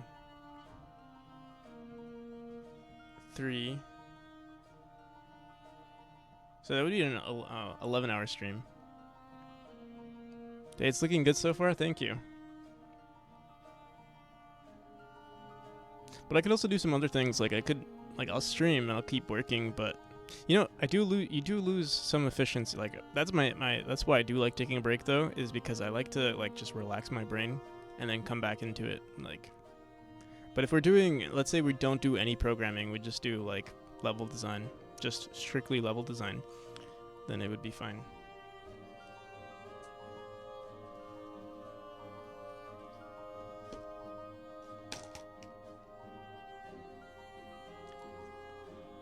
I don't like to eat on stream though, that's the only thing. And I have food waiting for me. Half hour.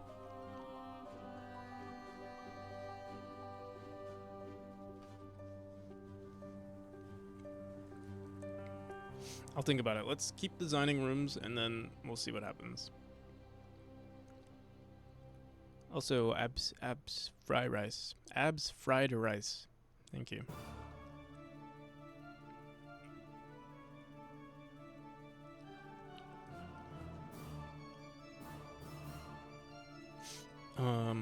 Okay.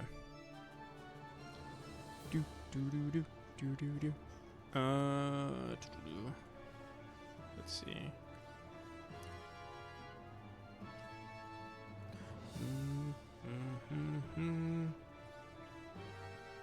Do we want furniture here? Like put like a table or something.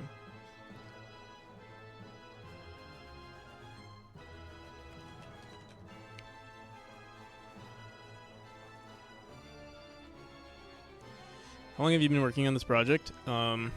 Closing in on 3 years. Although, a lot of the progress has been made this year.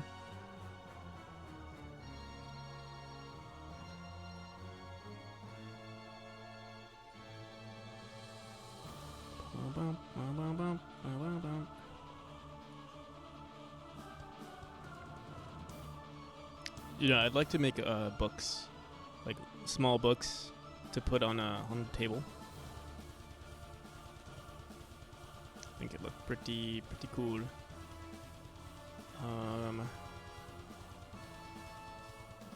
Maybe another table here too.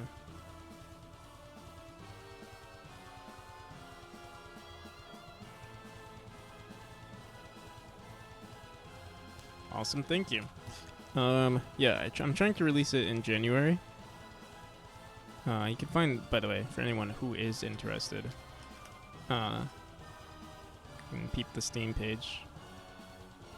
Wish lists help with the, with the almighty algorithm, but it's also not necessary.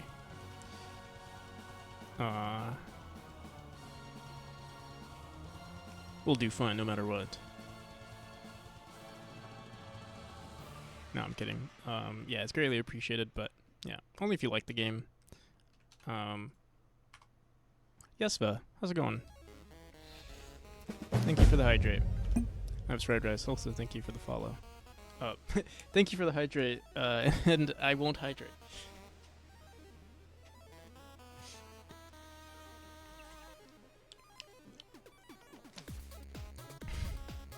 My automatic response is thank you for the hydrate, but not to actually hydrate. The gameplay thing is huge. Thank you. Huge as in good, or huge as in hey, this is taking too much screen space? I hope you mean the latter. You got yeah, I got my own Subway Surfer. You're not wrong.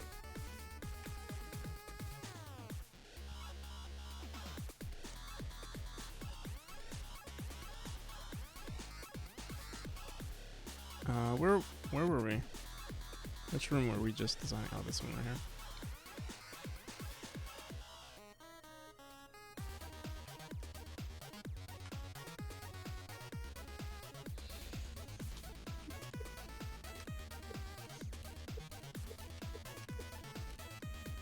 Yeah, the design. Yeah, it can only be achieved if you hand draw this stuff. Unfortunately. Okay, maybe I should put another light node right here. The lights aren't even that bright, but I feel like if I make it any brighter, it becomes super distracting. In my opinion. Okay. Let's keep going on with these rooms.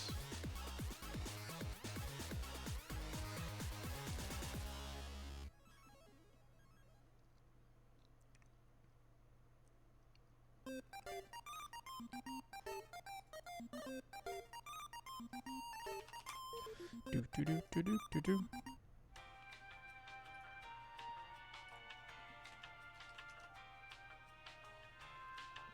Oh, the Z index of our vine. Yeah, we need to figure out all the logistics with our spikes. I guess we could just increase the spike. That would help, because I feel like we keep messing with the Z index. Yeah, I'll set this to 4. That should fix everything. There we go.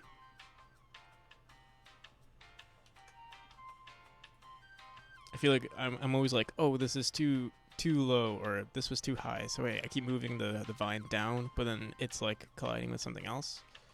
We should always just increase the values whenever we see something's wrong. Okay.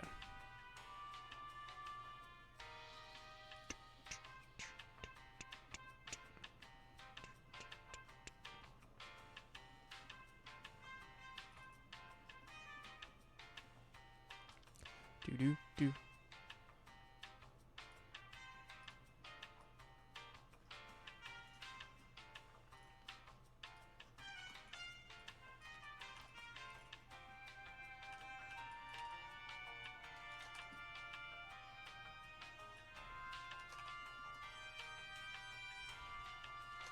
So we had this thing with the old lights where they activate, where they make a sound.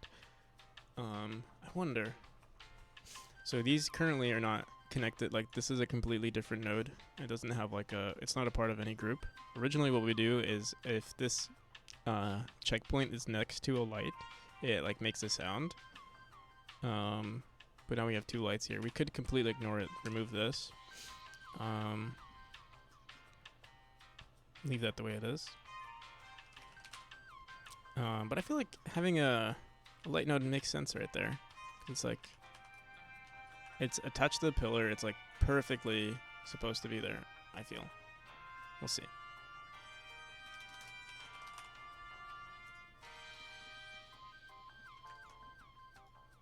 Whoops.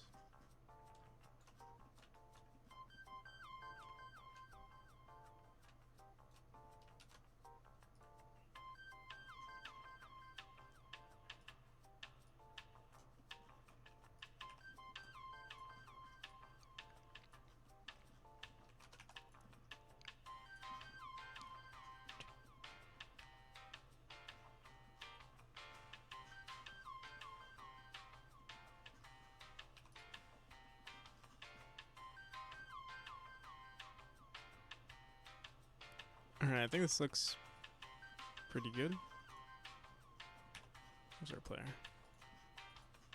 We don't really have to test it, but I want to. I want to see what happens here. Maybe, like, we'll just have to make this dynamic, or like similar to the old one. Or what I really should have done was I should have added this node to the tile map of this node. We still could. For future rooms, but also we're almost done. We're almost done, like, redesigning this whole chapter. It doesn't really matter too much.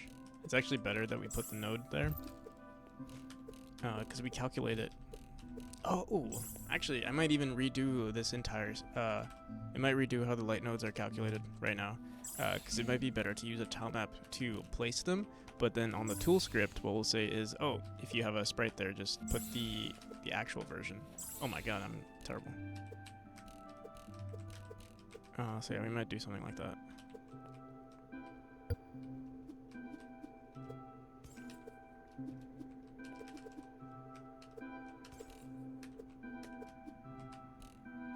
Oh my god, so much design to do though. Also, I want to put like sewer. Someone mentioned, who was it? Who mentioned it? I think it was Poostack who mentioned adding more designs to the to like the negative space, like this area right here. I might as well do something here. That guy's trouble. He enslaves fireflies to do his bidding. Shh. It didn't come from me. Oh.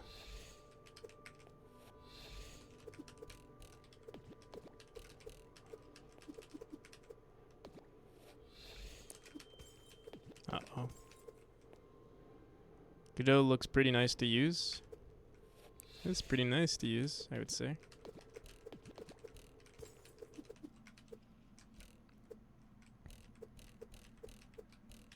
I would say most people who I don't know, maybe that's every engine though. I was gonna say most people that use Godot swear by it, but I feel like everyone who uses Unity swears by it too, so it's like, But yeah. Want to play this game so bad.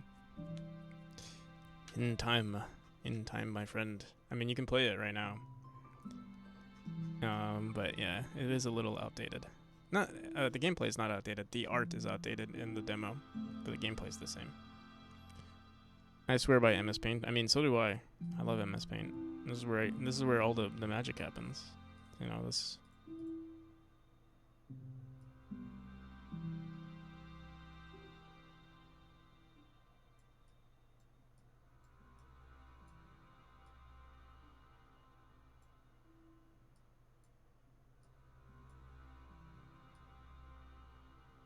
How do you draw the Unity?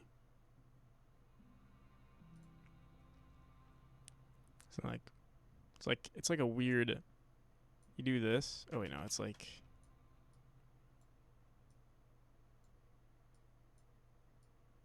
It's like this, but then like they black it out right here.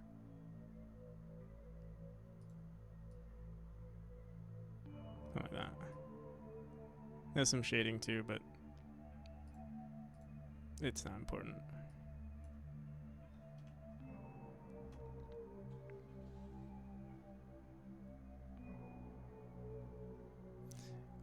It's actually pretty cool. It's 3 arrows for a coordinate system. Yeah, okay. Sounds like something a nerd would say.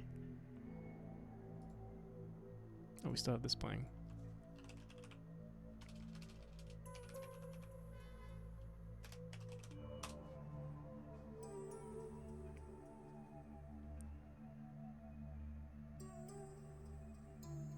Average Godot user.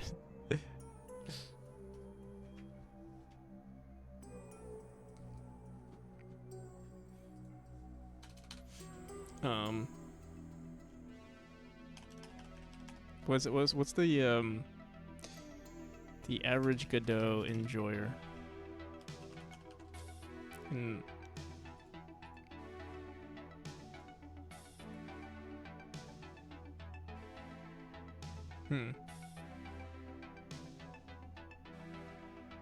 There it is.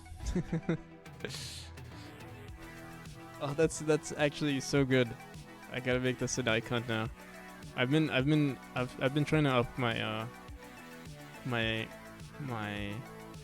emote game. So here are all the emotes that I've made recently. My favorite one is the Godot Milady.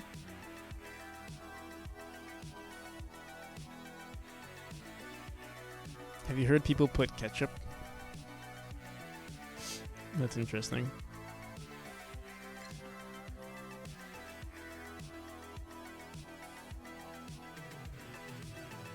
Oh, this person's name is Average Godot Enjoyer.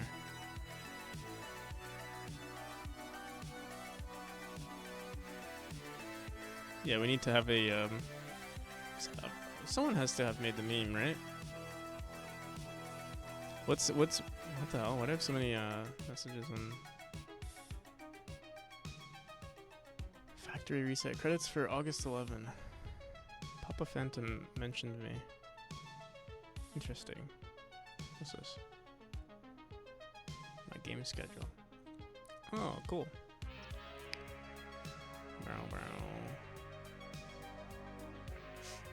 If you guys are interested in getting your gameplay tested, Papa Phantom does pretty decent, or does, I think every Friday they do play tests.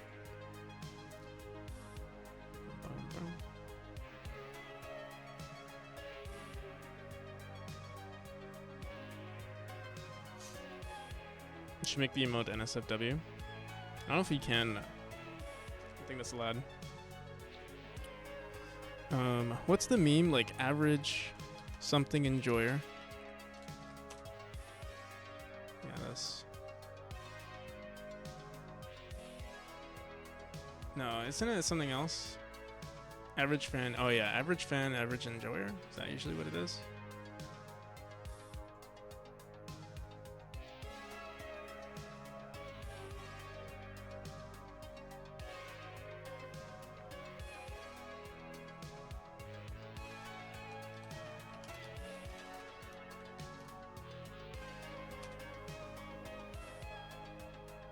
Versus Vulcan.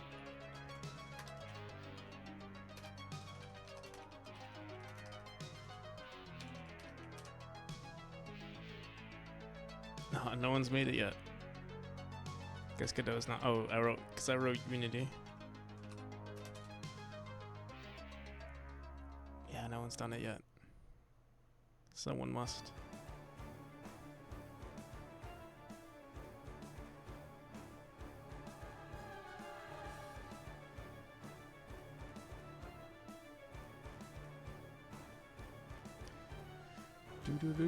But yeah, it's all a joke. No engine hate here. Unless, of course, you know, you use Game Maker Studio.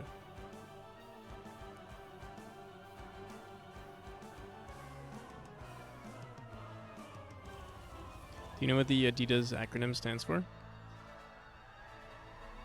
Didn't know there was an Adidas acronym. Are you saying what does Adidas stand for? Only thing I dream about sex. Is that really what it stands for? Or is that just a coincidence?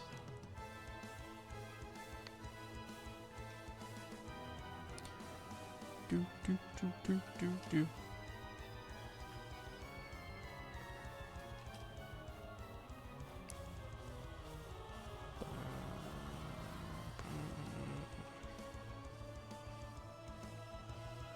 Adidas just did it.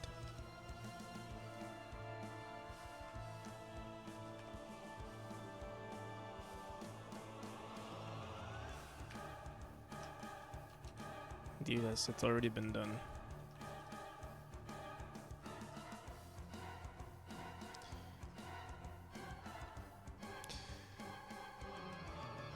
Oh, I get it. Just did it. I get it.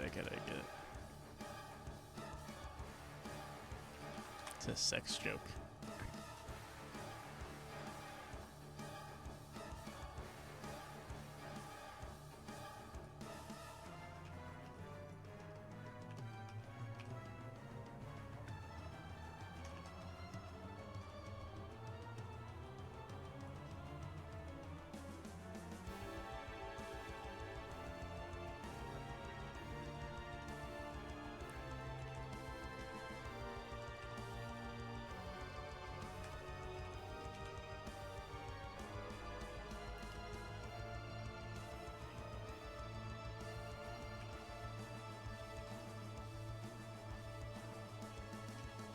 We can also put 4 tiles here instead. Let me see. Do something like this. Also need to automate how these are placed. Currently you can see like they're not seamless, like the textures aren't seamless. So like it's like cut off.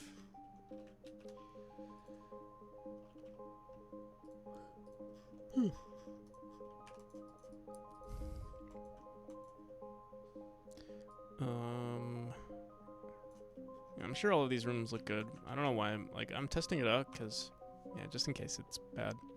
Don't want to keep opening and close. Oh, what the hell? And that's actually, why does this? For some reason, this room looks more orange. Is it because we have our no, we don't even have our brightness.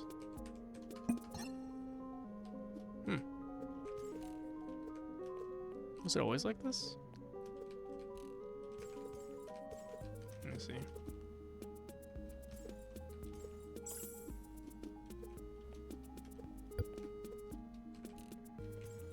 The orange color might be too much. The orange that we've added to it. I think that's the problem. Originally the color that we use is a little less orange. So we could change that right now. Let me see.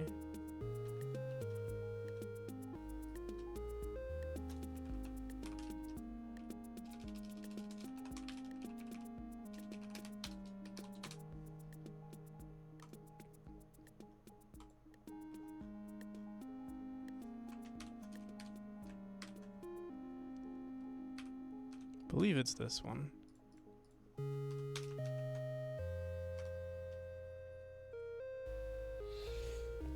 Bit far-fetched. No, yeah, I got the part when you mentioned, I think it's just a smooth brain moment for me. Like, I noticed the Nike part, but, you know, I think you have to have sex to get sex jokes, you know? Or, like, you know, you have to,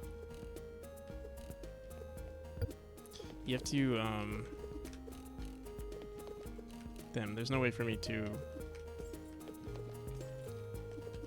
insult Unity does right now, because I'm the one who didn't get the joke right away.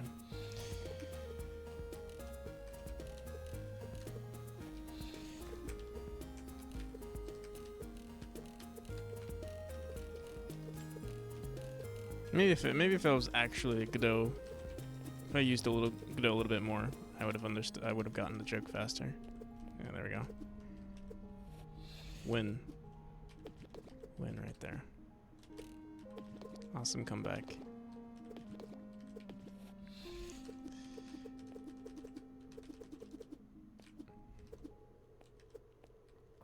Use Godot more, ugh. Cool would.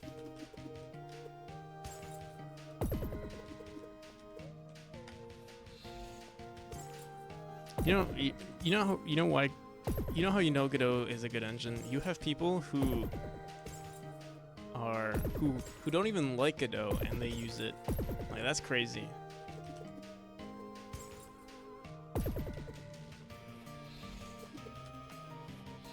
Like, it must be that, like, I don't know of anyone who hates Unity and still uses Unity. But I know people who don't like Godot and still use Godot. Because they know. It's just such a good engine. It's crazy. Godot do tag.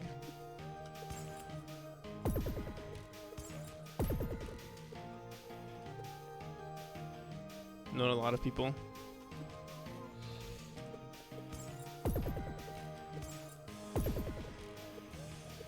The vortex obstacle, whatever it is really cool. Thank you. It's actually, I'm glad you like it. It's actually my least favorite mechanic, but in terms of visuals, it looks really good, but in terms of gameplay, it's a little inconsistent.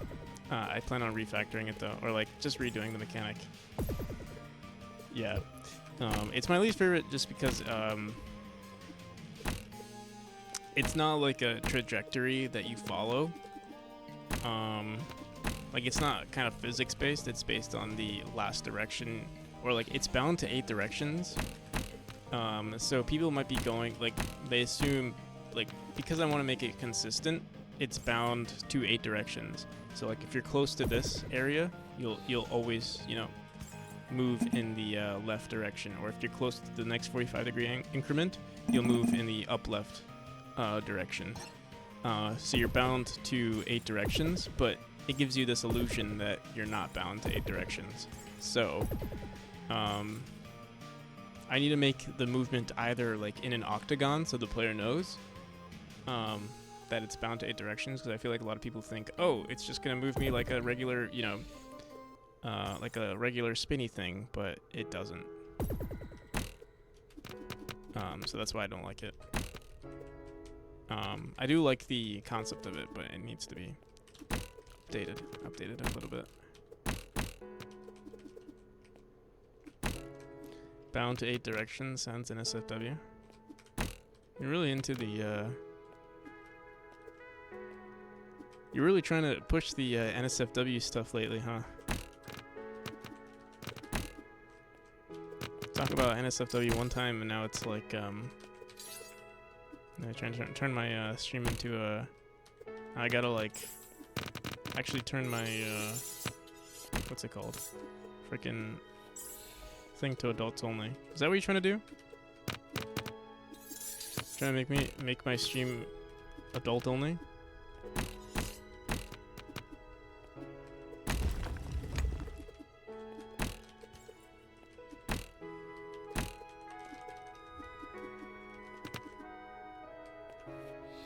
Thought that what the stream was about?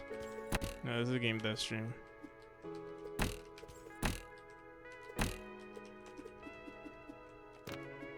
Thought it was neat. Yeah, it is. I think it's nice, but yeah, I'm just self-critical, you know.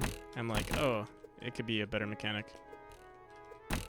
Just curious, are you making the SFX in music? No, I do sometimes. Like, no, like from scratch, definitely not. Music, well, the music definitely not. The sounds, it sometimes depends. But yeah, like these sounds I got from like Open Game Art or something, probably, if I had to guess. I do like messing with sounds, or like I think the eyeball dying sound is like a combination of 2 sounds, but that's as far as I go. Polishing up the release a bit would help. Just can't put my finger on it. It feels a bit flat. So the issue with the mechanic at the moment is because I want it to be so I had a bunch of Honestly, I didn't work on it for that long. How it currently works, let's get rid of that. Nobody wants to see that, even though it's true. The issue with that mechanic at the moment is like, all right, so here's a green orb. You're spinning and like one, it increases, so like you start going in a spiral, but then eventually it goes into a max. But yeah, let's say you hit this point. Right now, it just grabs like, if you're within this threshold. I think I don't remember how I wrote it, but basically, if you're within this threshold of 45 degrees, you get shot, in this area. Or if you're in this threshold of 45 degrees, you get shot in this area, etc., etc. But the issue is that your position is still preserved. So it's like, if you're in this area, regardless of if you're on this point, or this point, you're still shot in. So there is some inconsistency with it. Originally, what I did was I actually reset the player's position to be exactly where it is. But yeah, it's like, it still like, yeah, you'd be placed on one of these spots, or like, wherever you let go.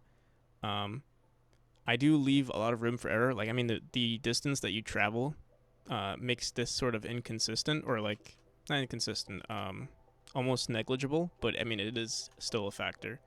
But yeah, either I'm thinking of like making it like an octagon or something, and then every time you hit this point, if you let go, like at this, like within any of this area. So like if this is the point of release, if you let go within any of these areas, it would first force you to go all the way to the end and then shoot you out this way. But yeah, I'm not entirely sure yet. I don't even know if this will visually look good. So yeah, it's on the back burner for now.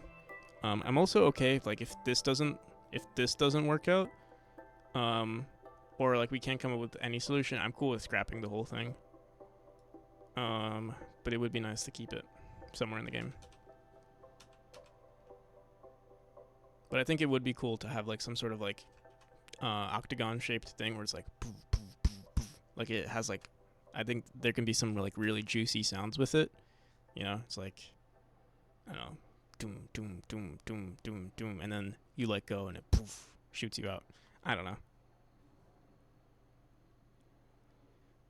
The circle animation is cool though. Octagon shapes can be cool too. I think it could be just as cool.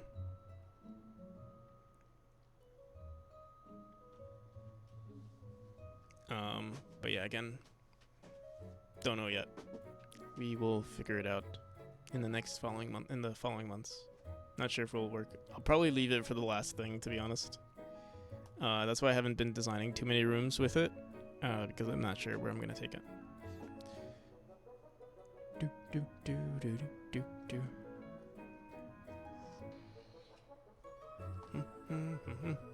All right.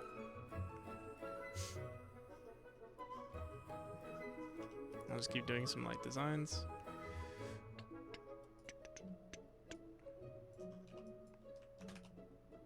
Whoops.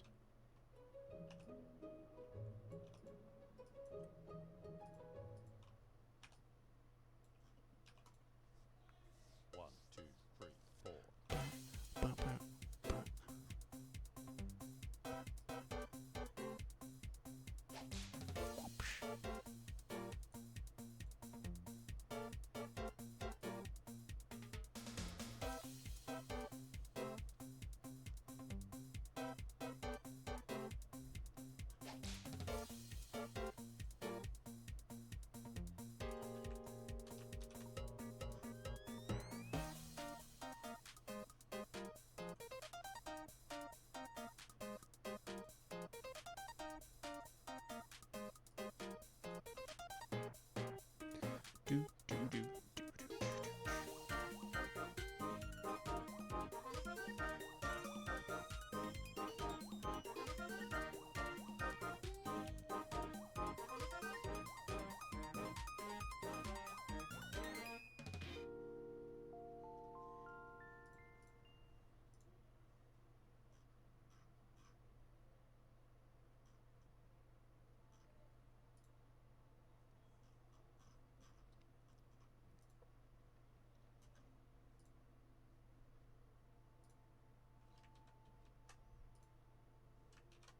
Oh, it'd be cool if the z-index updated for that, but I don't think we can.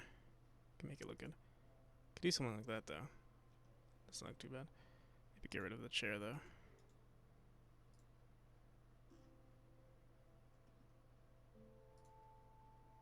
Oh, that doesn't look too bad either.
It does look slightly weird right here that these ones are like just floating on their own, like not on the pillar. I don't know what I could do there. Maybe we can make like a little crevice for them. Gonna go eat laters. You know, I might call it here actually. I'm gonna take an hour break or something. Gonna go see some recipes to cook. All right, Iris and Lily, and everybody else too. Yeah, let's call it here.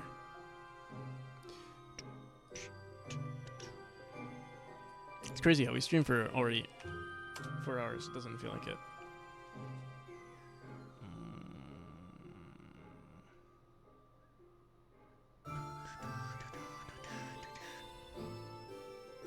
Go for errand. I haven't rated him in a hot minute. To build the Honda CR-V hybrid, you took everything you love about the CR-V. Love seeing the progress. I'll see you, Mudbound. Thank you. With excellent fuel efficiency and greater power for a CR-V unlike any before. Adventure confident. Till next with the time, most everybody. Fuel-efficient, full-line automaker over the last 5 years. The CR-V and CR-V hybrid, part of the Honda line of rugged vehicles. Right. See you, Red Cabin. Practical NPC gave me a shout out. Oh, I meant to rate.